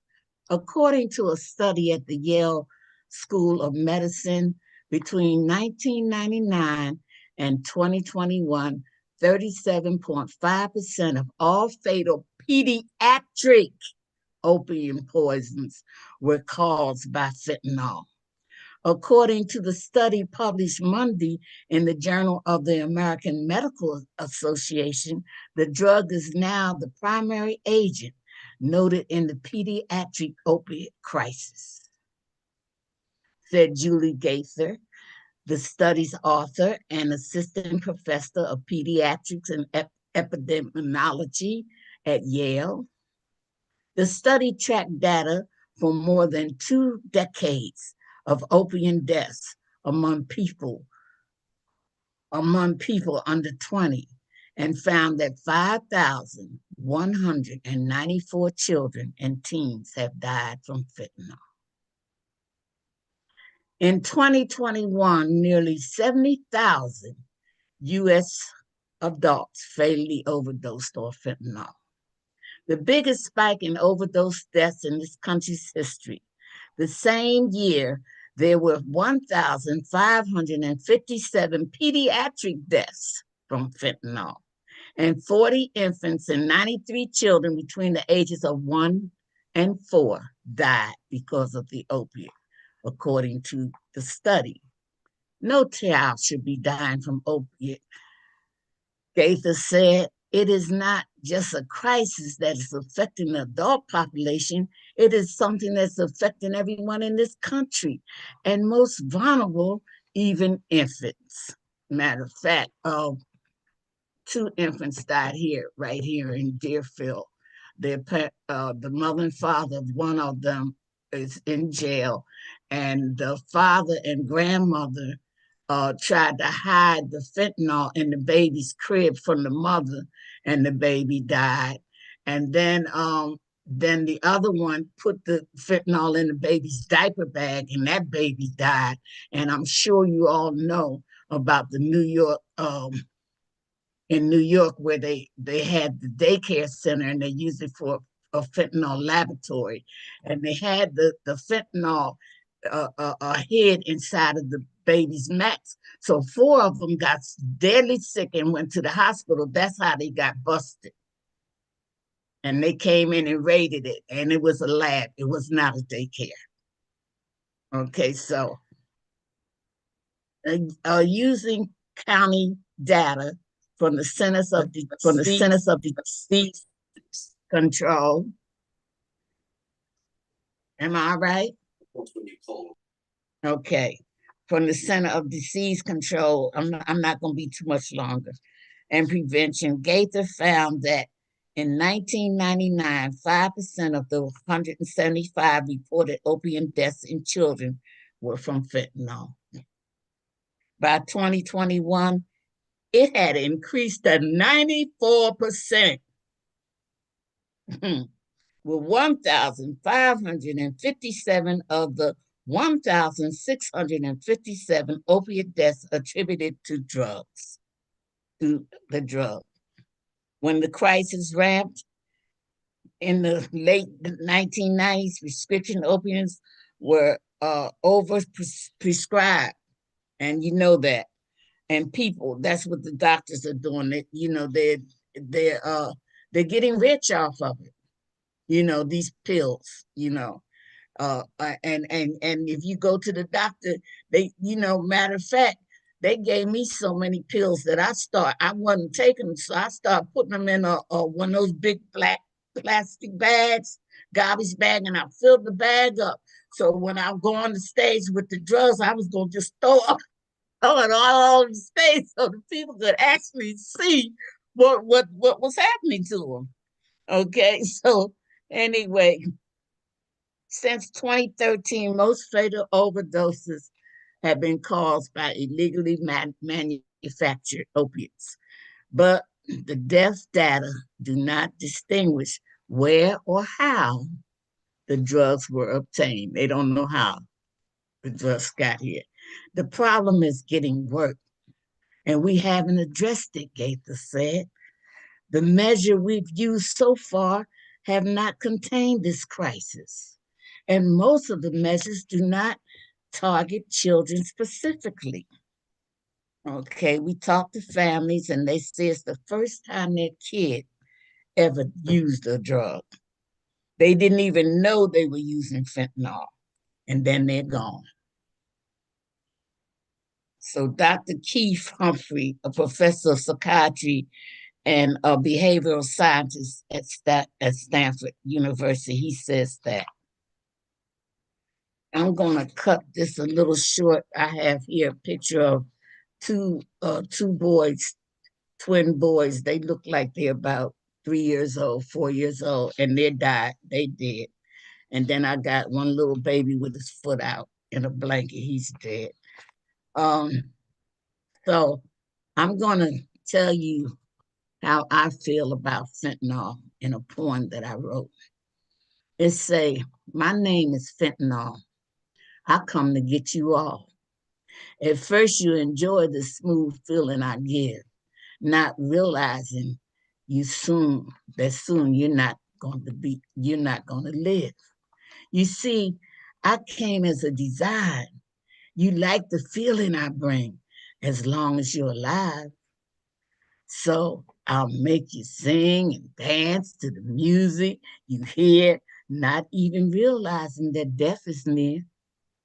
So my people, mix me up just so I can corrupt your homes, your families, the ones you love.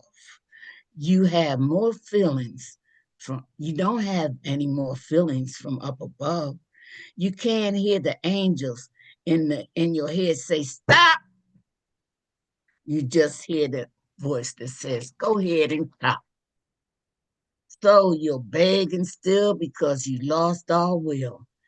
And it won't be long until you start to kill, because you lost the way to feel anything but hate. And Satan standing at the gate. He can hardly wait till you drop to the floor like rain falls to the earth. You come to the end of your birth. Goodbye to life, both young and old, because fentanyl has taken your life as your body turns cold. Cold as the ice you used to use. Yes, you have become the drug game's fool and their tools. Yes, you have become the drug game's fools. So I want to say this. I see Imam said this earlier, and I said, my God, I said, Allah, you can tell when Allah send you somewhere or you be around the people that you're supposed to, because they're talking the same way you're talking. So he said, and I was shocked when he said, it takes a village to raise He said that. And it's right here. So what happened? I live in a facility where there's 100 apartments, okay? So and it's a senior building, so we're all up in age. So out back there, they have mango trees and all this grass and avocado and a garden and the little pavilion, and the children like to hang back there. I don't know why they built them town. Oh, let me explain this. I was the president of the residential council under HUD for 3 consecutive terms. These people voted me. That's three years a term, so that's 9 years. And as I would have my meetings, they would be complaining to me. It's like, we don't understand why they built these townhouses around us and with children in them. They know we old. We don't need no children around us and blah, blah, blah. I said, God. And they riding through here on their bikes. I said, oh, no. Excuse me. I stayed in arguments with these people. I said, where do you want to send them? Send them down there to the park. I said, but the drug boys down there, they own the park. What, you want them to get shot now? What are you doing? Did you forget when you was young? They did. They did. So I wrote this poem about them. It's called, and I'm almost finished, While We Criticize. The world is doing what it does as we criticize. Muhammad Ali has hung up his gloves as we criticize. The youth has replaced the gloves with guns as we criticize. Our youth constantly fill the streets as we criticize. And the police ride up and down their beats as we criticize. Our children pass them by as they ride on their bikes with backpacks on their backs full of fentanyl, crack, and ice. They smile and say, how are you, officer? Just to make you smile at them as they sell their drugs, because that's what they do as we criticize. Tell me, are we strong enough to speak to them from our hearts or our minds? Or we just don't have the time as we criticize? I don't understand, girl. They killing each other every day. Well, honey, all we can do is pray. Do you know Paul stole his mother's check? I'm not going to speak to him ever again or give him any respect as we criticize. Become their friends? Well, that's out of the question, even to speak to them. If no one will speak to them, then what in the hell do you think they'll do then? As we criticize. Child, don't you say a word. If you haven't heard, they'll shoot you too. So we hide in ourselves and leave them out on the shelves as we criticize. And they die, and they die, and they die as we criticize, as we beat the drums, hoping our ancestors will come to save them while we sing and dance and hum, praying that this will save them as we criticize and watch them die.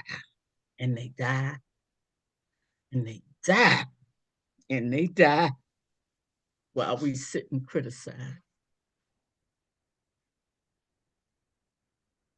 But like the Imam says, Imam Wardi Muhammad says, it takes a village to raise a child. When I was coming up, and all of y'all know this too, because y'all went through the same experience, those old folks didn't play with us. Our parents didn't play with us. We didn't have to answer to the system because our parents never got, there was no food stamps. There was no welfare checks back then. My mom went to work. My dad went to work. And when I go to the store, it was an old lady and her husband down the corner. And he had a shoe shine stand, and she'd be standing in the door, and as I pass her, she'd be like this.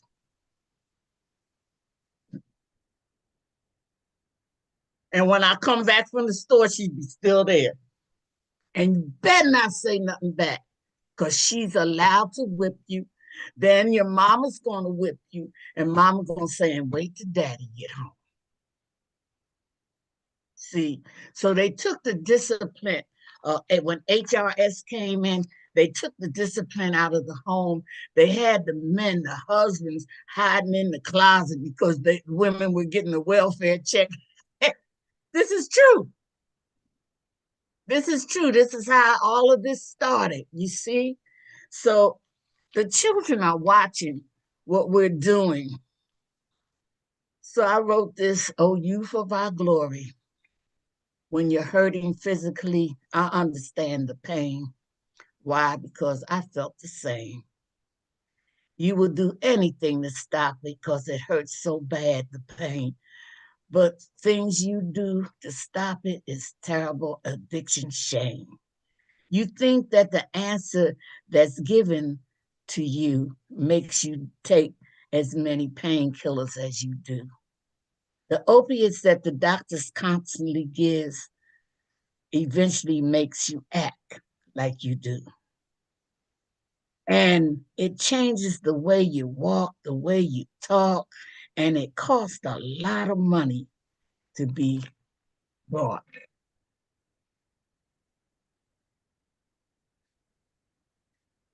But the biggest mistake, the children are watching the drugs that you take. They're watching us. Believe me, these children are watching us. They have no other leader but us. So when they grow up and become addicted to drugs, they really like the feeling that they get, and it becomes what they love, not knowing that they are tasting the smell of death while at the same time they are losing their breath. The breath that was given from the Creator Divine. They're totally out of touch when they're trying to find a hug. That's all they're trying to find, a smile. Something worthwhile, while it leaves them crying, not knowing they're dying, while all the time looking while they are cooking the crack they are taking, or else is forsaken till they reach what they were looking for. They're standing waiting for them at the door which they think they've earned, the door of addiction of no return. So don't do what you see. It's not really what you want to be. You were created to be great. And the door of peace at the gate, of overlooking what you see. It's not you, it's not me. You are our youth. Hold on to the truth, to the future of old, a story untold. You weren't, and we're waiting to hear from you. We're waiting to hear your story, O youth of our glory. That's youth of our glory. This is the last one, and I'm going to close out. It says, are you the one? Are you the one? I know you're young, out here walking in the concrete, but thoughts are so deep, wondering, where did I come from? Why did my ancestors have to run from the land of the free to stay strong and pretend to be dumb so that I could be? I know I'm a prince. I'm not who they say I am. I know I have to be strong, and I know that I can be wiser and better and grow to be stronger and show my ancestors that they were never wrong to say, yes, sir, Master Sam, I'll do the best I can. I'll change my name and work the field. And when I'm free, you'll know how it feels to see my babies grow, to be a man, go to college, discover cures, write history of our land. Oh, yes, I know my future. The great master has taught me that there will come as a young prince, and I can't wait to see. Yes, son, I hear your voice. A young one, I hear your wisdom and your giving, and I have no doubt that you are here at last amongst the living. We've been waiting for you for so long. That's why we knew we had to be strong, to take the whips, the pain, and the shame, because one day we would live to see a young one change his name to Abdul, Akbar, Muhammad, Aziz, Rasul.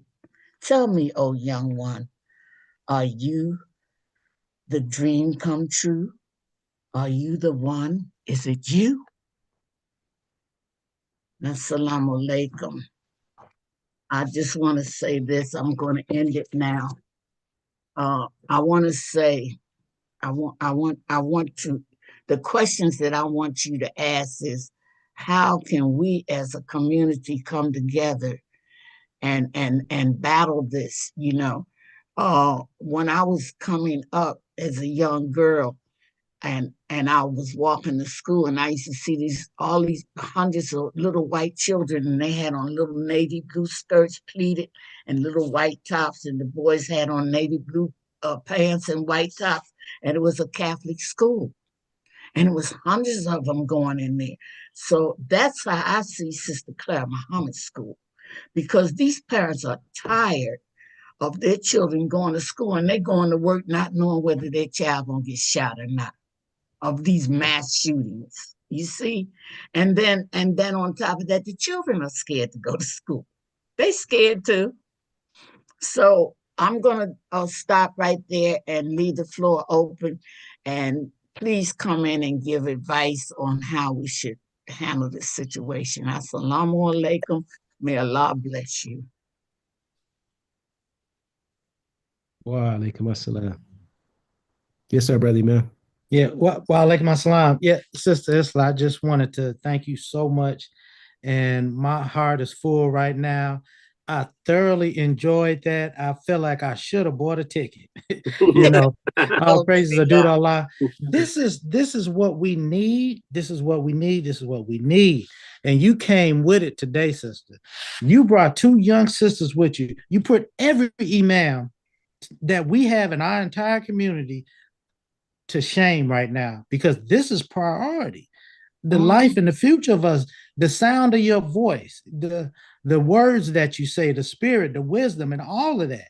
This is what we're lacking. This is why we are disappointed in the youth, because we don't have Sister Isla before them.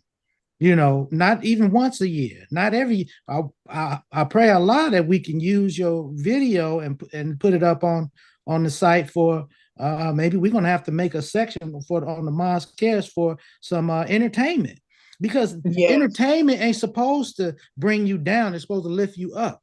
That's so right. This is uplifting entertainment, and it's sounding the alarm. And I hope, this is my prayer, my dua is, I hope that there's those young sisters. Allah was with you today.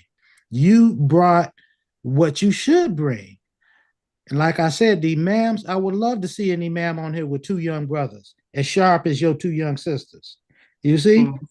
And that's what we need to do. This is what we need to change things. And I was telling my son earlier, because, you know, they're at the age, people going to come to them and approach them and try to ask them to do drugs or alcohol. But they know. They know better. Yeah, they know better, but I teach them, and I've been teaching for years. But I told them, I said, I tried to give a comparison, something they can understand. I said, you know, when you real thirsty and you drink a glass of water, and how that water is just so good, like you've been fasting all day, or you eat that bite of food, it causes a pleasure sense to come out of you. And I said, the only difference is that after you get that water, your body comes alive. It's healthier. When you get the food and the nourishment you need, when you around the people you love and you feel, and you have to, like I said, you know how you and your sister, after y'all eat, y'all they act like the cat off. We got a pet cat. They start ripping and running. Like I'm like, y'all got all the energy in the world. Now they running and playing and chase. I said, but the person that does the drug, the only difference is they drinking the alcohol and the drug, and it makes them sick. They think they being happy. They think they feeling pleasure. They think they enjoying it, but actually they're getting sick sicker and sicker and sicker. Sicker and sicker. And then afterwards, they got some hangover, some headache, they jonesing, they need more, they want more, they're miserable, their spirit is destroyed. And it's the exact opposite for a lot of attendants. So this is what we have to combat. The devil is given, there's a light side, there's a good, and there's an evil to our nature and the creation that God gave us. You can get them same pleasure. You can have that same happiness. Don't go out here and commit these major sins. There's a reason why Allah, why we have these religions, have religion, period. Man didn't write this and make this up. Allah said he created us for religion, and he chose Islam for us. So it's not something, and what we have to also understand, that this pop culture, the devil puts things out there, he plants seeds. Because if they block us, you and I, ain't no Sister Islam in front of them, ain't no Imam W.D. Muhammad in front of them, guiding them and telling them what to do. So the culture and the people can tell them anything and say, this is what your ancestors did. This is what they needed. Wear this chain or this symbol, and you don't know what it is. Eat this food. Here, your ancestors, they smoked. That was their thing. They smoked. Smoke was a sacred, holy thing. So we'll look 2 generations down the road, and you'll see people that you came from a good family, had good, honest, decent, clean, believing Muslim families, even followers of Imam W.D. Muhammad. We're going to lose some of them. And you're going to look up, and they're going to be on dope and worshiping idols and worshiping things, worshiping corruption and following the devil, because that's the plan. We have to be stronger. We have to be strong enough to defend our children and educate them. The best thing we could do is educate them. The prophet said, the pen is mightier than the sword. So if we teach them the truth and teach them the evils that are going in the world, and don't hold back, tell them the truth, and don't be afraid. They can kill me tomorrow. I don't care, because I'm gonna say it how it is. The truth is the truth, and the lie is the lie. So, but we have to be brave enough to do that, to let them know that what they're giving you, that Afrocentrist stuff, they're trying to bring that back too.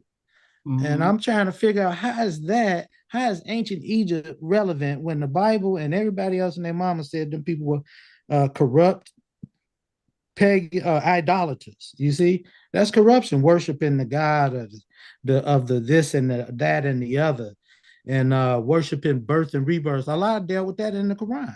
I was seeing a thing that was rising up. This is what I'm thinking. I said, I need to just say what I was thinking. Wearing that, the symbol that, and I looked it up. A person asked me, is this Muslims? This literally what happened. They asked me, what is this? Is this Islamic? The symbol of the ox. And I said, no, there ain't no symbols in Islam. I said, there's no symbolism. We worship God, not creation. And so I looked it up, and then I said, at first, Allah is my witness, I'm so naive. I made my mind just, other place. I looked up ox. I thought they said ox. Then they showed me the picture of it, and then I looked up there. And so I'm like, there's something behind this. And then when I saw it, I said, oh, that's the symbol of birth and rebirth. And so of course, I went straight to the Holy Quran to find out what Allah said about the birth and rebirth. And then Allah said, can you go back into the womb of your mother? He dealt with that. He just dealt with it. In the Holy Quran, he said, can you go back into your womb of your mother and be reborn? No, you cannot. So that's silly. That's foolishness to take on that pagan idea of birth and rebirth. So then I looked it up again, and I'm like, why are young sisters being tricked by this Afrocentric thing? Because they don't want to be challenged by the peers. We think that just the brothers have peer pressure, the sisters have this equal peer pressure. They don't want to be challenged. And on these college campuses, they have them buying into this Afrocentric idea. And then I'm like, they done named the biggest villain on the planet Earth is ISIS. I ain't never even heard of no ISIS. So I Mhm. said, so I looked it up, and I read a little further, and it said that Isis was the mother of creation, and she carried in one of her hands the ox, the symbol for birth and rebirth.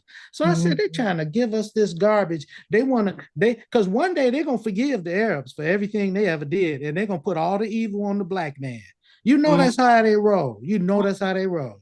Everything evil that happened in the world, it always comes back to somehow we did it, and that type of stuff don't even enter our minds. We not the bad people.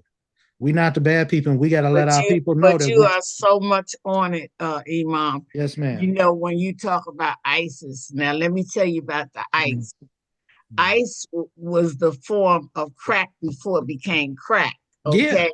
So what happened was, when I first seen it, I was shocked because you go in the grocery store, so now they got ice chewing gum, ice beer, ice soda, yes. ice candy. You got that right. Yes, our they children are none the advertised that wiser. ice to our children. They had ice candy. And they polluted our communities and our neighborhoods with drugs because they had to cut off the communication that we had, or the authority we have over our children. So our children don't listen to us. They don't hear us because they can't run their game without with us in the way. In between there, stopping the children, because they know the children would listen to us. They know they would heed our advice, and they will trust us. And we say, no, you don't want to do that. So they subplant it into the subconscious, so that when they pick it up, they thinking they picking up something good. They don't even know that they about to kill, that they just put a gun to their head. They have no clue. They have no clue. Yeah, no clue. But that's the same thing your father warned us about. When I seen that, and I don't know what, Allah just opened my eyes. I just seen it. I knew ice was the thing, ice drugs was out there. But then when I start going in the market, I said, oh, that's ice chewing gum. Oh, that's ice soda. Oh, that's ice this, that's ice that. You know what he Sister, said, right? That's subliminal subconscious. Yes, sister, this is the last thing I'm gonna say, because I know other people was out there want to say something to you. I thought of this earlier. I mean, actually, I was listening to a radio program, and they said that they have that fentanyl, when it first came out, that it was killing people because it was too strong. And then they were talking about people that were heroin addicts, and they were saying the psychology behind the addict, that reason why they overdose, because they want the strong stuff. They want the stuff that if they hear somebody died, they're going to be lined around the block. That's where they going. They're going to line up around the box. So then I thought to myself, I said, what the heck? I said, they don't promote nothing good that we do. Remember, Muhammad taught for 30-something plus years, or 40 years, however long he was out there. They wasn't promoting nothing he was saying. I said, I know what they did. They promoting fentanyl as a new drug market.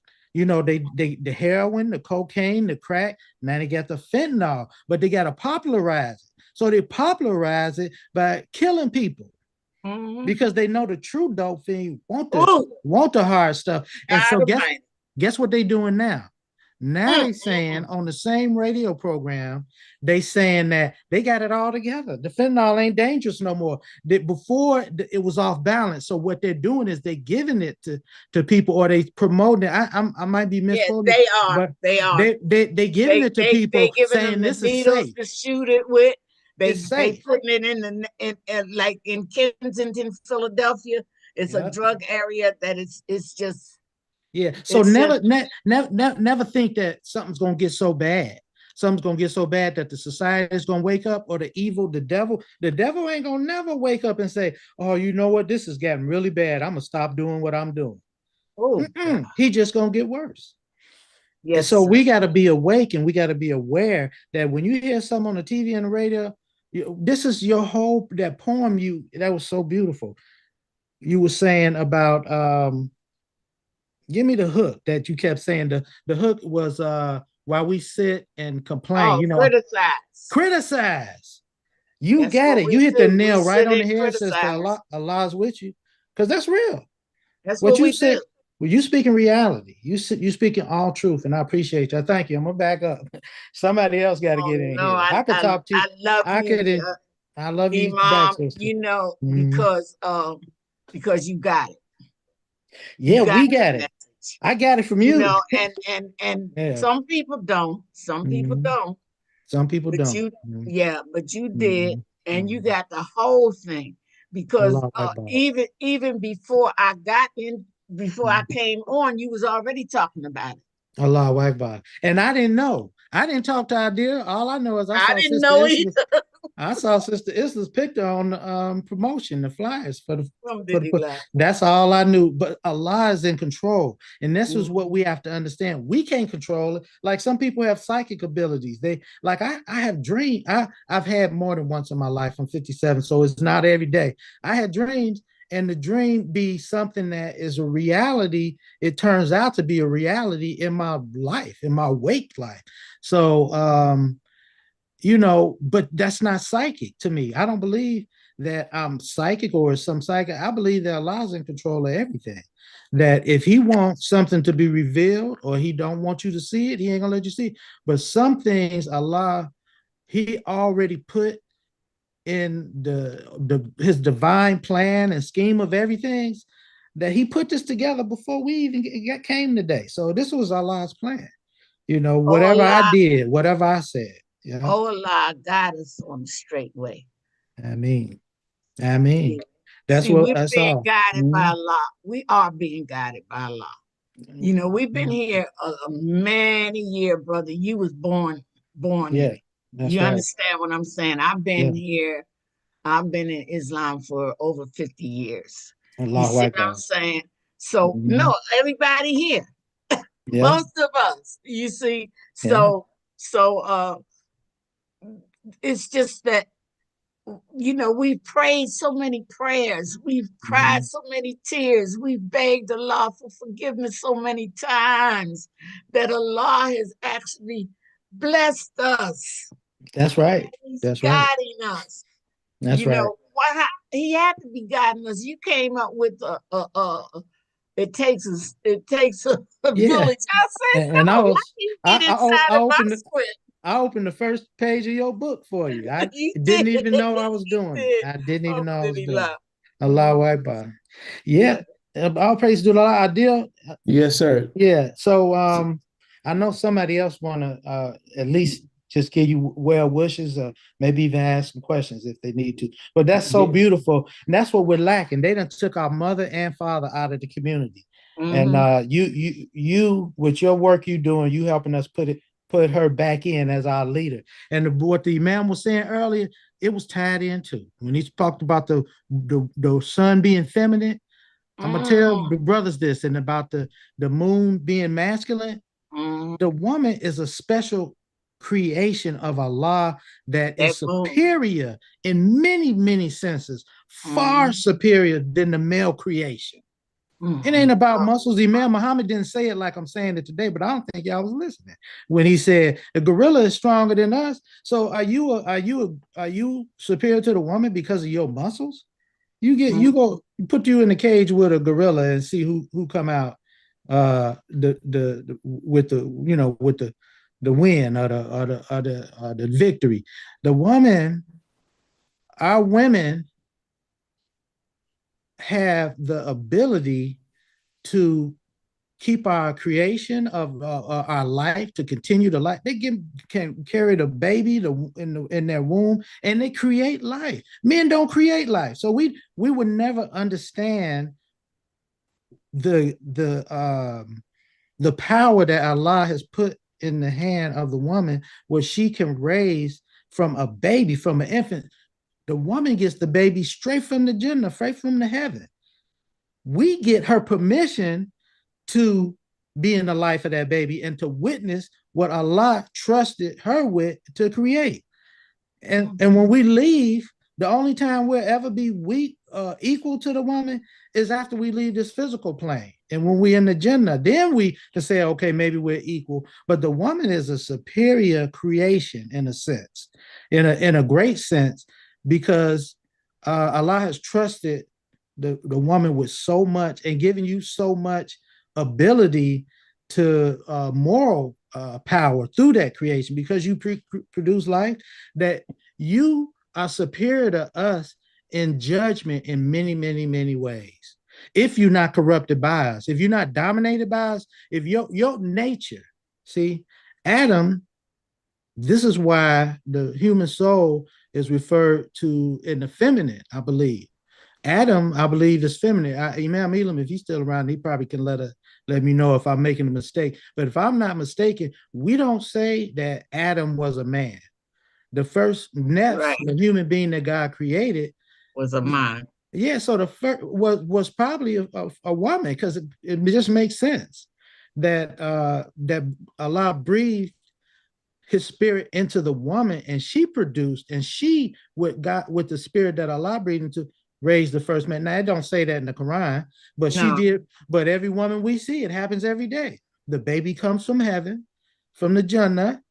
She gives birth, and she guides. She prays to Allah while that baby, when she first conceived, she knows she got a baby in her stomach, and she prays to Allah to bless and to protect it. So the woman, the woman is the sun.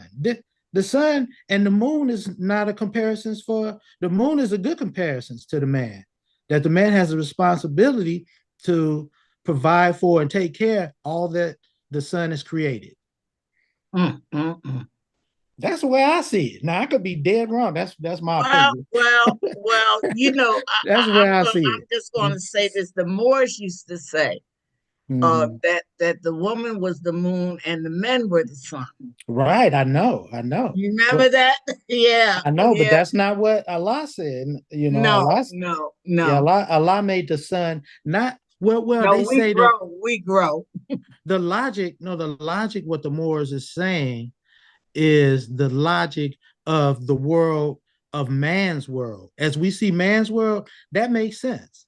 That the sun is the most powerful thing, it's the God, it's the man. So it must be man because we have the power. No, that's because we dominate women. Oh. If we lose that ability to dominate women, we'll be the weaker, we'll be the dominated. If we lose that ability that we have to dominate women. But Allah in His wisdom, He made the woman subject to the male it is so much great wisdom in that. There's so much great wisdom in that, so that you wouldn't be abusive, and so that you wouldn't take advantage of the power or the authority that you have in the life of humanity, and in the future of humanity. It humbles you. It humbles you, and it allows you to follow your nature as opposed to following your desires. Because I ain't never seen a woman. All women, they'll lay their life down for their child. If a natural woman will, all natural men, they hesitate, where a woman won't hesitate. No way. Yeah, we might do it, but we're gonna think first. We will. We will. Yeah, so I'm just exploring, because the Quran is the truth. I believe in all of it, 100%. But Allah say it's the reality, it's the truth, and it's the true wisdom and the guidance. And if we follow it and we accept it and believe in it, it's just gonna unfold. It's gonna open up more and more truth. Because even now the science and everything, it agrees with the Holy Quran. Everything. They say in the universe is math. And there's all kind of things being said, and all kind of credit being pointed to where the credit is due. They're saying, like, what's behind that? And Imam Muhammad is the leader, because there wasn't nobody talking like him before him. So but it's our job. It's not arrogant to say, it would be arrogant to allow the devil to say, oh, here's this great man, he led this and that. Then they write a chapter. That's why I don't like people putting labels. Then they say, if you can start the book, you can finish the book. So we don't want to be the people that do that, but we do want to be the people that raise him up. And it's our place to do that. Nobody else should do that. It shouldn't be the followers. He was the only one that was strong enough to come and tell us face to face. He said, "Oh, he said, y'all look so beautiful." He said, "You're so beautiful, but you're crazy." Yeah. But if we don't do it, someone And if else will. we didn't Someone, even realize we was crazy until he told us. right. Other people would do it. The other Arabs, he was loved all over the world, by Muslim, Christians, and Jews. So, and people the other denominations of religions. Other people will raise him up and not acknowledge him for the work he did all over the world. But it's our responsibility. We should be the ones to do it, because we can do it without corrupting it and without causing him to be lost in a maze of other leaders and other situations that are similar to one that they'll create. If they put you if they can isolate you and put you in a box, they can own you. And so we have to protect the man from that. And we can do it. We're the only people that can do it. Yeah. From having somebody else take his life's work and put it on a shelf in a library that that he didn't build. You see? That's why he said he didn't want us coming to Allah didn't have us come to the Quran by any other way than the one we did, because we wouldn't have been coming there. He said, what did he say? That God has to bring you to him. That the human being should be free. Religion, you should be able to come to religion or come to God in religion on your own. And that's what he blessed us with. Throughout history, everybody else has had a religious leadership or denomination or a culture that actually imposed itself and influenced influence their direction into the religion. And he compared it to a house that someone built. Like if you were taught Christianity by this or that person that's not of you or didn't come from you or where you experienced. And our religion is beautiful because our religion actually promotes individuality. But he said that person, he said, if they build a house and they say, how did you get to the floor that you're on or this room that you're in? Did you get here by yourself? That was the question. Did you arrive here by yourself? Then he said no. He said, because I built the doorway, I built the steps, I built the entrance facing this side, the east or the west or the north, wherever I wanted. I did that. That was my desire. So life is the same way.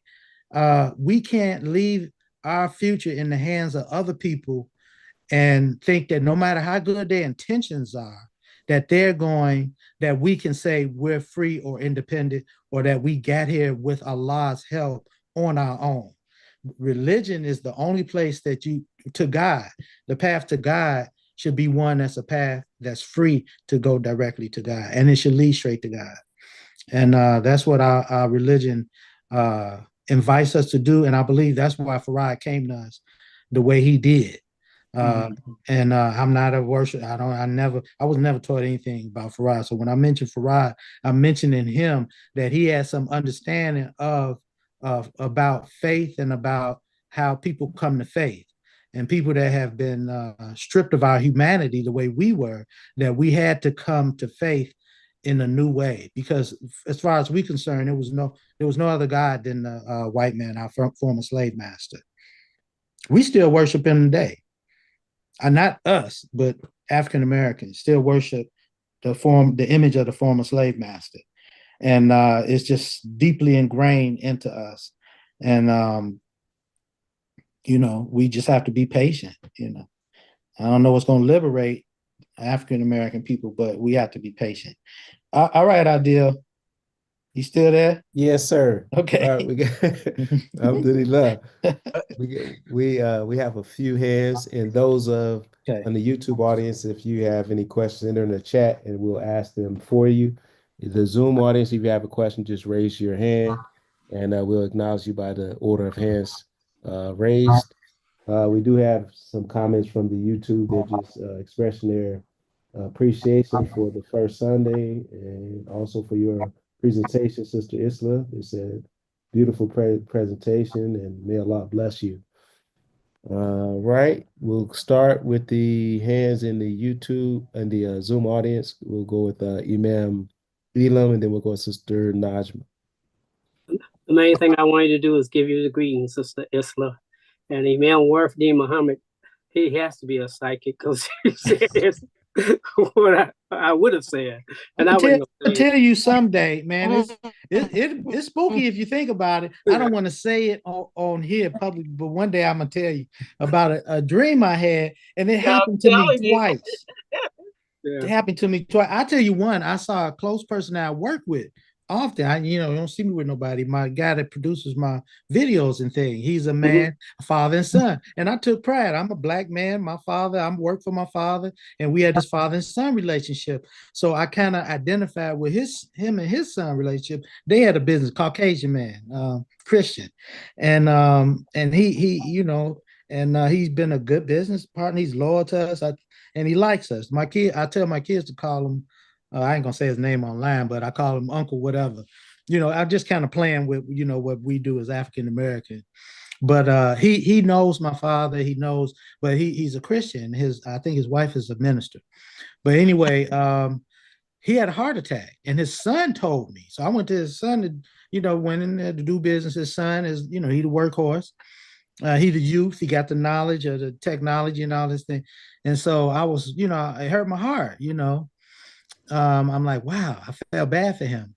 And I was thinking about it. I didn't say much. So I was like, oh, he was in the hospital. So I went home, went to sleep.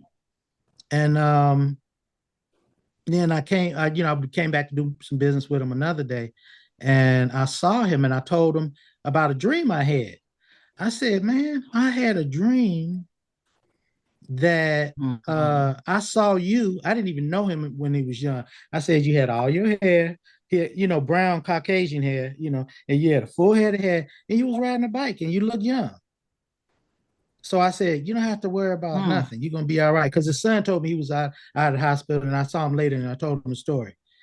And I don't know if it was 2 weeks. Now, this y'all not going to understand, but I hope you can keep pace with me. My father passed. Yeah, it was either a week or a month later, but it was shortly after, and that crushed my soul. But then I was like, I was hurt, really, really hurt, but I was thinking to myself, Allah is merciful, because he showed me that man and his mercy for that man, and that it wasn't time for him to go to soften the blow on me when my father died or passed. Yeah. So that's what Allah did that for me. He softened the blow.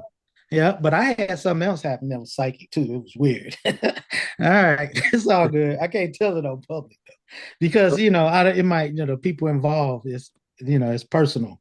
Yeah. All right, it's all good. Alhamdulillah. Go ahead, Adil. I'll tell Adil. Adil can tell you. I'll pass it to Adil and he'll tell you. Okay. Yeah. Yes, sir. Thank you, man. All right, we got Sister Najma. Yes, assalamu alaikum. I'll make this brief, inshallah. First of all, Sister Isla, Allahu Akbar, excellent presentation. Appreciate you. When you were speaking, and our brother Imam was after you, I thought about the conversation I had with Imam Wadi Muhammad when he would visit us at his brother's home in Kansas City. And he asked us about what do we think his father meant by mothership. And there were three of us, and I told him, I said, I think he meant something like craftsmanship, leadership, mothership. And we had mothership today, girl. You brought it. Allahu Akbar. And as far as we talked about the mate, Imam Wadi Muhammad spoke on Nafsan Wahida, and he said that that's female, and from the female, he created her mate. And so that's right. He said it's made. It's made. That's what Imam said. He said it's made. And so so that's why that should weigh heavy on our hearts and our minds. That Satan, he said he cast Adam out of heaven and put him into the earth, and he gave Satan respite and put him into the earth, and he forgave Adam. So we should think about that. Adam been here since we've been. I mean, Shaitan has been here since we've been here. So you don't think he tried to color this whole thing? Imam said that the devil created black and white. Ain't no black and white. It's humanity. Yeah. He said that was the devil's doing. So the devil probably did this superiority thing, you know, but put the woman, just in case man decided to worship the woman, because there's a whole lot of circumstance that I could see if the woman was the dominant sex.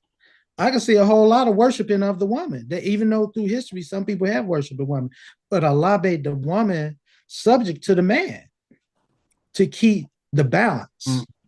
That's just me guessing. I don't know what I'm talking. I don't know. I don't have no proof. It's true. Yeah, That's alhamdulillah.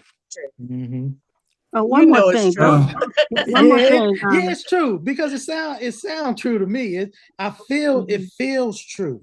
It feels true because I'd be scared of women if y'all, because I'm like, they give birth, they make babies, they told me everything I know, and they built them pyramids over there.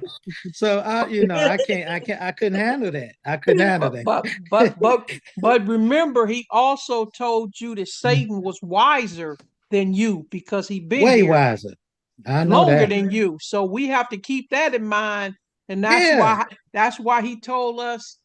Oh, God rest his soul. That's why he told us that when we rebuking Satan, we have to use strong language. And sometimes you got to be around the sisters to hear the language that they use, okay? Because you'll be looking at us. You'll be looking at us like, sister. You ain't got to tell me. I wish y'all tone that down a little bit and you know, because that ain't right. Women, I like women that, like Imam said, that can cut a slice of cake.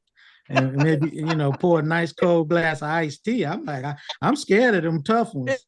Now we using that language to rebuke Satan. I know, rebuke Satan, but give us some mercy, man. Come on, man. You got it. Lead them in, let them get them brothers a chance. Remember, they once was your babies. Give them a chance. Oh my goodness. Thank you. But I'm sorry. I know it's necessary. I know it's necessary. It's real necessary. It's real. Y'all the soldiers. Y'all know who the Amazon really was. Them was African women. Them was women that European. The woman king. The woman warriors. king. Yeah, but no, the Amazon was real. The Amazon was real. That was from that, wasn't it? The woman king, yes. Them warriors from Europe, they were scared of them. Yeah. I'm scared of them. Wouldn't you be? Yeah, I wouldn't want to wake none of that up. I know it's in you, sister. Look, they can weld. They was welding machetes. Man, they was. I saw the movie. It was rough. Yeah, but I also looked up on you can look it up on the internet too, and they'll tell you about the history. Yeah, it was real. It was real. I forget who they fought, but yeah, they was serious. Yeah, because women don't hesitate. They don't fear. They don't fear. They're the hunters. In nature, they're the hunter. Yeah, the lions, the lions sit back and wait for the women to bring the food home. And some of us do that. We need to stop doing that. Yeah. We need to get out there and work. Exactly correct. Learn how to hunt. We need to go out there and hunt for our own food.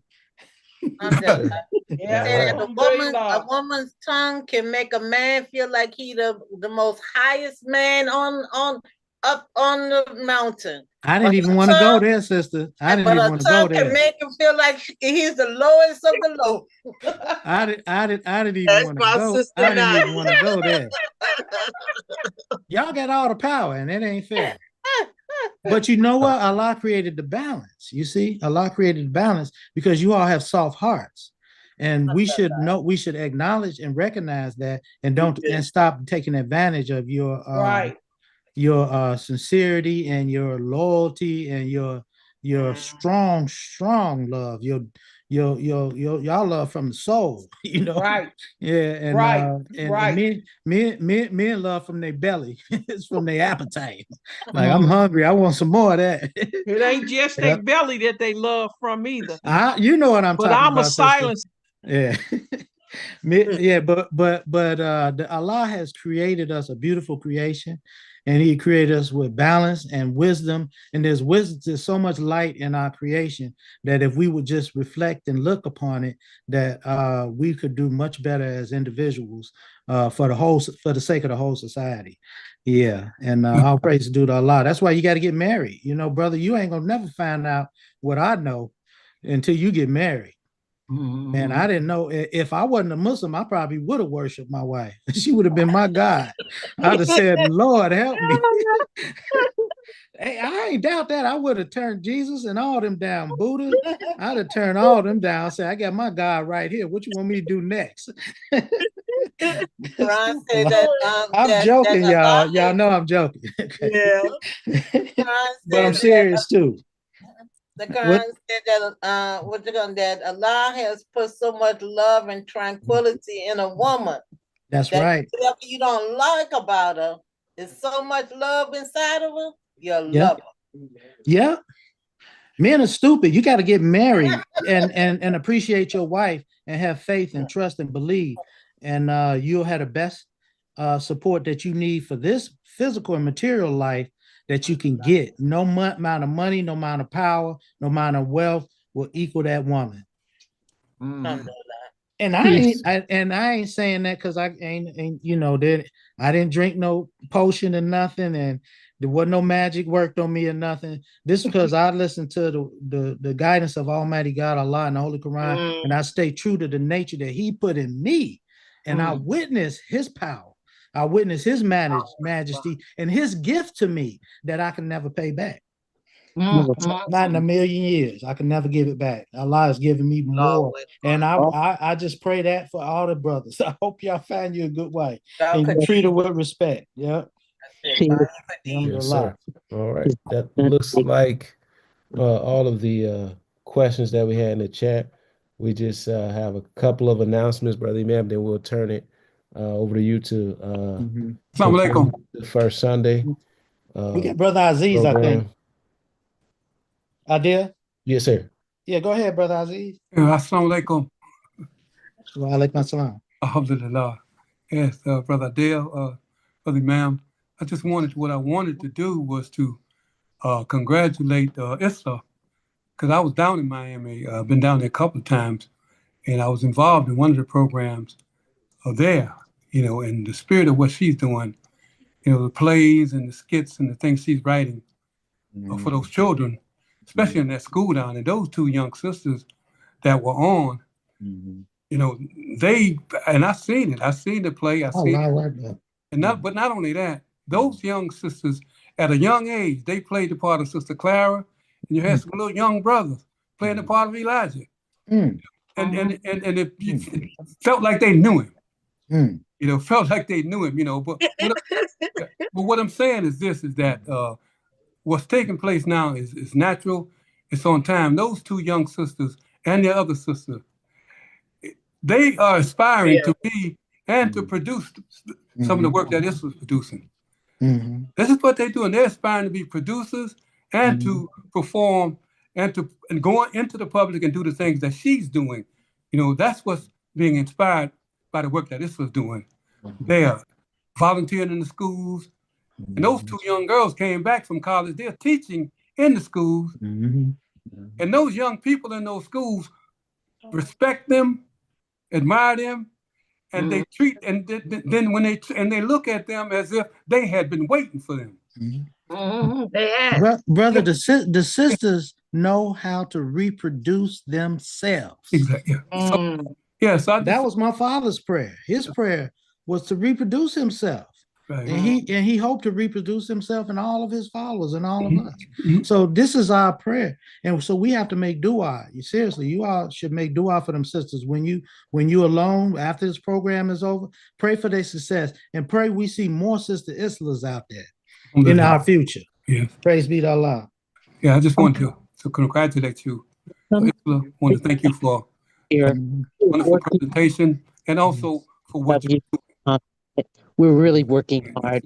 For what you are inspiring too. So I want to thank you. And I thank Allah. I thank Allah. And we thank Allah for you, Brother Aziz, also. We know what you represent in the community and in the life of our community and the leadership. I believe you and Sister Isla can help us get a foot back into the African American life and social life, and we can build this new Africa together. I know you can do. I know you can do it, Brother Aziz. I know you can do it. You're doing it. You've been doing it, but we need to popularize you all. And we're gonna make it happen, inshallah. We're gonna put the videos out there and we're gonna try to promote them and get the ear to people, because they sick of all this vulgarity and this debauchery. We getting sick. I think the young people are getting sick of it too. Yeah, they're just curious. They don't like it. It's They don't not have natural. nothing to replace it. That's what it is. That's right. It needs something to replace it. Long as you give them a song, a dance, or music, along with the words. See, the words like people are wandering aimlessly, losing themselves in their world of fantasy, not knowing who they are. Are they fading stars? They'll remember that. They will, and that's beautiful. Yeah. If we had a hand in the culture, that would be played on the radio. Because that's what I told the people at the Parliament of the World Religions meeting, where we had sharing the table, all different religions on each table, mixing together. I told them, I said, they asked, what should we do? My opinion, it was me. I think I gave the best answer. I said, we got to get out there and compete for the hearts and minds and souls of our people the same way the devil do. That's right. Don't sit up and cry over the devil just put out a whole new series. On every network he put a series and movies and all this and that. Every commercial come on is corrupt. Where your commercial at? That's right. Where your movie? Where your TV show? We are the entertainers of entertainers. That's right. That's who we are. We're greater than that. We're bigger than that. We're greater than that. Yeah, we're better than that. Yeah, we bigger than that. We way bigger. And what Allah blesses us with. I see my son is here. He got his hand up. Yeah. Allahu Akbar. Let's see it. Yeah, his hand is up. Okay. Go ahead. His name is Umar. Assalamu alaikum, Brother Umar. We got to bow our heads to you, brother. You got a great woman here with you. And I know you protecting her too. Praise be to Allah. Assalamu alaikum wa rahmatullah. Oh my God, I am so hyped right now. First of all, let me see Miss Isla being all humble, okay? Her and my father were known as the singing poets. My father wrote musical plays. I know I have the S on that, called soul operas. Okay. Called soul operas. I grew up under their tutelage, singing, dancing, writing, doing choreography, lighting, sound, everything that had to be done for those plays that were not funded. Hey man, we grateful. We grateful that we have her. When I first started listening, man, I knew she wasn't no lightweight. I didn't want to ask her background because I didn't want to step out of line. But I knew she wasn't no lightweight. She's a pioneer. Yes, she's a pioneer. Yes. I mean her background. Her background. When I was 9 years old, Mom came to me and said, "We don't eat pork no more." I was eating some skin. She said, "We don't eat pork no more." I said, "What you mean we don't eat pork no more?" She said, "We Muslims now." That was in 1971. Okay, that's the year my brother was born. Allahu Akbar. Yeah. Allahu Akbar. Yeah. From that day to this, my mother has been staunch Muslim. She's made 5 prayers a day, fast every Ramadan, teach in schools, teach the children, making the world a better place, and she raised me. Allahu Akbar. And see, you know what happens when the world see people like her with talent? Oh, they buy her. I mean, they not saying they could buy this woman here, but when you're young, they see you, they look, they scout us, and they buy them. They buy all our talent. You know that, right? Why you think all the talent that came out of our community, where they at? Yeah, they brought somebody got their hand on them and moved them off the path. See, the path to God, they got them off the path, and they think they on the right path, but they were meant to be here. If you come from here, you started out here, you were meant to be here. You meant to be here to help us finish. But That's they buy young people. They buy That's them why and they start by turning them against our leadership. They say, "Oh, them people That's ain't right. about nothing. Look at them people. They people ain't got nothing for the future. You're gonna miss your Facts. future trying to help them." Yeah, Facts. I But know it's that's why fact. that's why as I in the last decade or so I've gone into TV and radio, and Allah I Akbar. have a TV show and I'm a TV producer. I'm Allah on Akbar. FM out here, and I own 6 radio stations. Oh And man. yeah, and You got to I get don't out. put You up. know what? I'm gonna charge you. You got to figure a way. You got to make a new. You're gonna have to get a We new gotta make it station happen. for Sister Isla. We got to Yeah, get you some. know what, She Imam? need to be heard. You know, you can dress her different.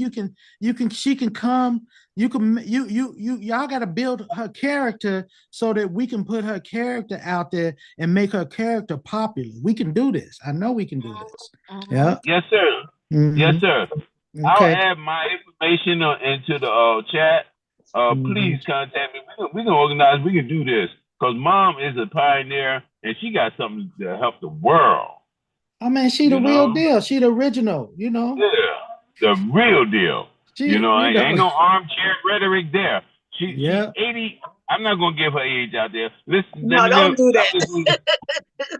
She's over 80 years old and running around like a 40-year-old. Man. Her mind is even younger.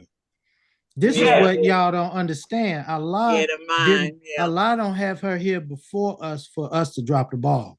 So we're gonna figure it out. You could call me if you got some ideas or something, and let your mom do what she wants to do to follow her spirit. We're not trying to put no burden on her, but if we can do something like share something that she's already given, if we can share it, we want to share it.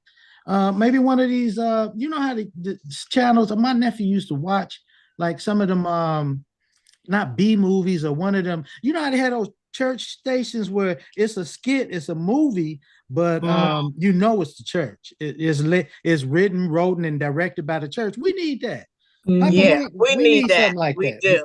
Yeah, and your son gonna help us get it. he gonna make it happen.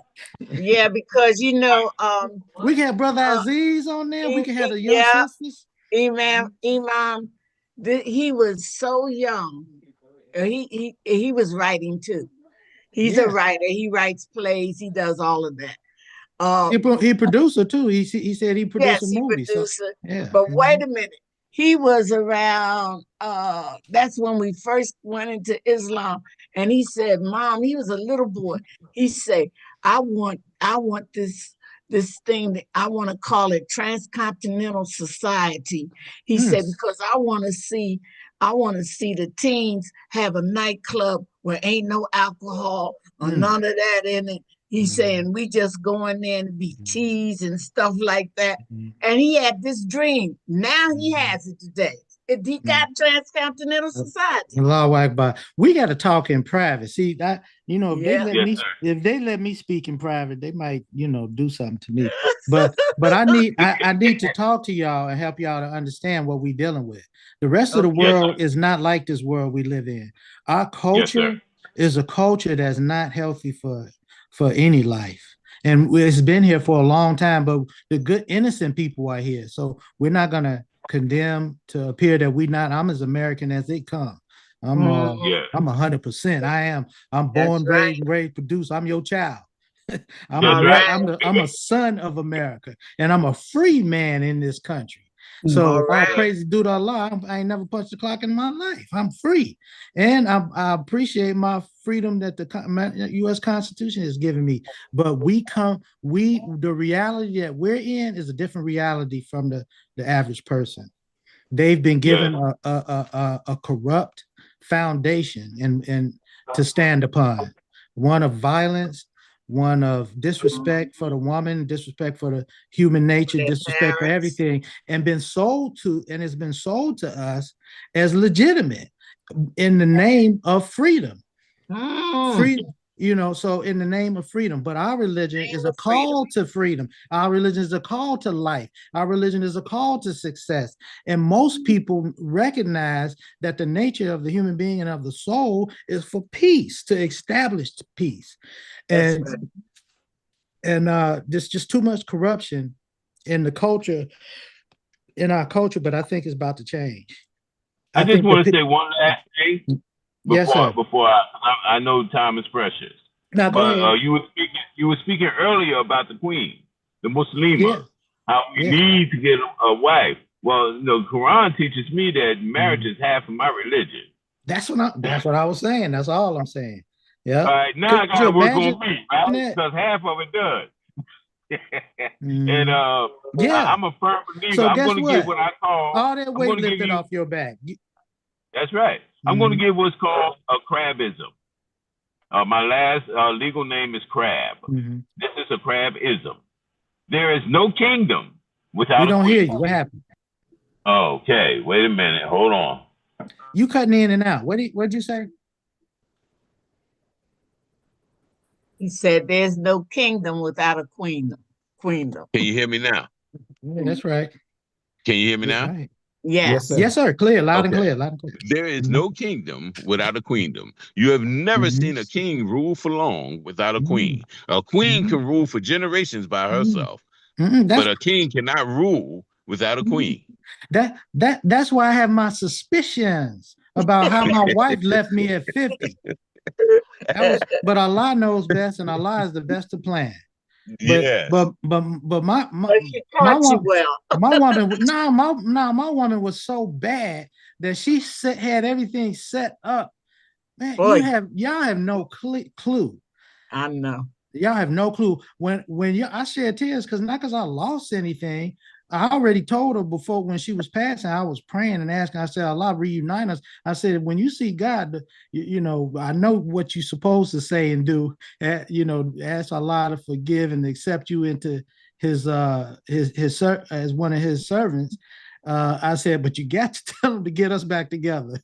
I said, you know, bring us back together.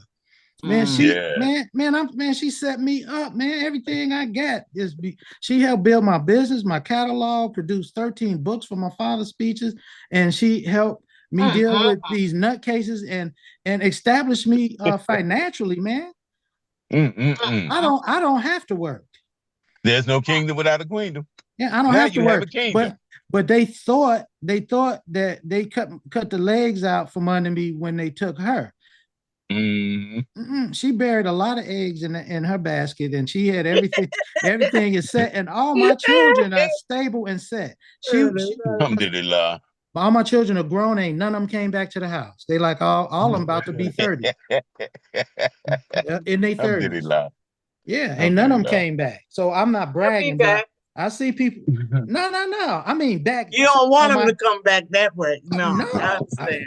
If they come back, they throwing a party for me, paying my bills or something, or taking me to taking me on a trip somewhere. I mean, coming back like most of our kids come back. Yeah. They have a bunch of babies or have a baby, and next thing you know, they're back on mama's couch or in the room they was raised in with their hand out. My son won't come back either. You don't want them back. Sometimes they be having a little rough time. But they going through it, and next thing I know, they got it going on.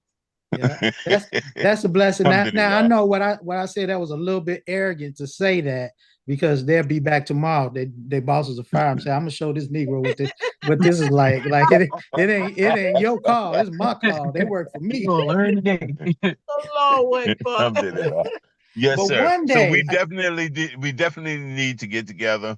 Yeah. I don't know how we're gonna arrange this, but I did put my website into the chat box. Yes, sir. Okay. And when you reach out to your telephone number, brother. No, and you the idea man. You reach out to us when you get some ideas. If you have a video or audio or anything that you want us to post on the Mosque Care site, we'll make a link where people can go there. Or even if you have some idea, you can record. A lot of time people don't like to read. You can record your idea, your vision, and your concept, and we can put it on as where people can click on it and hear your vision. You see, I literally have hundreds of hours of oh, you material. got okay. I literally have hundreds of Narrow it hours. down for like to like 3 minutes, and we can go with it. Yeah, So I all should praise reach to out the to the Allah. mosqueires. No, send it to us. Get in contact Okay. with us, inshallah. Yeah, Will do. it's just, man, we can do this. so Why do you think Okay. why do you think the Honorable Elijah Muhammad is so rejected and shunned? They don't ever want to see that again. All his kids had 2 houses. I don't mean no little cracker box, shanties in the ghetto. They had nice houses and nice neighborhoods, and all of them got checks. Everybody in his association and the top people closer to him, they got nice money. They was able to go on vacations and travel and drive nice cars. They don't ever want to see us do that again, to be able to manage our own people and to have our own. Yes. Yeah. So the But let's boats do this. the It's boats inevitable. and everything like that, and the jets, and woo. It's inevitable. Let's do this. Yes, sir. Let's do And this. Umar, All we gotta do is work together. That's Yes, all. ma'am. you remember, Umar, you remember in the projects when the brothers used to come through with the H&G Whitey fish and the people bean pies. and the bean And pies, and they the be daily standing juice. outside early in the morning. Them doors open, them people be standing outside waiting for them Muslims to come through. Yeah. They With did. the daily juice and the bean pies, squash pies. Yeah. Yeah, that's him. Okay. That's him. I got it. All right, He brother. got you on his phone, Umar. Look good too. All right. Now we got a face to go with the brilliance and the mind. We're gonna Yes, make this sir. happen. Inshallah. We're gonna make I it. am in the car. All right. Can you see me? No. What I happened? got your car. Oh, you can't see what I'm Oh, holding okay. up. There you go. Yes. I'm holding up your Yes. yes. That's me. All Okay. day. All praise to Yes, Allah. sir. Oh yeah. And this is the only direction Allah is helping us, giving us the help, and this is the direction that we need to go in. And but we have to combat all of the distractions that our young people have. And they got this brainwashing, these reels that most of the time when their heads are down, it's a drug. Even the visual drug and the audio drug, they watch these reel after reel after reel, and they like a couple of seconds. There's powerful psychology behind that. And we need some psychologists to study what is affecting our community, some Muslim psychologists from among us, African-American people, hopefully the followers of Imam Muhammad, not coming from a textbook, but from an independent study of what is affecting our community and how we're being affected by these cultural things. And we're going to have to figure out how to get through them. Because if our child don't have time to listen to us, or if the young people we can't get their attention or get their ear, we need to know what's blocking them from us, and we'll figure it out. Yeah. Well, in New York, Manhasset, when I did my first production with 36 youth, you remember that, Umar? And up there in New York, and yes, and so when I went to them, they told me, we don't want to be doing no play. We don't want to, they that's how they were.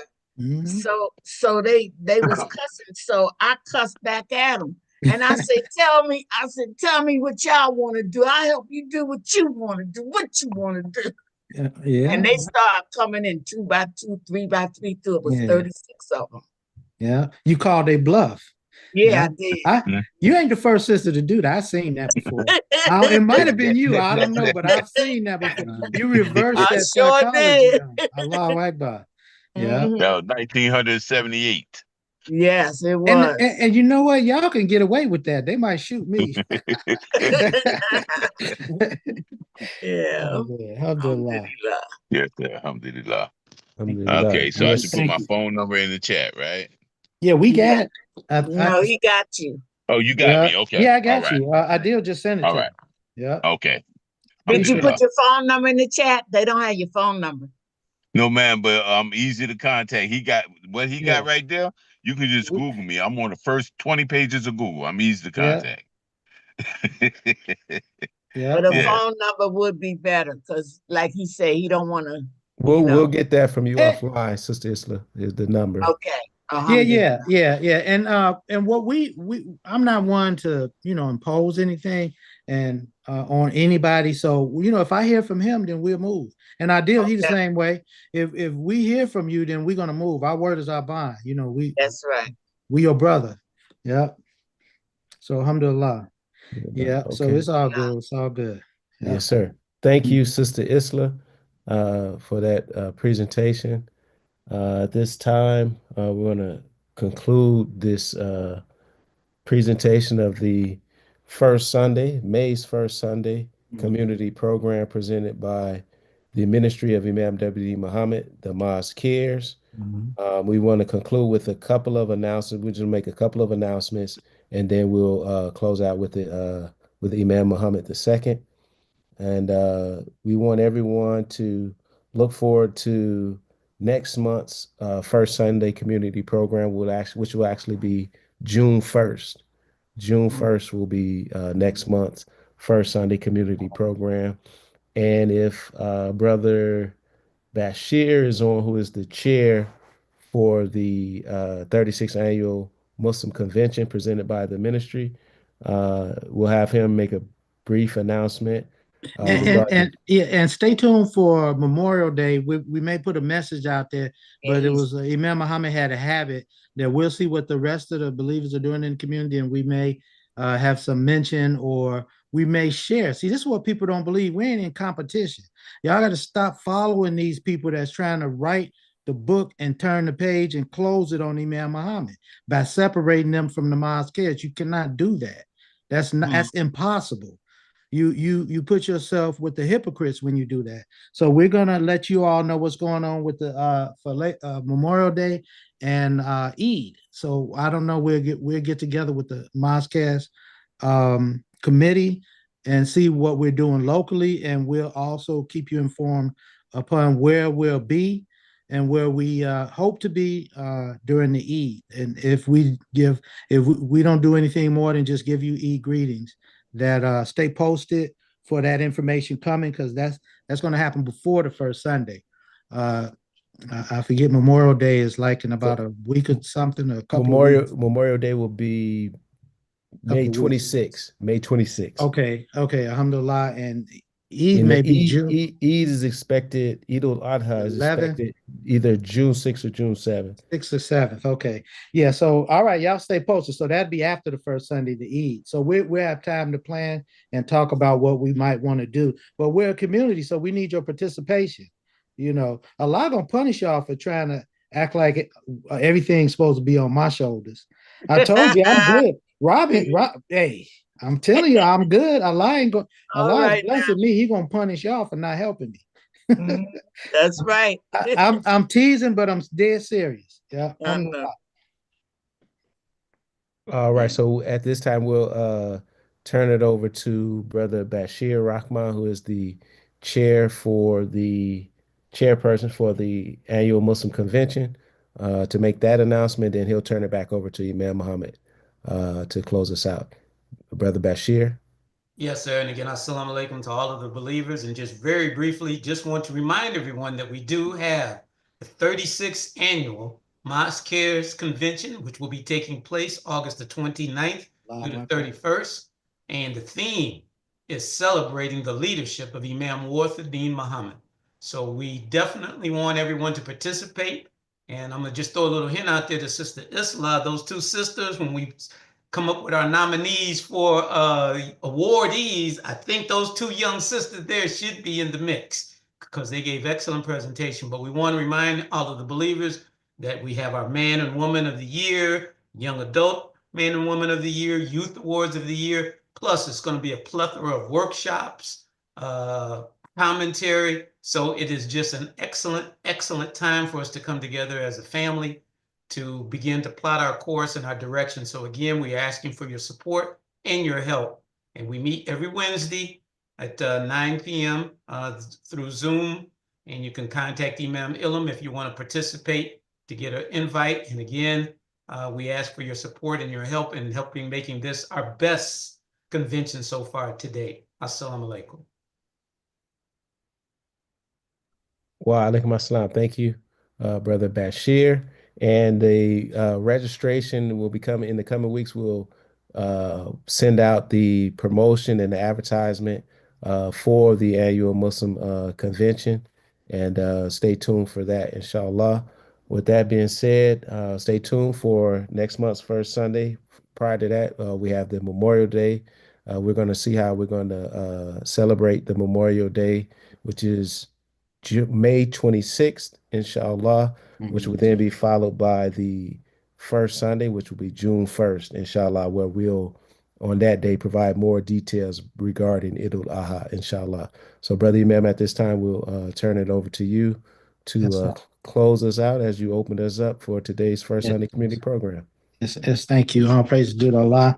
Appreciate everyone that's here, and I just wanted to say that I see some of our leadership out there, and I just want to let you know that I appreciate and love you, appreciate your support. And so some people, spoke up today, and when you have opportunity to ask questions, or just give your support, I encourage you to do that. I don't want anybody out there to think that I'm overlooking anyone or anything like that. You're in my heart, you're in my du'as. We love you, and we have great respect for you, because if you here, you deserve to be lifted up, honored, and respected by all of us. So all praise due to Allah. I'm going to turn it over now. Imam Elam, he can close us out with a dua, and we hope to see you all back at our next program. Or keep updated. You all should be putting together programs for the convention, workshops, and put your flyers together, and be bold, man. We the only people that are passive, and I not just us. Well, it's mostly us, but American Caucasian people, American, it's something about this culture. It's an aggressive, dominant culture. But most people, man, they be out there. They don't care who listening or not. You have to present yourself, and you can be just as bold as they train you to be in the job force, and then on the college campuses and the high school. You have to be bold when it comes to supporting your leadership and supporting the Mosque Cares. Just put your resume together, put your flyer together, put whatever you need to put together, and say, "Here, ma'am, we need the committee to look at this, and let's do this work."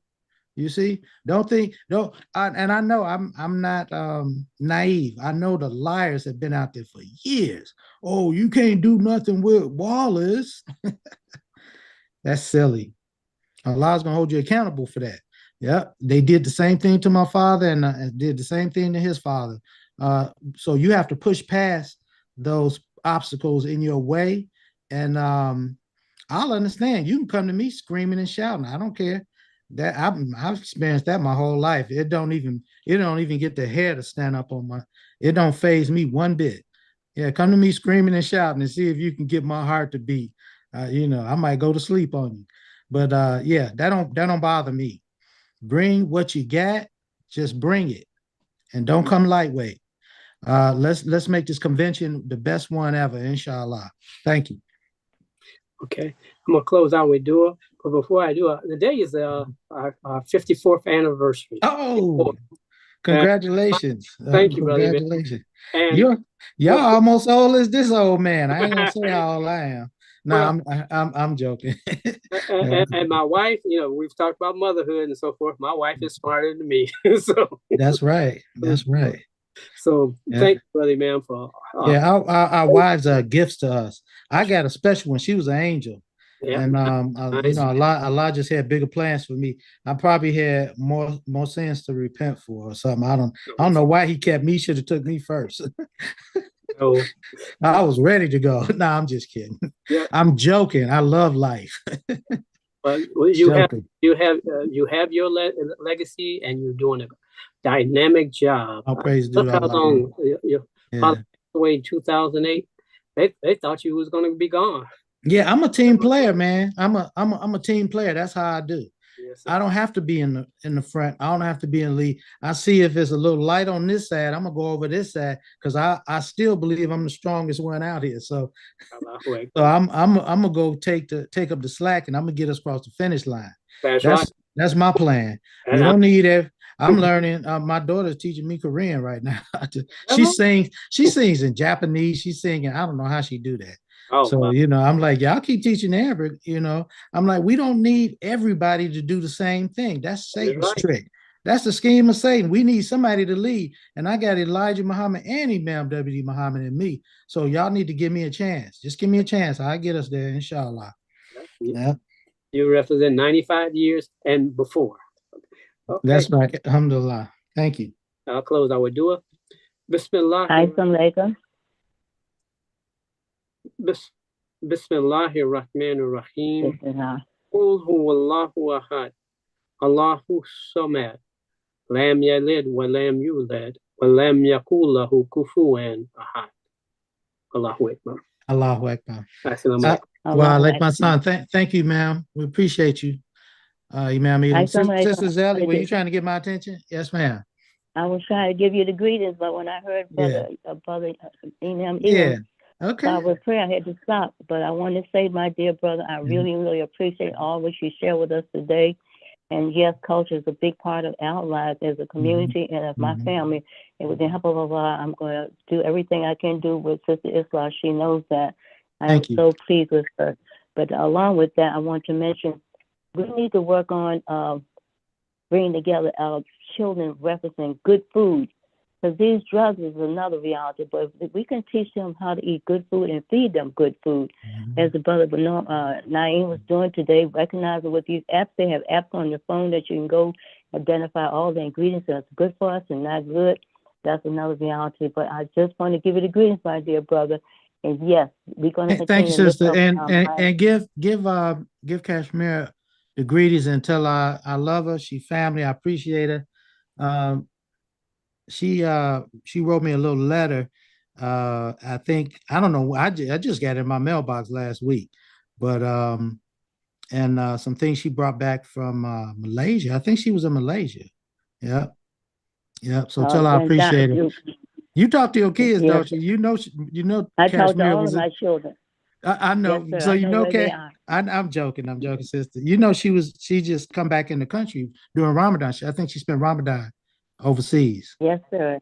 Yeah, she did. She went to Singapore and Malaysia, and also she's in Dubai right now with her son. Oh, she is? Oh, man. Yes, I was going to try to get her to She'll do be the next first Sunday. Yeah, tell her she got to come back and, and share some of that with us, inshallah. Maybe she can be a speaker on the first Sunday program. Yeah. Alhamdulillah. And I think Medina was on today. I gave her the information. I think Medina was on today. Okay. Also. So if they didn't get an opportunity to she my family. Tell her she will give her the greetings, and she knows she's in my heart, and that we family. Y'all gonna have us. Y'all gonna help us get this show on the road, because I know that this isn't for no reason.